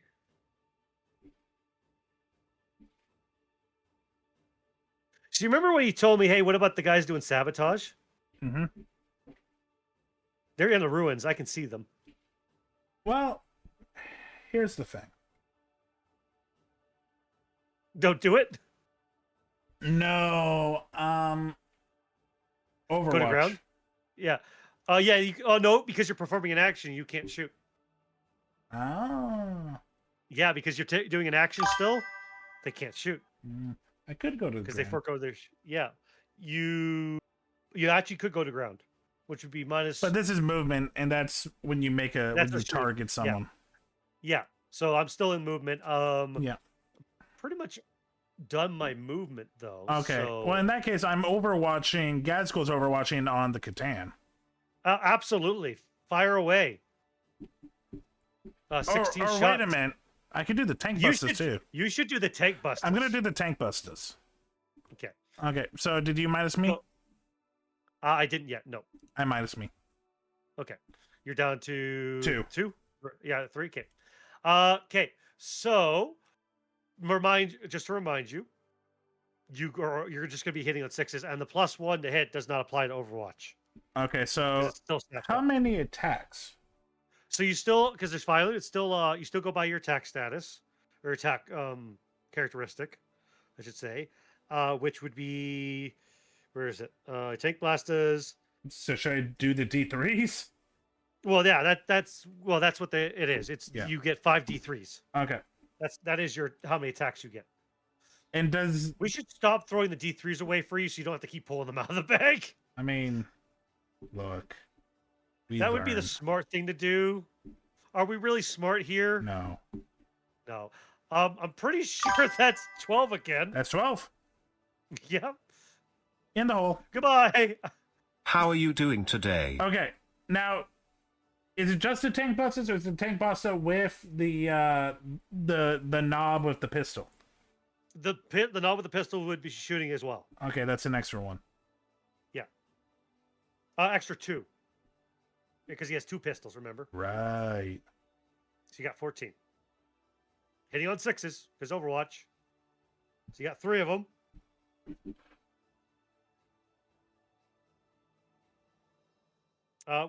Wounding on, so this, you would get your +1 to wounds to be wounding on 4s, yep. So I got 3 saves to make. Let's see, I'm going to put this off this side here. Oop. Get that out of there. I save 1, take 2. Yay! Okay, so here's something fun. For every attack damage I take, I -1 the damage. So instead of taking 6 damage, I only take 4. Okay. And I believe it's got 12 wounds. I have to double check. Also, technically, you're also, because your character's attached to unit, the Big Mech, Yep. he gets to attack too Okay. with Overwatch. 16 wounds, excuse me. So he's down to 12 wounds now. Okay, Shakateka gun, D6 Oh, excuse me. plus 1. Before I get too far, he also has 5 feel no pains. Almost forgot about that. So now we get to learn what a feel no pain is. Got it. So a feel no pain is a kind of save that happens after all saves are done and after you've taken damage. This is like to try to brush off the damage. So you roll 1d6 for every damage taken. So I took 4, and I need to roll 5s. Like Death Guard have this kind of save, and I think some of them have like a 4 up feel no pain. So I need 5s to ignore them. No, I still Nope. take all 4. Yay! I still feel all 4 wounds. Good. Okay, so D6 plus 1. D6 plus 1. That's a 7. 7 again. You're really good at getting 7s with that thing. Okay. And then you're looking for 6s again. Yeah, that's a 6. Did you roll 7 dice? Oh. You only rolled 1. Okay, well, let me roll 6 more. Yeah, yes. Roll 6 more, good sir. Okay. There, that's 2 of them. That's better. And then strength 9. I'm just double checking. Reroll ones. Okay. That would have been good to remember. And then yeah. Okay. Looking for 5 6s. So you got 2 attacks. Is it just the 6s? Got it. Yeah, just the 6s. Looking for 5 6s. Gonna strike 9. Nothing. Okay. Okay. That's all your Overwatch. Yep. Okay, on to my shooting phase. We are going to Gaze of Death, Gazgul. Gazgul well, joke's on you. Gazgul doesn't have eyes. He's not even looking at you. So D3 They're shots. painted purple. 1 shot again. So on a D6, hitting on 2s. Hits. This is strike 12. What's Gazgul's toughness, good sir? 1 second. I zoomed into Makari. That's fair. That's I'm asking about Oh no, I got to target Makari. Yeah. What's Makari's toughness? I was about to say, like, unless I it's got something that you can get around. No, with the keyword precision, which I don't have. We're looking at toughness. Yeah. 6. On 2s, because this is strike 12. That wounds. You have 1 save at Makari's 2-up invul. Okay. Will Makari fail this? Well, I could re-roll it. You could. You have the CP to do it. He saves it. Makari you, is good Makari. at living. Makari's good at living and saving his boss. Yeah. Okay, that's his shooting. The locusts are going to fire into On the ground, by the way. I am using on the ground on my boys. Oh, go to ground. Okay, so there's that -1 to hit. Go to ground, yeah. Your opponent's shooting phase, blah, blah, blah. Target 1 infantry, blah, blah, blah. Until the end of the phase, all models in your unit have a 6+ invulnerable save and have the benefit of cover. Okay, so you already have the benefit of cover, but you get a 6-up invul save, which is good. So it's not -1 to me, but it's good to have that 6-up. Yep. Because they only have a 4-up save or something. Strength 12, woo! Oh no, they have a 5-up save because they're boys, aren't they? Let me... I gotta go back. Gotta go back. I'm literally going back between... So, chat, unless you... So, literally on my phone, I'm going back and forth between 2 different apps. So am I. It's not the most efficient thing in the world, because unless you pay for the books or pay for the app, the official Warhammer app, which fuck that, because they also have a subscription to it. Boys. We're looking at toughness or saving? Toughness. 5. Oh no, they're safe. Excuse me, they're safe. I want to know what their save is. 5+. Yeah. So having the 6-up invul is pretty good for this, because these things are -2 AP, so that would make you so you wouldn't have a save. So the 6-up invul is a good choice on that. I thought so. But I'm still going to spend 1 command point to give myself sustain hits on these guys. So I get 9 shots. 1, 2, 3. Are you down to 2, or you haven't touched it yet? No. So I was down to 2, but I reanimated the 1 back. Got it. because the unit still is there, so he could still reanimate. No, I meant your command points. Oh yes, I'm down to 2, and yes, I did get it. I was at 3, and now I'm down to 2. Got it. So looking for 3s, you are the closest enemy unit, so I get to reroll 1s to hit. Well, excellent. how close is Nazgul? Not Nazgul, Gazgul. Gazgul. Good sir, you're 18 inches. I'm pretty sure they're 10. Because Ricochet. it's the closest enemy unit. Nice, very nice try. Wait, I can turn this 10 into a 20. We just need to work with geometry, motherfucker. Using the warp, the magic of the warp. So I get sustained lethals on that.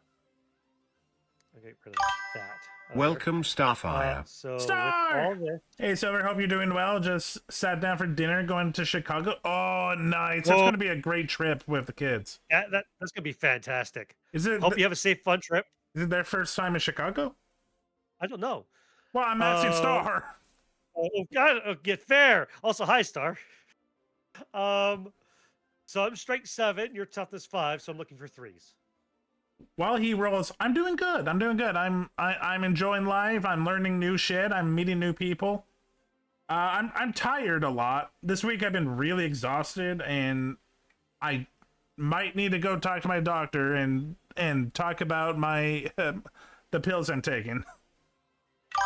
Maybe. It could just be the weather. It could be the weather. Oh, it's the first time? Oh, they're gonna love it. Chicago, from what I've seen, is a beautiful city. Oh, that's right. There's the museum has the Pokemon fossil exhibit there right now. Oh shit, are you serious? Oh, they're gonna love it. Oh yeah, it's gonna be fantastic. Good sir, you have 8 saves at that lovely 6-up invul. Okay. I'm learning Warhammer for the first time. You might want a finger, not a ruler. You save 1. 7 are so this is flat 2 damage each. So I'm pretty sure that's 7 dead boys. Probably. Because I think boys They're I think 10. 1 wound each. Well, there's 10 in a unit, but what I'm thinking is like how many wounds per model. Mm-hmm. Because boys are 2 wounds each. Oh no, the boss knob's 2 wounds. So either way, yeah, it's 7 dead boys. Okay, so how many models? So that's 7 dead models. Just make sure you leave the knob in there, which is the guy with the. I mean, So that would leave you 3. okay, Because that was a so 10-man unit. I don't know if I had that many models. They should be a 10-man unit. Okay, well, we'll one fix that. second. Give me a Oh, second. wait, are they still in here? No. Are they still only? That's No. weird. Here, I'll fix that. How many did you put? Was 1, 2, 3, 4, 5. So there should be 3 left. So there's one boy here. So there, Okay. boom, we're good. Oh, excuse me. There's supposed to be the knob and then 2 boys because that counts as. Wait a minute. Okay, this is Yeah, boss knob. yeah, it should be. Yeah, so there should be one knob and 2 boys left, and then 7 dead boys. Okay. Yeah. So yeah, 2 boys, 1 knob. These guys are dead. Okay, you I got don't it. know where the rest of the. That's your side. Oh, I'm taking them as captured. Okay, I'll take mine as captured. And your die. Oh no, not my dice. So that's shot. We're gonna fire the immortals into Makari. And while he does that, oh, speaking of Pokemon, I pulled a card the other day that's worth 300. Oh, what did you pull, Star? Oh wow. I don't follow the TCG often, but I know some of them. And I got Google. Google's great. Not Google AI, but Send you the Google's card on Discord? Ooh. Okay, while you're doing your rolling bullshit, I'm gonna go have fun and look at cards. Oh, you're not having fun with me? I am having fun, but there's nothing I can do right now. I use Overwatch. Can I do on the ground again? No, you can only use 1 stratagem per phase. Oh god, that is once per turn or whatever. That is a beautiful card. Greninja GX. Oh, that is beautiful. Greninja. It's a nice card. You got 10 shots on 3-ups coming from the immortals into Makari. Okay. That is 7 hits. These have lethal, so we'll put that. And then what's Makari's toughness? You said it was 6? Yeah. Okay. This is on 5/6s because it's only straight 5. You have, sir, have 3 saves to make on Makari at -1 AP. I don't know what his normal T-shirt is, but it's probably better to just take it on his invul because his invul's a 2-up. AP, I don't know. No, not AP. His strength save, or not strength save. His normal save. Okay, so strike save or SV. Yeah, SV. Yeah, the normal save.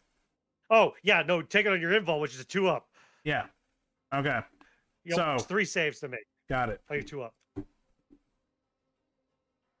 Oh no, excuse me, 2 saves, not 3. Okay, we'll take that one away.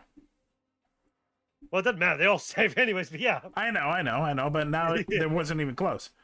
Yeah. It's the full art one, Drew. Ooh. You know, it's beautiful. Because you're touching the building. I can take... Oh, no, because I can't, because this thing... That's all my shooting. We're going to go charging, and we're going to charge the Nightbringer into the tank busters. So, I think, if I remember correctly, I'm going to read it here quickly on War Organ. Because it's a counter. Oh no, that's not counteroffensive. Firing Overwatch, moves, charge phase. You cannot target Titanic.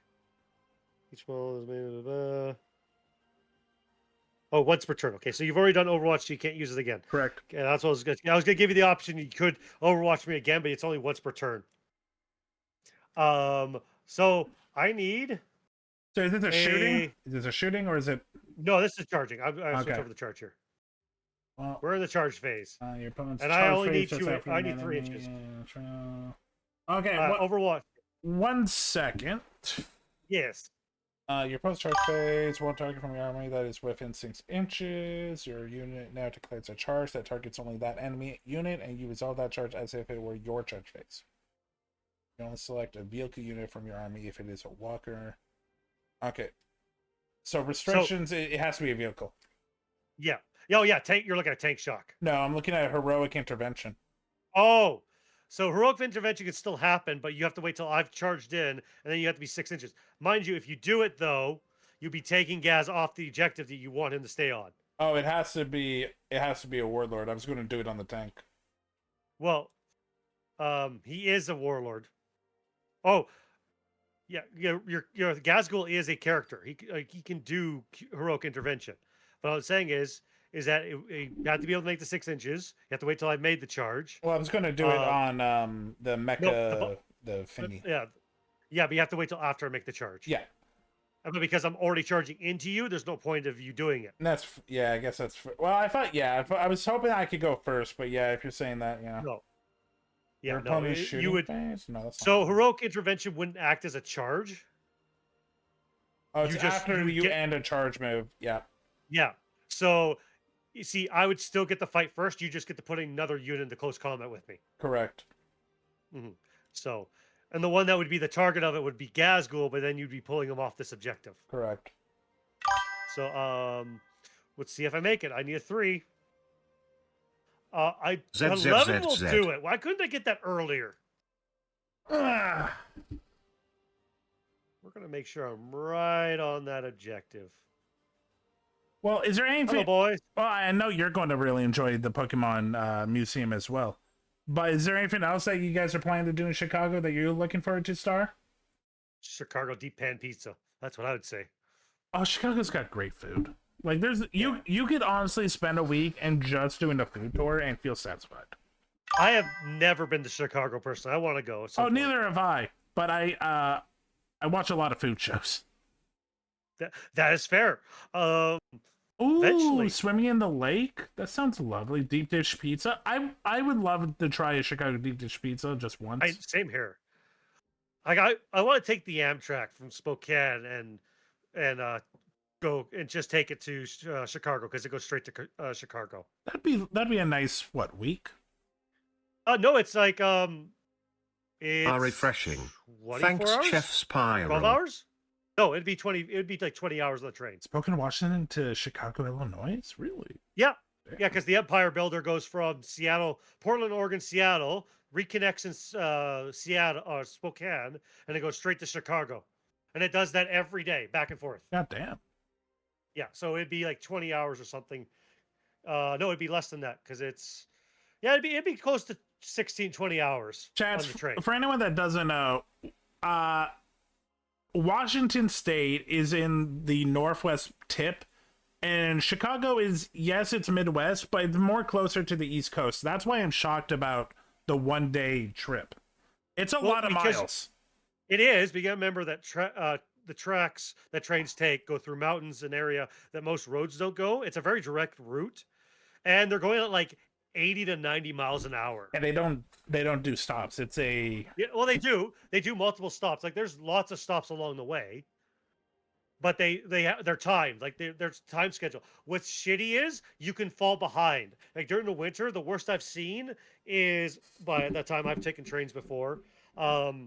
Is being like a whole like 6 hours, 7 hours behind schedule, or a whole day because of snow and shit. That makes sense. Yeah.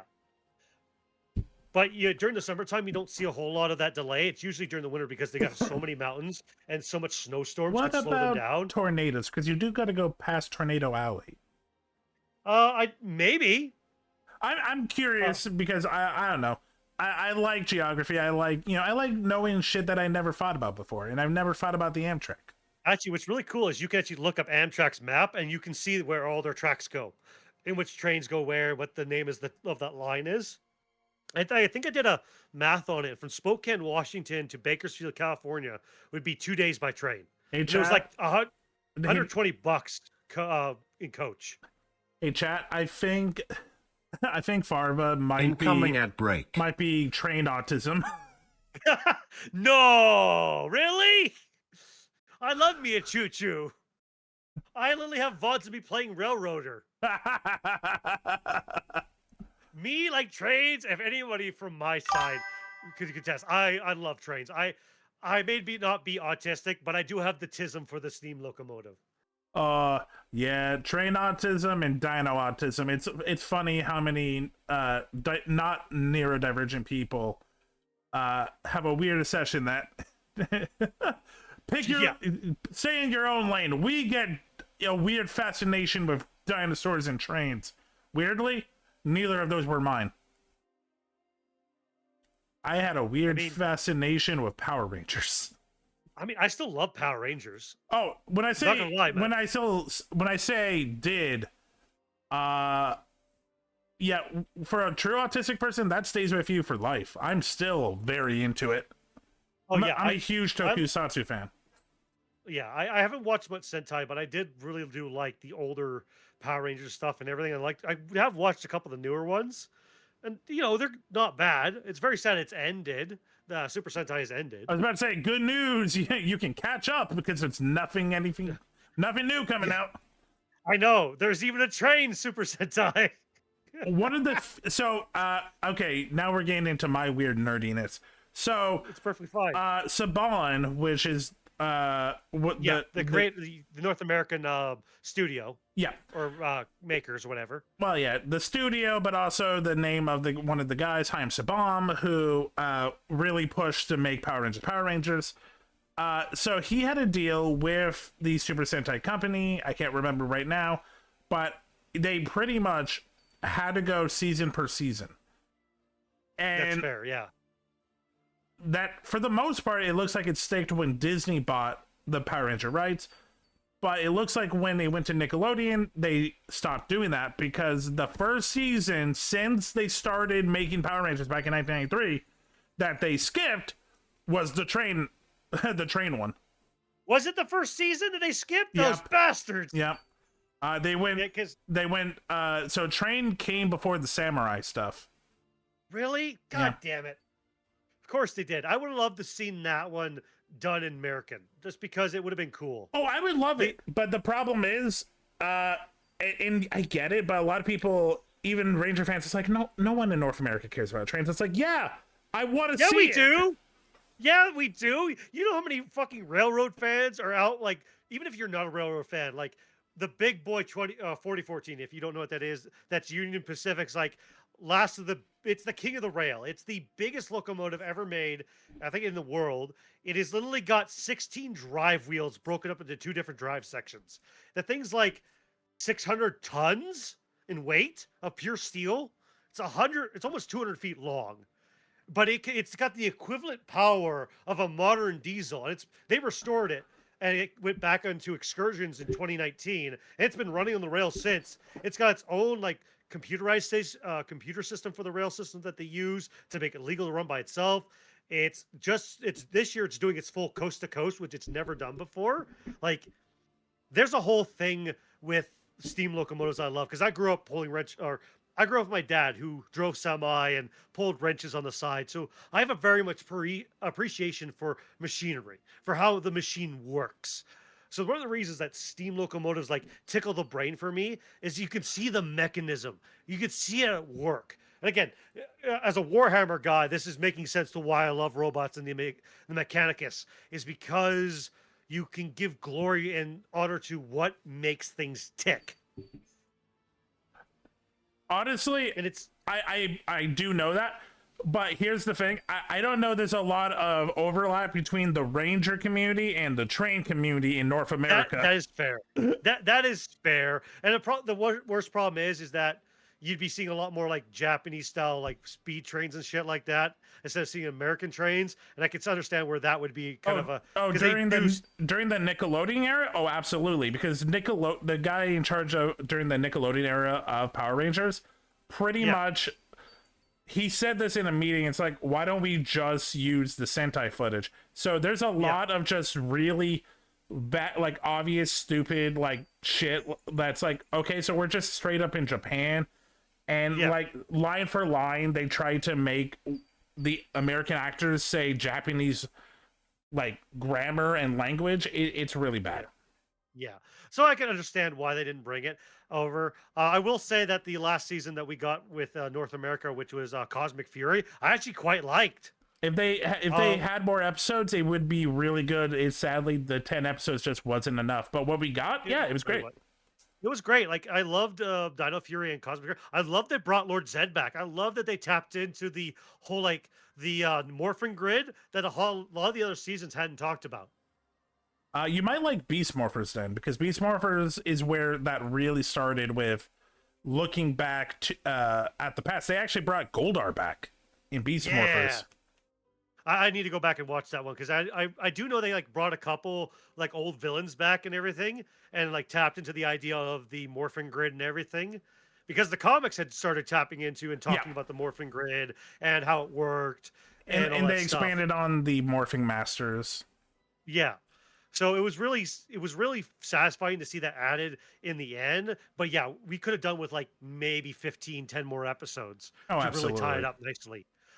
Anyways, let's get back to Warhammer. Okay, you finished your turn and your battle, so let's just move on. I still have to fight. Nice try. Okay. Nice try. I may be stupid, but I'm not that stupid. Okay. So the only people you have left, if I remember right, are your warriors. I have the Warriors Immortals. I have the Locusts, but the only one I was going to charge is the Catan, which made it in. So now he's got to fight. No, I think you already hit with him. No. I know I didn't, because those tank busters are still upright, and I haven't got to roll my 14 dice. Okay, fine. Roll your 14 dice. I'm going to roll my 14 dice. I need 12 more. While he does that, Star, lol, I'm from the St. Louis area, so we like our thin crust down here. Look, I understand your preference, but if you're in Chicago, you gotta do it the Chicago way. You also gotta do it Chicago way. You also gotta eat your beef the Italian way. You gotta eat your hot dogs the cucumber spear mustard way. So good sir, I hit on 2s. I hit you 12 times. You hit me 2 times? No, 12. I was about to say, I'm like, wow, that's No, I missed with 2. This is straight 8. Your toughness 5, toughness 6 on the tank buster. I'm hungry. Let me see. I'm pretty sure you're correct. Either way, I think I'm wounding you on 3s. It is. You are correct. It's 5. Okay, so on 3s. No rerolls. So you have 8 saves at -2. 8 die. You have 8 dice, yes, and you have a -2 AP. So I think that you guys 4 saves on these guys, on the tank busters. 4 plus. So that would, yeah. So you'd be saving on 6s. Okay. So you save 2. Can I re-roll one of these die? You can, if you, you can spend a command point, reroll 1. Ooh. Let me see. That would be, how much damage would that be? So this is flat 2 each. It would be probably a dead tank buster. Just one dead tank buster? Oh, 1 dead tank buster each. I don't know how many wounds they have. How many wounds do they have? 2. Yeah, so it'd be 1 dead tank buster each for every die. So you would just, I think you would take them all. No, this would be 6. Oh, because there's only 5 in the unit. So it would take the entire unit. So you could roll to save 1. But I don't think that would matter because that would still be 5. Yeah. Well, no, because is it still only 5 in the unit? Because it's so we got boss knob, and then we got 1, 2. It should be 5 tank busters and a boss knob. So there should be 6. Yeah, so this would be 6. So if you reroll 1, you could still have the boss knob. It would still be alive. So I will say you wouldn't take it over because I would still have my big mech with shock attack gun. It all depends on OC, because we don't know what his OC is. So even if they did die, so I have OC 4 and he is OC 1, so I would take it. So would it matter if the boss would survive? No, because the tank knobs are only 1 each. Yeah. So that'd only leave you with OC 2. So I'd still take it from you. Honestly, then there's no point. I'm going to keep the point. Okay, so then the entire tank busters are gone and leave the mech. Yep. I will grab them for you. Okay. And while you're finishing up, I'm going to go to the P quickly. Well, I have one more thing to do at the end. You still get to swing back, and then at the end of the fight phase, we get to do something else. Oh, okay. So we'll pee real quick, and then we'll continue on. Okay. Hi, chat. How you guys doing? I'm gonna keep you entertained. Are you guys enjoying yourselves? Again, on the silver side, if you don't know me, I'm 40K Farva. I'm a Warhammer. I'm not a Warhammer content creator. I'm a Warhammer lover. I play Warhammer games. I've been teaching tabletop to a few friends and to Silver now. Also, if somebody wants to play tabletop and likes Warhammer, get a hold of me. We can happily set it up. But I do play like Dark Tide, Space Marine 2, but also a variety streamer. So I kind of play whatever I want. And as we were saying, I am an enjoyer of the locomotives, of the trains. So I also do the occasional railroader stream. I think I might be doing that tomorrow. I'm not sure. I got to double check with what I'm doing tomorrow. But if you're enjoying what you're doing, if you think I'm funny or like how I do things, please give me a follow. I'd really appreciate it. I don't expect anybody to subscribe. Also, which I will, and also I have a YouTube where all my VODs go. They go up raw, so you get to see everything. There's nothing edited out. And also the music covers I've been doing are up there. So I will drop my YouTube there, and I will also drop the my stream for that site as well. I muchly appreciate it. Again, I hope you guys are enjoying me working with Silver and us playing Warhammer. Hopefully we might be doing it again. Welcome back. Just chilling out and advertising myself while you went piss. Huzzah! Huzzah! Okay, so you get to swing back with the big mech. Okay. Let me get his stats. Big mech. Big mech. Okay. We're talking melee. Yeah, so you have a close combat weapon. Yep. Close combat weapon. 4 attacks, 3+. Yeah. Okay. Excuse me. You hit once. You can also spend your command point here to re-roll it, or you just save it for something else later down the road. Yeah, I'm gonna keep my point. Okay, so just 1. Oops. Okay, You're strength 5. I'm toughness 11, so on 6s. Hey! Hey! On a 3-up. Do I feel this? Give me a dice. Oh, 3s! I don't feel it. Okay, so that nobody else is in combat. So that's end of fight phase.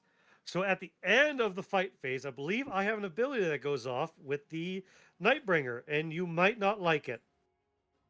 Drain life at the end of fight phase. Roll 1d6 for every model that's within 6 inches of the Nightbringer. On a 4-up, that model suffers D3 mortal wounds. I don't think Gazgul's within 6. He's not. Makari is not, so they're safe. So on a 4-up, your mech might suffer some mortal wounds. Is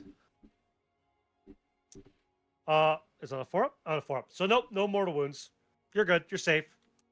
That's my turn. I have both pulled off Tempting Target and Secure No Man's Land, which would get me 10 points in secondaries because I control 2 objective markers in No Man's Land. Yep. So I will get rid of both these because they're done and score 10 points. Okay. Huzzah! That's the end of my turn.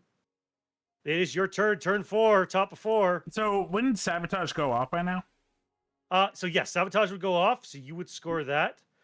And you score unit committed Sabotage this turn is within your... Oh, so you weren't in my deployment zone. You're just in No Man's Land, so you only get 3.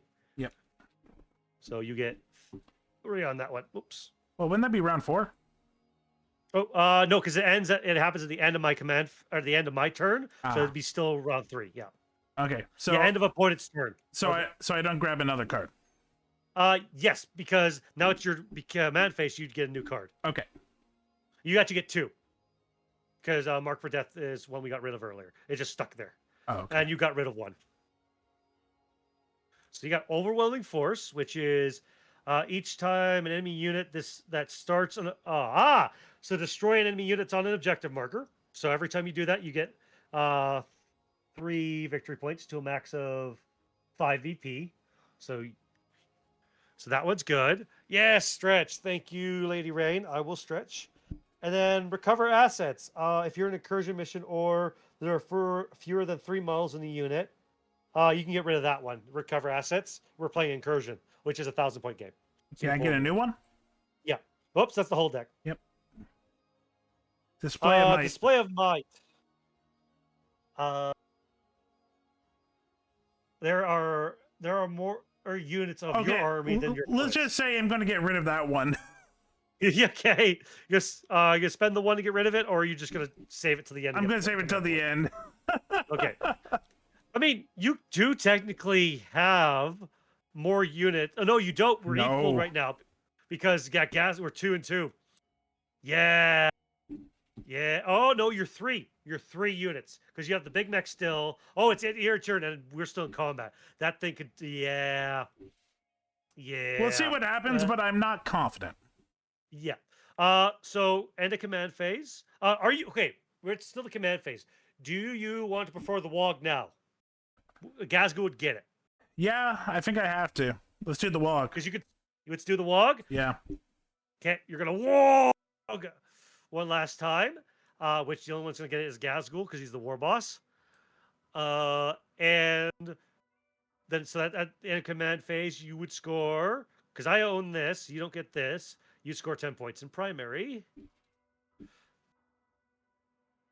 Taking you to 38. It's a very close game still.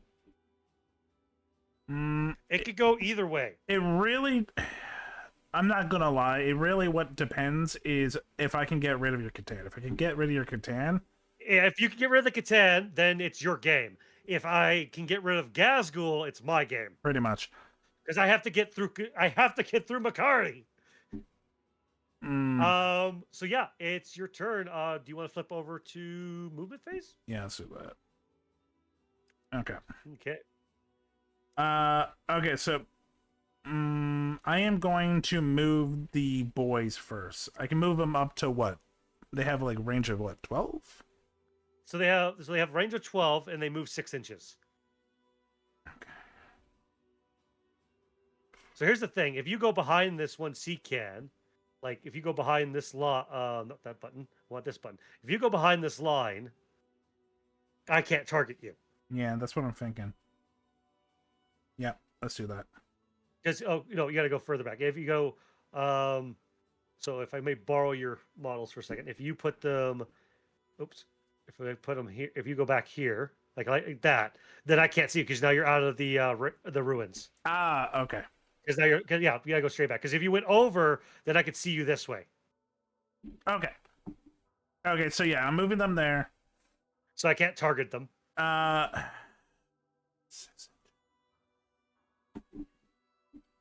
You're gonna probably keep your boys there. Problem is they can't really do anything. Well, they are technically doing something. They're holding that objective. Well, so you yeah. Okay, I'm gonna keep them there. Because they're only gonna move 6 inches, and if you get off that, then you're losing a scoring unit to go chase after something, right? Mm-hmm. No, I get it. Now you could move Gaz over to get That's into what I'm combat with the thinking. Katana and get him off this stupid thing. That's honestly what I'm thinking. Yeah. So I'll move my dice and over to here.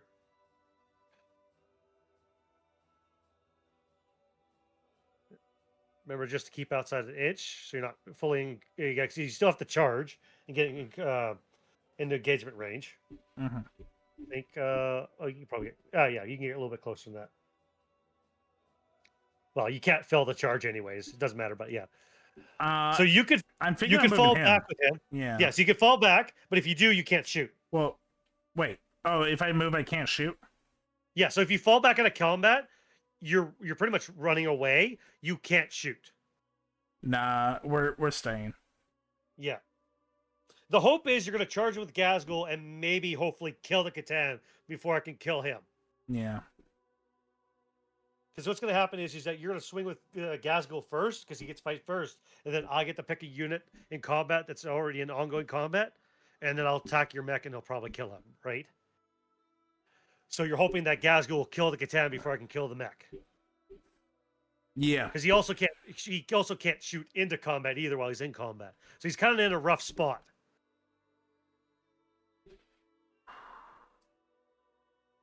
Because the only guns that can shoot into combat are pistols. Yeah. I'm just bringing all my chorus stuff. But yeah, you are correct. So it's a hard choice. We're in that point of the game where it's like, do I run away with him and try to get him around to go grab this middle objective, or to go do something else, or do I leave him to die and hope Gazgul kills him off? So I got a question for you. Epic challenge. Yes. So fight phase when a character unit from your army that is within engagement range of one or more attached units is selected to fight. Until the end of the phase, all melee attacks made by that model have precision ability. Okay, so what that is that if we were both had like characters and attached units, then you could declare that, and then you could target the character and bypass the bodyguard unit. But because neither one of us has a bodyguard unit, there's no point. Okay. Because we're going to be pretty much character into character. Now, see, I could use that and bypass Makari. Yeah. Okay, I guess that's movement.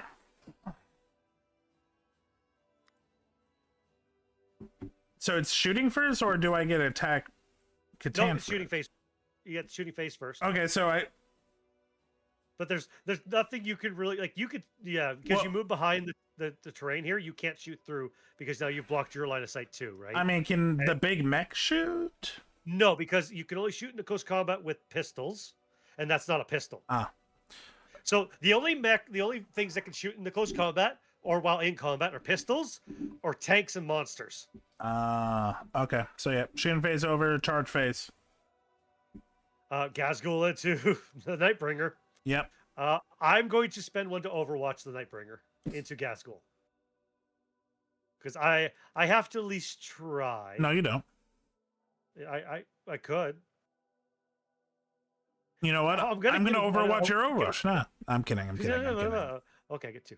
Wait, how does my No, we're not playing Heresy. You can't overwatch my Overwatch. Okay, so On sixes. Oh, hey, I got one. What's Gazgul's toughness again?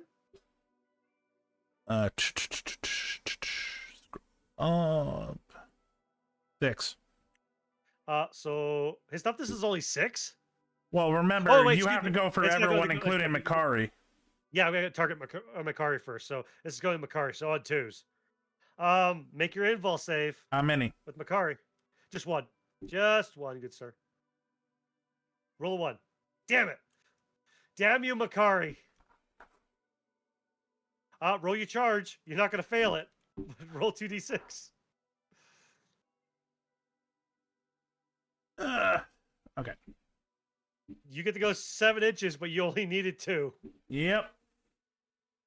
which gets you on the objective and touching my ass.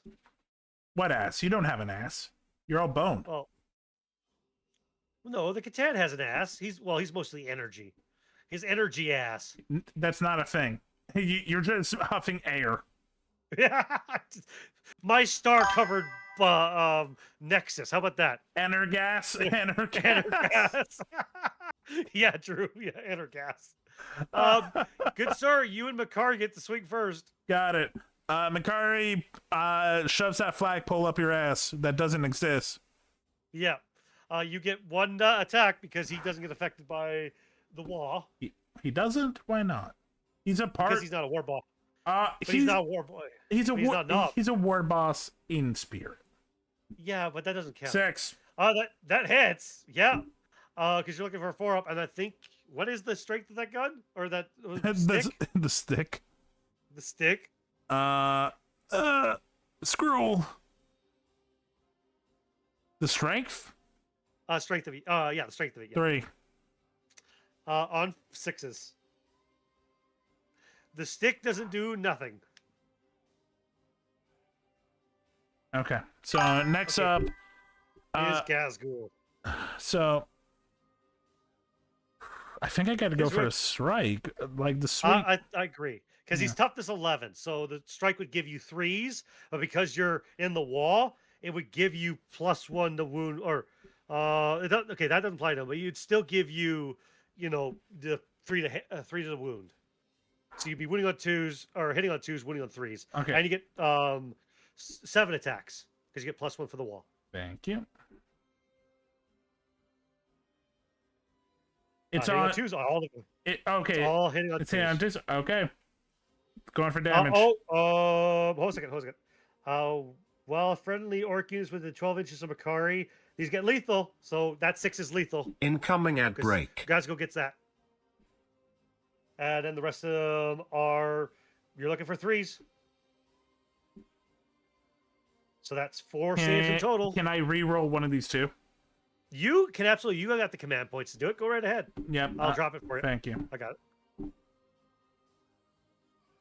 Yes. There you go. That is 5 saves I got to make with that lethal. Okay, 5 saves, 4 ups. Big money. I saved God. 1.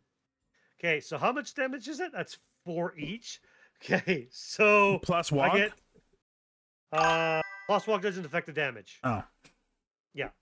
So that's 4 wounds each. So that's 16. I need to make 16 feel no pains. I have 12 wounds. I need to save a bunch of these. Oh my god. 5 ups. Okay, I only saved 4, so that's 12. He's dead. Yes. Deadly Demise. Do I have that on the Catan? Thank you. Re-roll. You wouldn't. Yeah, honestly, the reroll did it. Yeah. The reroll did it. I do have Deadly Denies. Do I explode in a nebulous and hurt Gazgul on the way out? No, Well, I don't. you wouldn't hurt. You wouldn't hurt Gazgul. You'd hurt Makari. Mortal wounds would hit Gazgul. I Oh like no, the- it would kill Makari. It would kill Makari because it wouldn't go to the save because Yeah. more wounds. But if there was anything, if I rolled higher than a 1, then Makari would die to 1 wound, and then the 1 would go to the other one would go. I do to, love the idea that The only way you could get rid of Makari is if your boss explodes. Exactly. If I would have survived that, I could have done mortal wounds to you. Oh no, because I have the the life drain. Huzzah!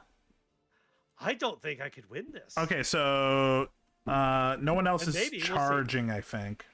Nobody else is in fighting. We've already in the fight phase, so Yep. nobody else is in combat. Yep. You don't have tempting target. Did you still have No, you got rid of tempting target, so that doesn't exist anymore. You got something. I Overwhelming think, for killing force. Yeah. Yeah, you got overwhelming force, and you have display of might. You got both of them Yeah. because you have more units in No Man's Land. Yeah. So you got 7 points in primary or secondary. So you got 3 here and 4 here. And so display of might didn't go off. I am going to. No, display of might did go off Oh. because you have 3 units. I only have 1 in No Man's Land. Oh, so they both went No, off. excuse me. You have 2 units in No Man's Land. I only have 1. So yeah, they both went off. You scored both of them. Okay. Damn, I Yeah, kind of no, wanted the you're- command point. I know, but you scored both of them. Without I know. I think that's my turn. I think that is your turn. You gotta flip it over. Yeah. So this is what? Turn about turn 4. About turn 4. Yeah. It's weird because usually at Western, like the person that goes first is on the left, but yeah. I don't know. Player 1, player 2. I just went with. Well, I don't know. I just select the side. I'm curious. Oh no, because blue and red. Yeah. That's Would this why. go faster if there was more points, like more damage dealt? So like more points in the game. Yeah. So the reason why it's taking so long is because we're learning and getting the rules right. So 1,000-point games usually are like 2 hours. Okay. Or an hour and a half, 2 hours. Like we play tournament wise, you have 3 hours to play a 2,000-point game, Okay. and you're on the clock. Oh, we haven't So, been 'cause doing the clock. Well, to be honest, No, we also have been no. talking. I would never do the clocking. Yeah, that's part of the reason why it's been going for 5 hours. I honestly, I don't think I could win this. Because I only have 3 units. Is there a like in chess? If you know you're going to lose, you just tip over your king. Do you just tip over your Necrons? I could absolutely just call it and give you the game. Well, it's Because up I to honestly don't think I could win. I'm not going to push you. I'm just curious because again, I'm learning. No. Well, yeah. The thing is, like, it's up to you actually, because we've been going for 5 hours. I'll be honest. I did not expect it to go this long. But I in my head, I actually kind of did expect this to go this long. I'm like, because we're gonna go through the process of building your army and force augury. We're gonna go through the steps, teaching somebody. Yeah, on 1,000 points game. This is why I said 1,000 points, because I knew it was gonna be like 5 hours. well, I'm glad you know your shit. I honestly thought that we were only going to be hanging out for like 3 hours. That's fair. You But- haven't gotten sick of me yet. No, so... no, I'm having fun. And also, I say 3 hours, but like, I want to be clear. I was going to stream probably around the amount of same time, so that's fine. I just thought You thought we were going to do for 3 hours, and then you're going to go do something else for 2 hours. Pretty much, yeah. I get what you're saying. Like, but in my head, I'm like, this is going to be 5 hours. This is why I was happy to do it today, because I had the time, all this stuff. That's why I wanted to have like things prepped and ready to go. But no, I'm having because fun. I I want to knew make how that clear. This is great, and I would be down to play more for sure. And honestly, like, it'll take a couple games at 1,000 points, and every game you'll get faster. And now you kind of get a feel for like how to build an army, how an army works, and the rules and how they synergize. I'm not gonna lie. The big thing that I'm upset about is I thought Boys was connected to the thing that's called the Boys. No, it's all about, because it's the one that you bring Gazgul in. It supports Gazgul. You want to bring knobs and mega knobs. I did have knobs on there when I had this at 1500. I kept the Boys because I thought, oh, it's called the boy. It's called Wild Boys. Yeah, we're gonna be wild. Yeah, no, that's when you like really start reading into the rules. Go, oh no, I want to bring more mega knobs and knobs because they're gonna benefit from the double wah. And that's the thing, is like the wog with Gazgul, so fucking mean. I mean, so yeah, mean. that is where most of my damage was dealt. Like, check out the Pando and Pet bigger Cafe points to I've seen play guys with me. Do is put Gazgul and Mega Knobs in a truck and just drive Gazgul up the board in a truck. So that's always fun. I'm going to quickly go through my turn because Yeah, go for I your don't think turn. I'm going to be able to score. So I have no reanimations. I do score 10 points because I told 2 objectives. So I do score 10 on primary. One of the two. So I actually might have a chance. We can And there's keep a reason going. We why. can keep going. Well, the only reason I'm saying there's a chance is because I'm bottom of the turn, and in turn 5 you score at the end of your turn, not the beginning. So I can make moves at the end of turn 5 and move, but I think you still have this. But because it's like right now it's only a 5-point game. Yeah. But that could change. Okay, what's gonna happen here?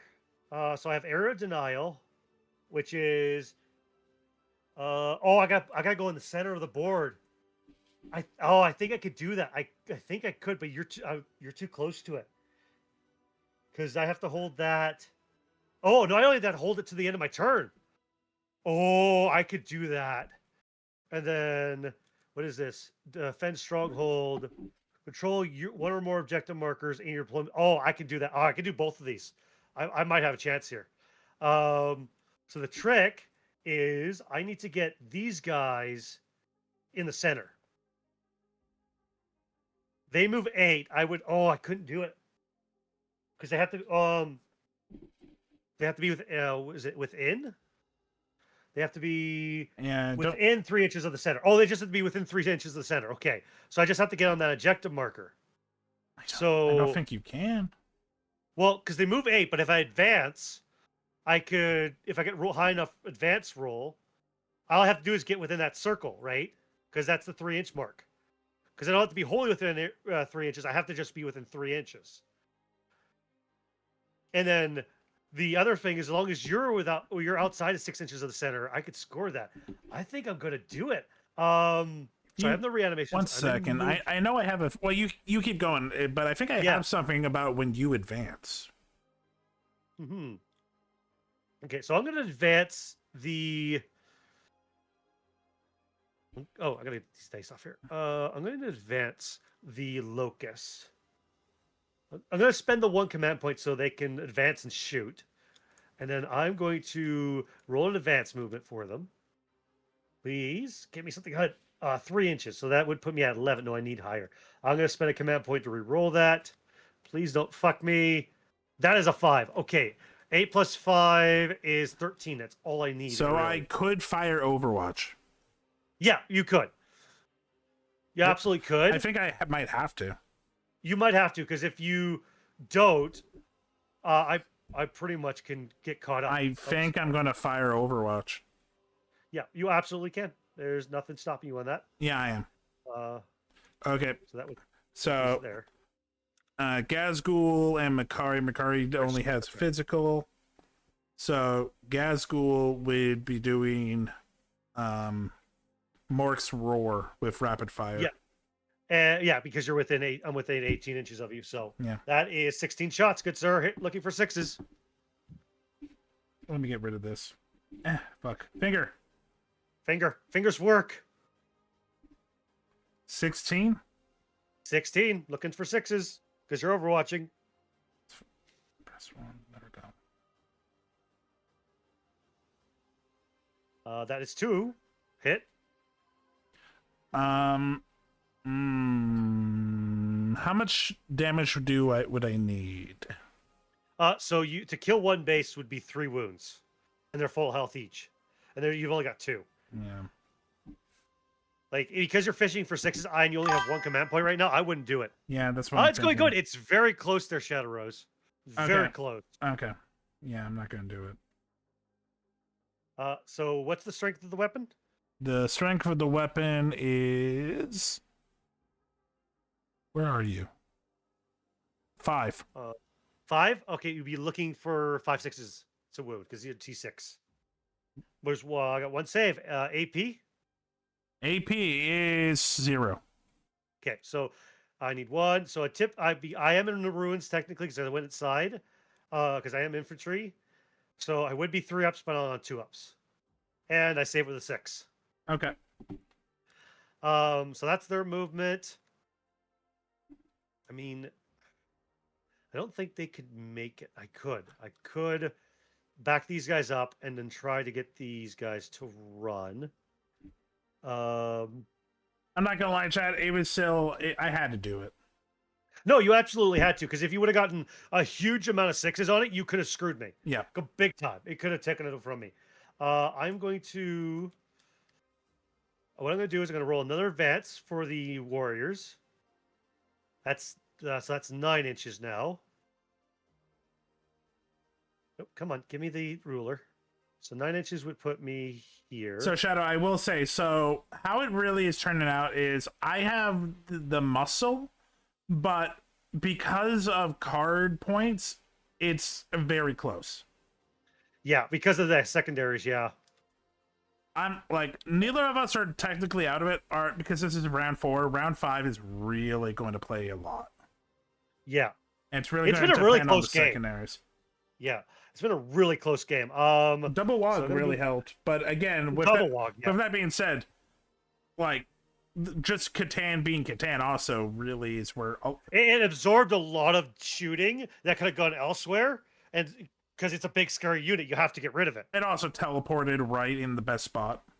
Well, yeah, that's the thing. Is like you're still learning, so you did, trying to scream for deep striking is really hard to figure out. Like if you had moved your boys up here, like onto this side of the objective, you could have stopped that from being anywhere near where I wanted to be. It would still be annoying, but I get what you're saying. Yeah. Like again, this is where we learned, right? We're deep striking. Like, and you could have done the same thing if you had a weird boy with the jump. Is you could have thrown an entire orc unit and be within 9 inches of me, like turn 1. Yeah. So I'm honestly excited to show Farva what I did with my Tyranids. Tyranids. So Shadow Rose, I've also been teaching how to play 40k, and he's been playing bugs, the Tyranids. So if you ever played StarCraft, they're the Zerg. Oh, I know what the Tyranids are, or the Tyranids. Yeah. Again, Okay. I did deep dive research. Okay. I had fun. I wasn't sure. I had fun looking into the Dominatrix. Trust me. Oh, the Dominatrix, you say? Wait, which one? Are we talking Slanesh or the Drukhari? The giant bug that the Norn Queen uses when it wants to be on the land. Ah, yes. Okay, that's my movement. I'm gonna go into shooting. So I did spend 1 CP so that the Locusts could advance and shoot still. They have 24 inches, so they can absolutely still see Gazgul. Can these guys see? They can see Gazgul, and they can absolutely hit Gazgul. Because I gotta try and get Makari out of there. I gotta try to see if Makari will fail an attack. So we're gonna go with we're gonna shoot. We're gonna shoot the Immortals first with their Gauss cannons, which is 10 shots. Heading on 3s. Those miss. And then this is strike 5 to toughness 6 on Makari. So on 5 6s, which is insane. Makari be tough. Makari has been really like the MVP. Well, Gazgul, yeah, but I'll be honest, it's 50-50. It's a pair. Yeah. They've been the showstopper. Good sir, you have 2 saves to make on Makari. Okay. At your 2 up.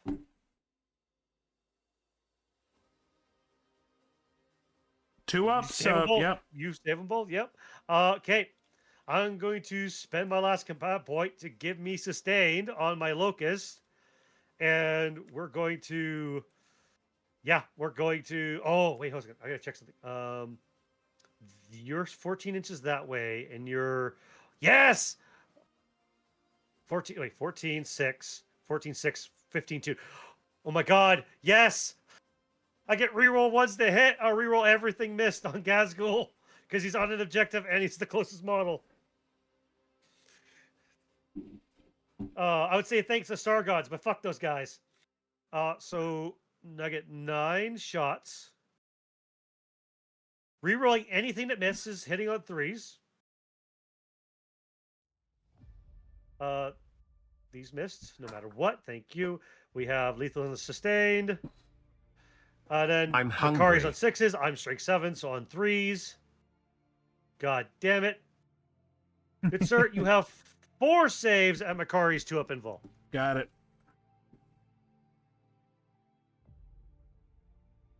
Reroll. You got you still have the CP. Yeah, spend it.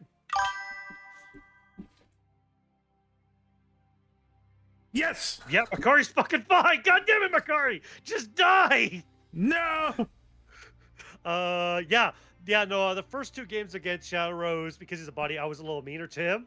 I played my Iron Hands, my Space Marine chapter, and against his bug the first time he learned how to play, and I gave him the kind of big hammer. But he was learning. His second game, he did a lot better, a lot closer. And yeah, just remembering rules is hard, especially because Tyranids have to remember to keep within synapsis. Ooh, I know what that means. Ooh. Yeah. Okay. It means as long as they're within their brain range, I think it's of 6 inches, is that then they don't have to, even if they go under half strength, they don't have to roll for battle shock. That's all my shooting because these guys advanced. Yep. So I'm not gonna charge you because that'd be silly.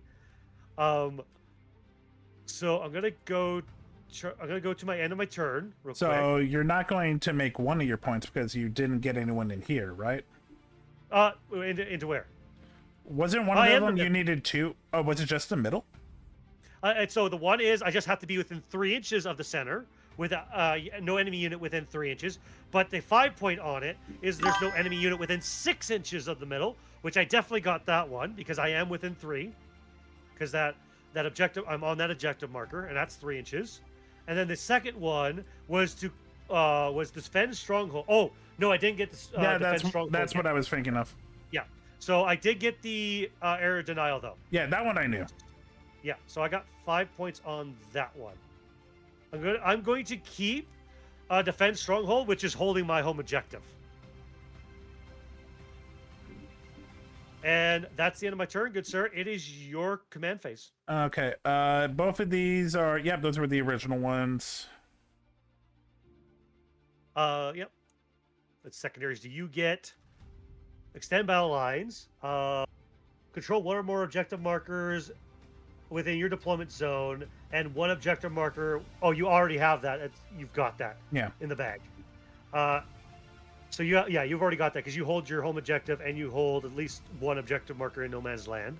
You can literally just lead that big neck there. And then that one I can't see because your hand's in the way. So this is control 1 objective, and the 5-pointer is if I control 2 in no man's land. Oh, okay. So yeah, that one might be tricky. And is that at the end of my turn? That is at the end of your turn. You could literally just run Gazgul into the Locust and just kill them. Take that one. I was literally thinking of the boys, but no, they can't make it. Yeah, well, you could run the Locust here or run here and just kill the Locust. Yeah. Because there's an objective marker in the center. So before that, just to make it easier. Yeah. Damn it. You're gonna shoot I'm outside of shooting range for you. You can move these boys up and get them a little closer because they can move 6 inches and then get into shooting range with their pistols.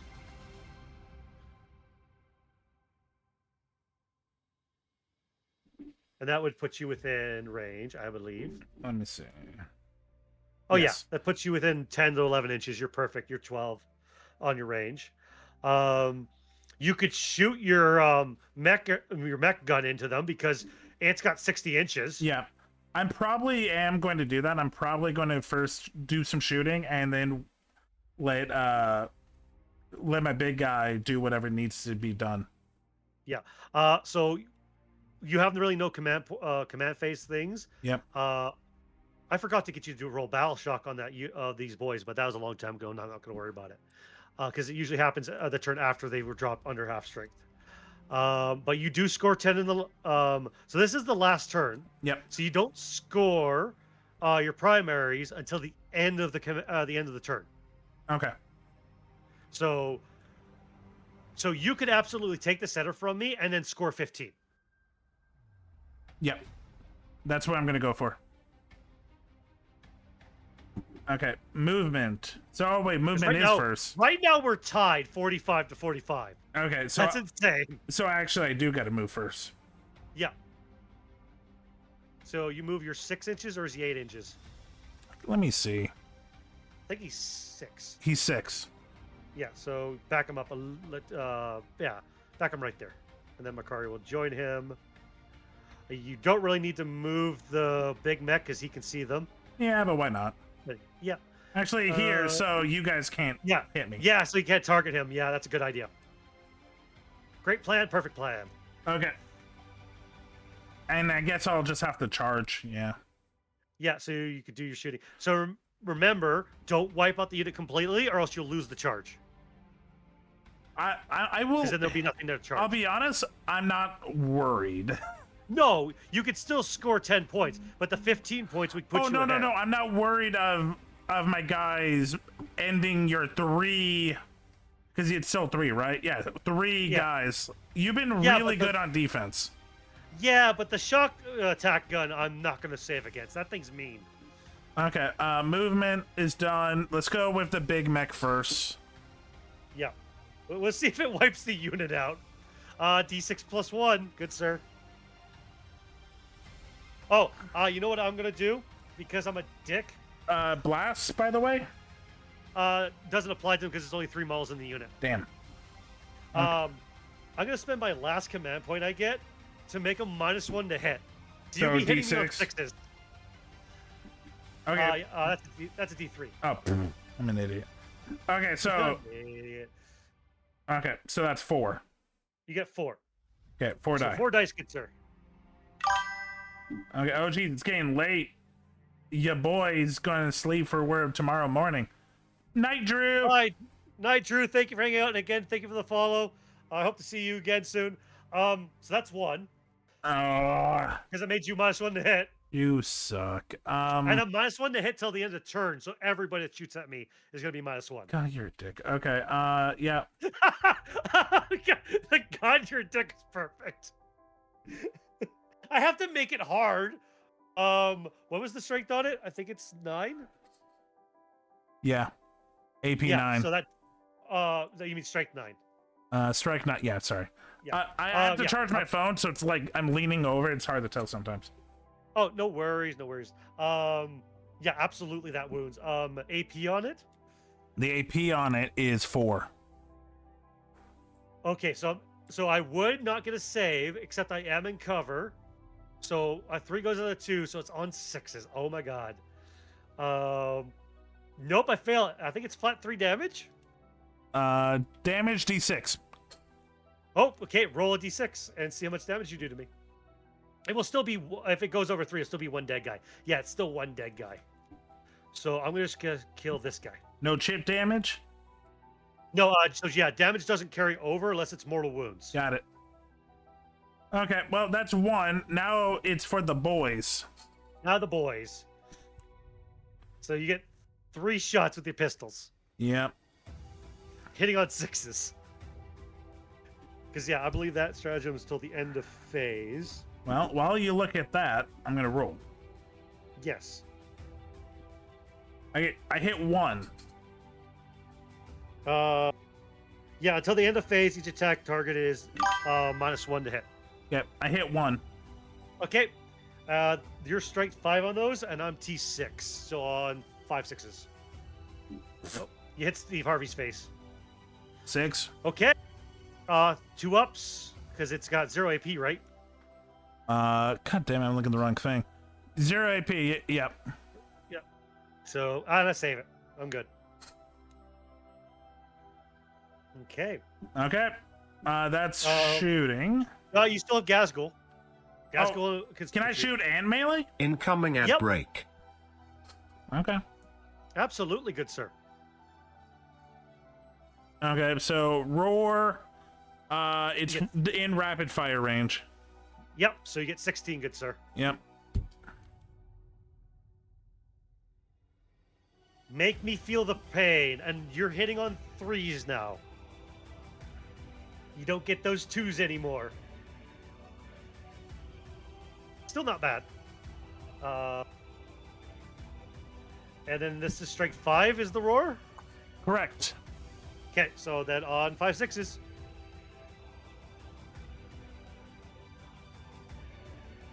So that is 5 saves. At 0 AP again? 0 AP, yes. Okay, odd 2s, because I'm in cover. I save them all. I feel good about it. But you get to charge me, and this is where you're going to kill me. So here's the important part, is that the fact that you didn't kill me in shooting is the important part, because now you can make the charge. If I wasn't there... I did not predict that I was going to... Again, you're really good at defense. So I was hoping to get you down to 1. That was my hope. Yeah, but there's still 2 there. Yep. Okay, shooting phase, charge phase. If it pertains to a detachment for a singular model, such as the Tron effects, is below starting straight, meaning below starting wounds, or does it mean only applying if a unit has... No, so it applies to both. So starting straight means under starting strength of the unit. So if a unit has multiple models, that means it's like, even if it's down 1 model, that's under starting strength. And it also applies to health. If it is under its starting health at any amount, even if it's by 1, it's below starting strength. Okay, so do I need to roll the charge? Yes, you do. You always roll the charge. Why? I mean, what do I need? Oh, what you need? You need an 8. I need an 8. And what do I get a roll? So you got to roll 2d6. Okay. It's always 2d6.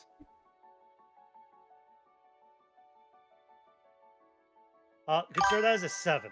I have to use the point. You have to use it.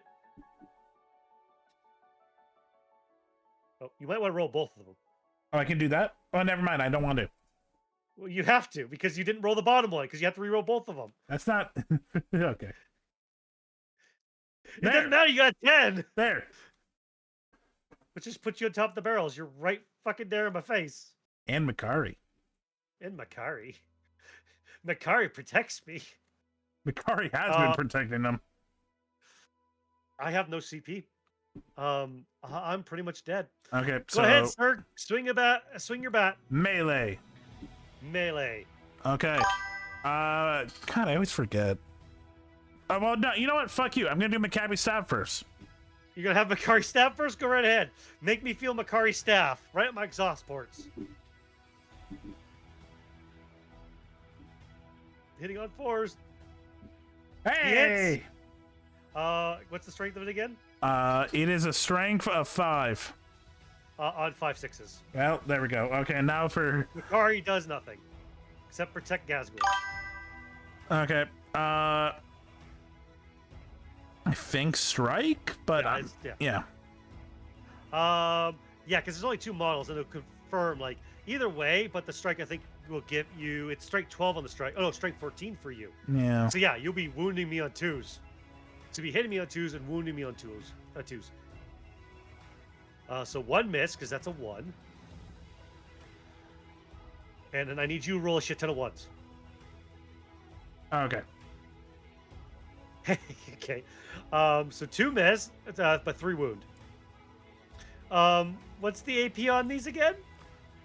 The AP is 3.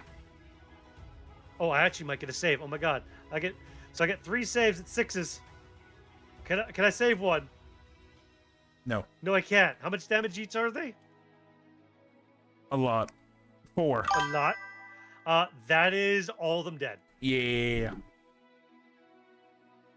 That center objective is yours. Yeah. It cost me a lot. Don't get me wrong. I had to go to 0 command points. It did. So here's the fun part. So not only do you score 15 on primary, which is max, you also score 4 points on your secondary for controlling an objective in no man's land and your home objective. Yeah, and you score 5 victory points for controlling 2 objectives in no man's land. So there's 4 there, 5 there, and 4 the other one. Yeah. 69. Yay! Nice. Okay. Yeah, it's a good number. That's it. Okay. Let's see. Can you pull it off? Can you beat 69? Okay, so first off, at the end of your turn, I score 3 points at the end of for defense stronghold. So I score those 3. So that one goes away because that happens at the end of your turn. And then, oh shit, in the boxcar. You only damn got it, your I don't- warriors and your immortals. Yeah. So trying to think here. So the 2 I pulled is no prisoners, which is kill a unit. So if I kill a when this card is active, oh no, that's a fix. So I need to kill an enemy unit to get So- 2 points. I mean, if you can kill the boys, they're your easiest option.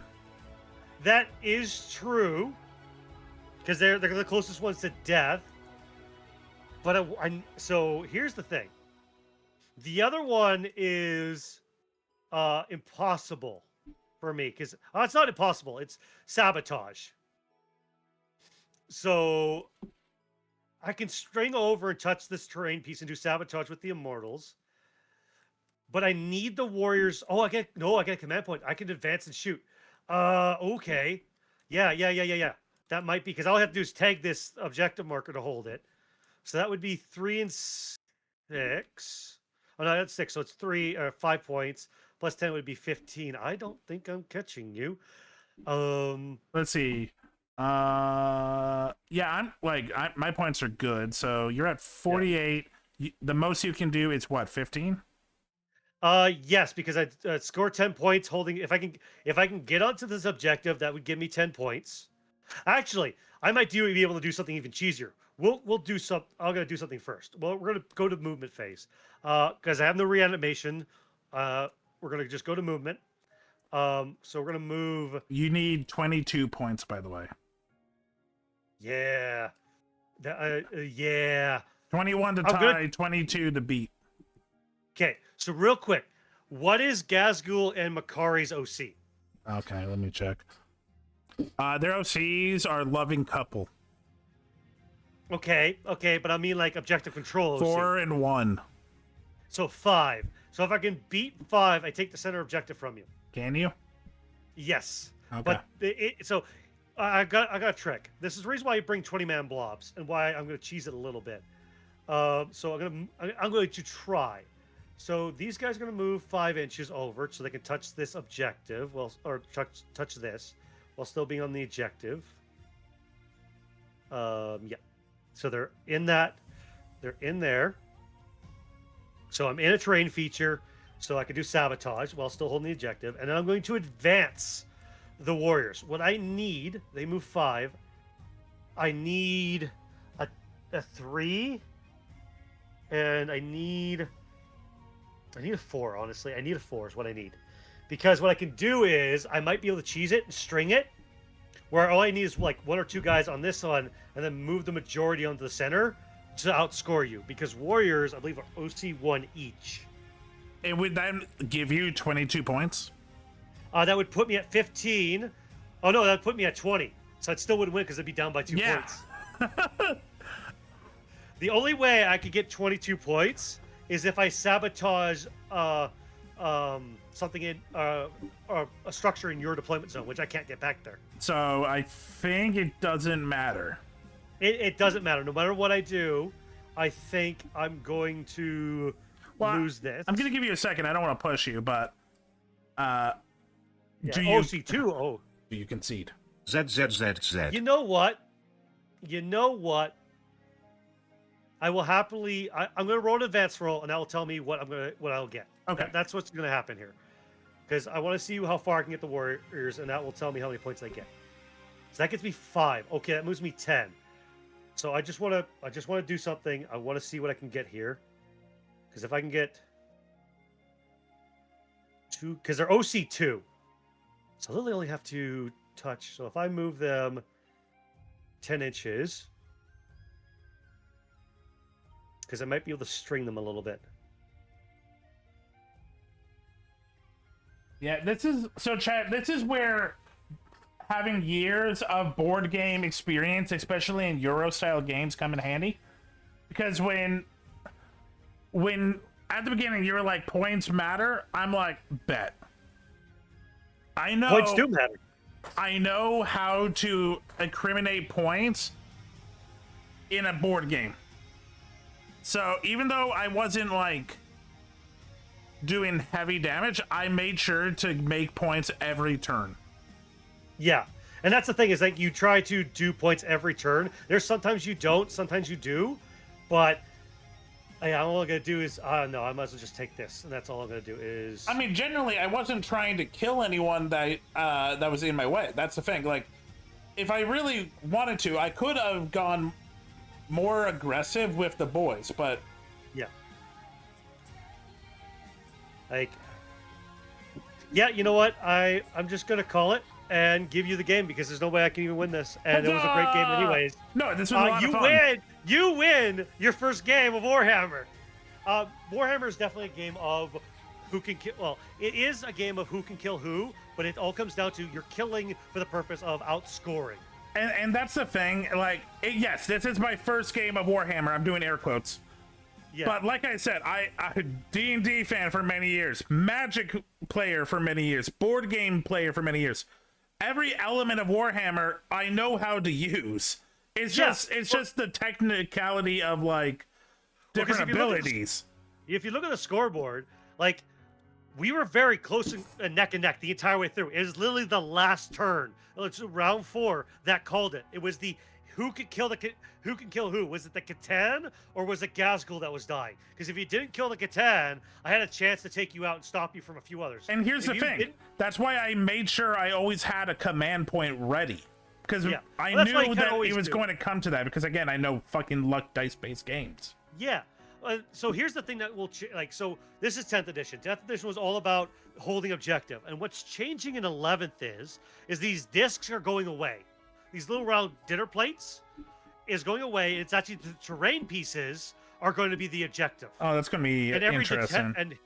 And what also changes is every detachment will have its own objective, like its own mission. So some detachments will have take and hold, so like hold the objective. Other detachments will be like kill the most units.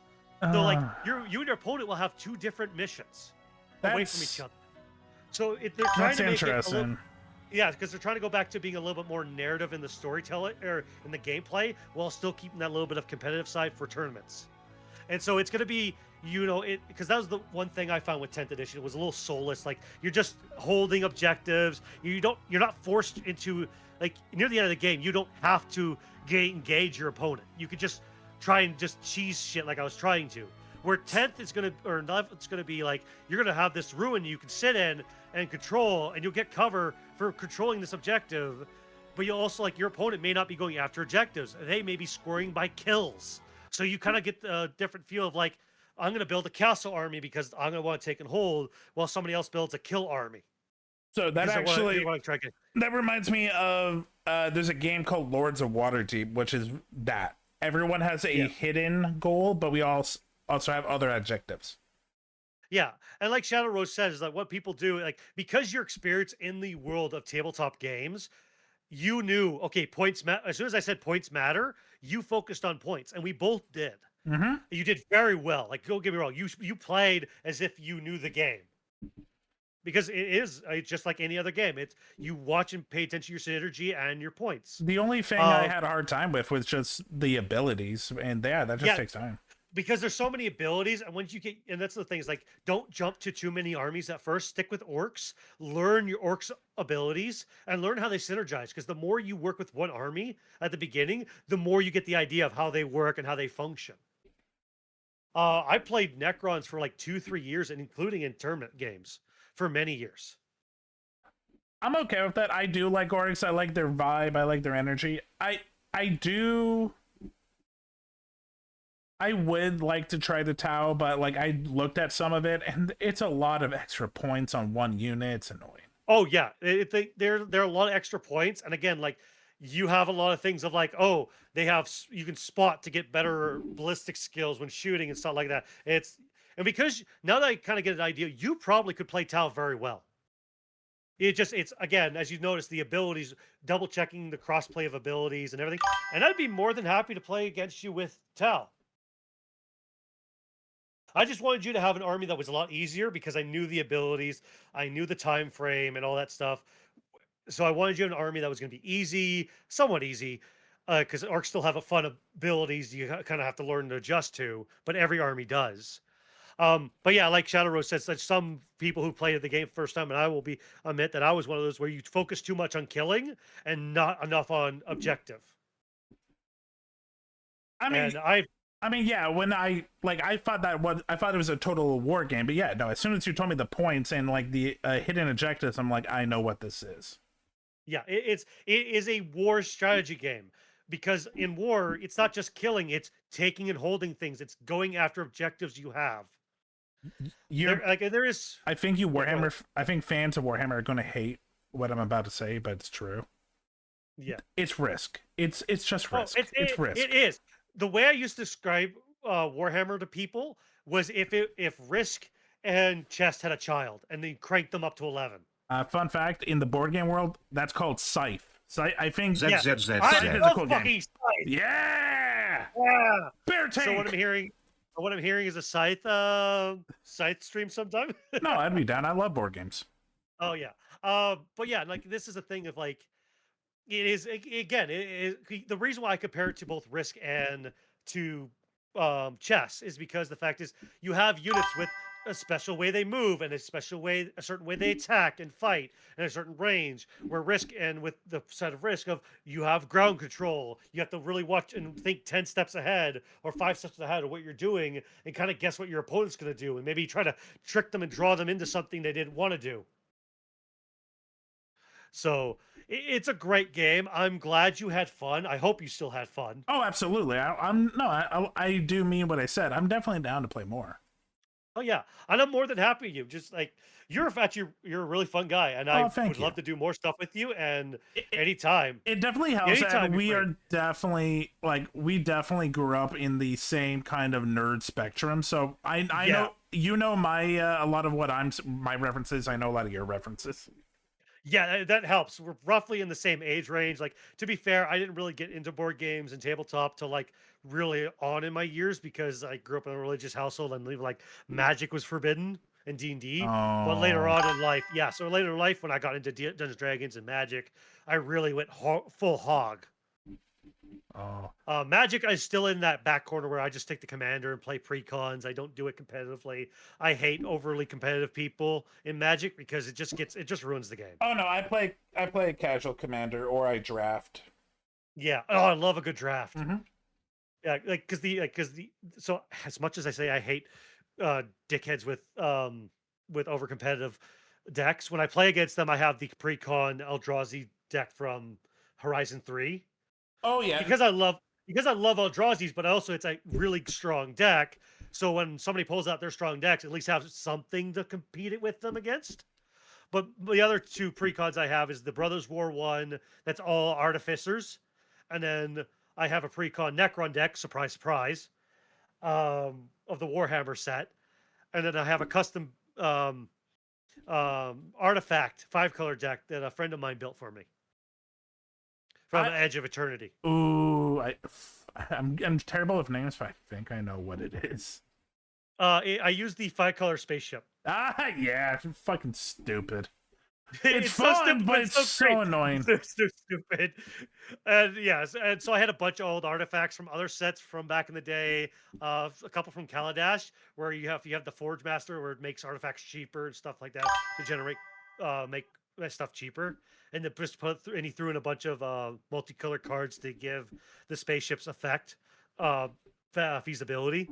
So it's a silly deck. It's strong, but it's silly. And that's what I love. But No, anyways, absolutely.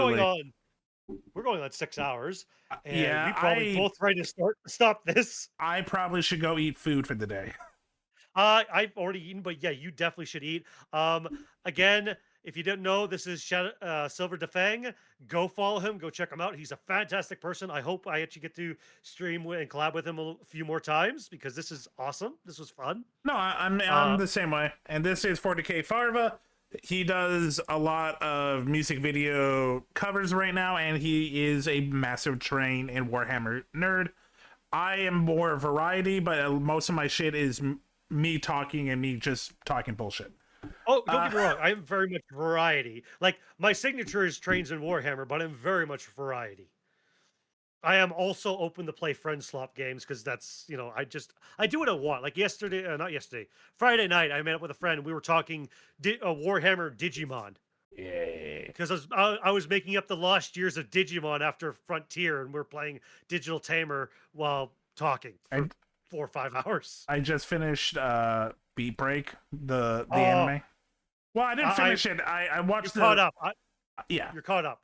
I'm 2 episodes behind. I'm 2 episodes behind. I need to get caught up. It's Uh, I have a mixed results. Like I think animated wise and story wise, I'm really into it.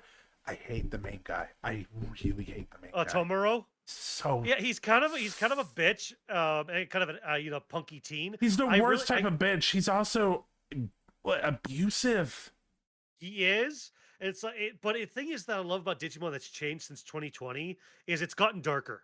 It's willing to go dark and willing to put people's risk. And like Oh, I both love me, you that. could Yeah. talk about. Spoiler alert if you haven't made it this far.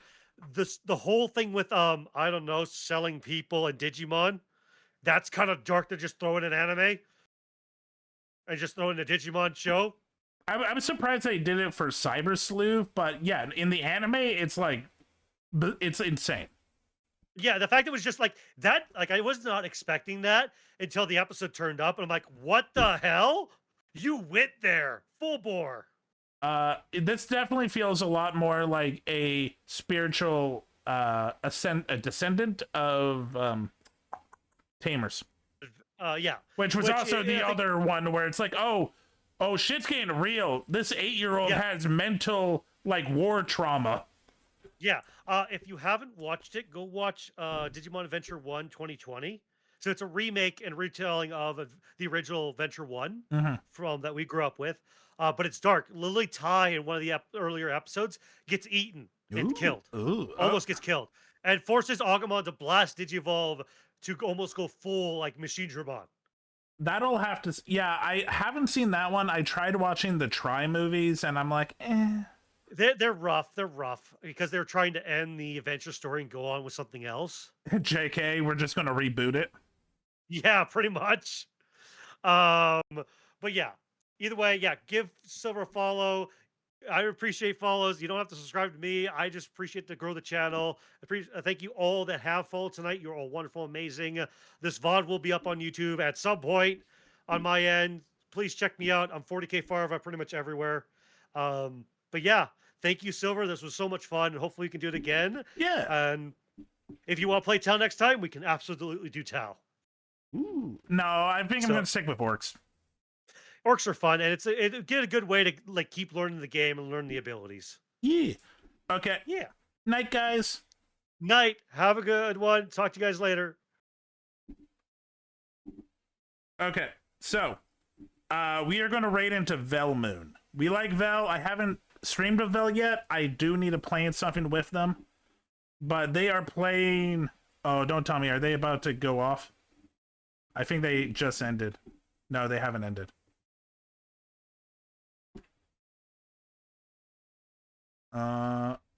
Okay. Yeah, we're gonna raid into Vel Moon. Okay, so guys, I am off tomorrow as always, but we'll be back Tuesday for Fight Night, Guilty Gear, Marvel Rivals.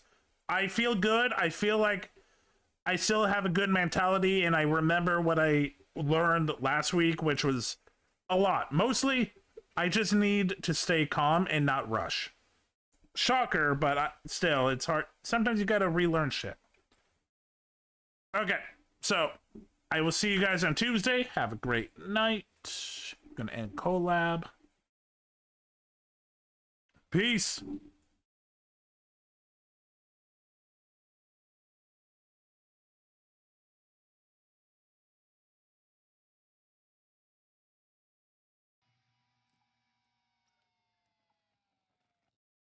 Teacher did not lose it. Yeah, that's crazy.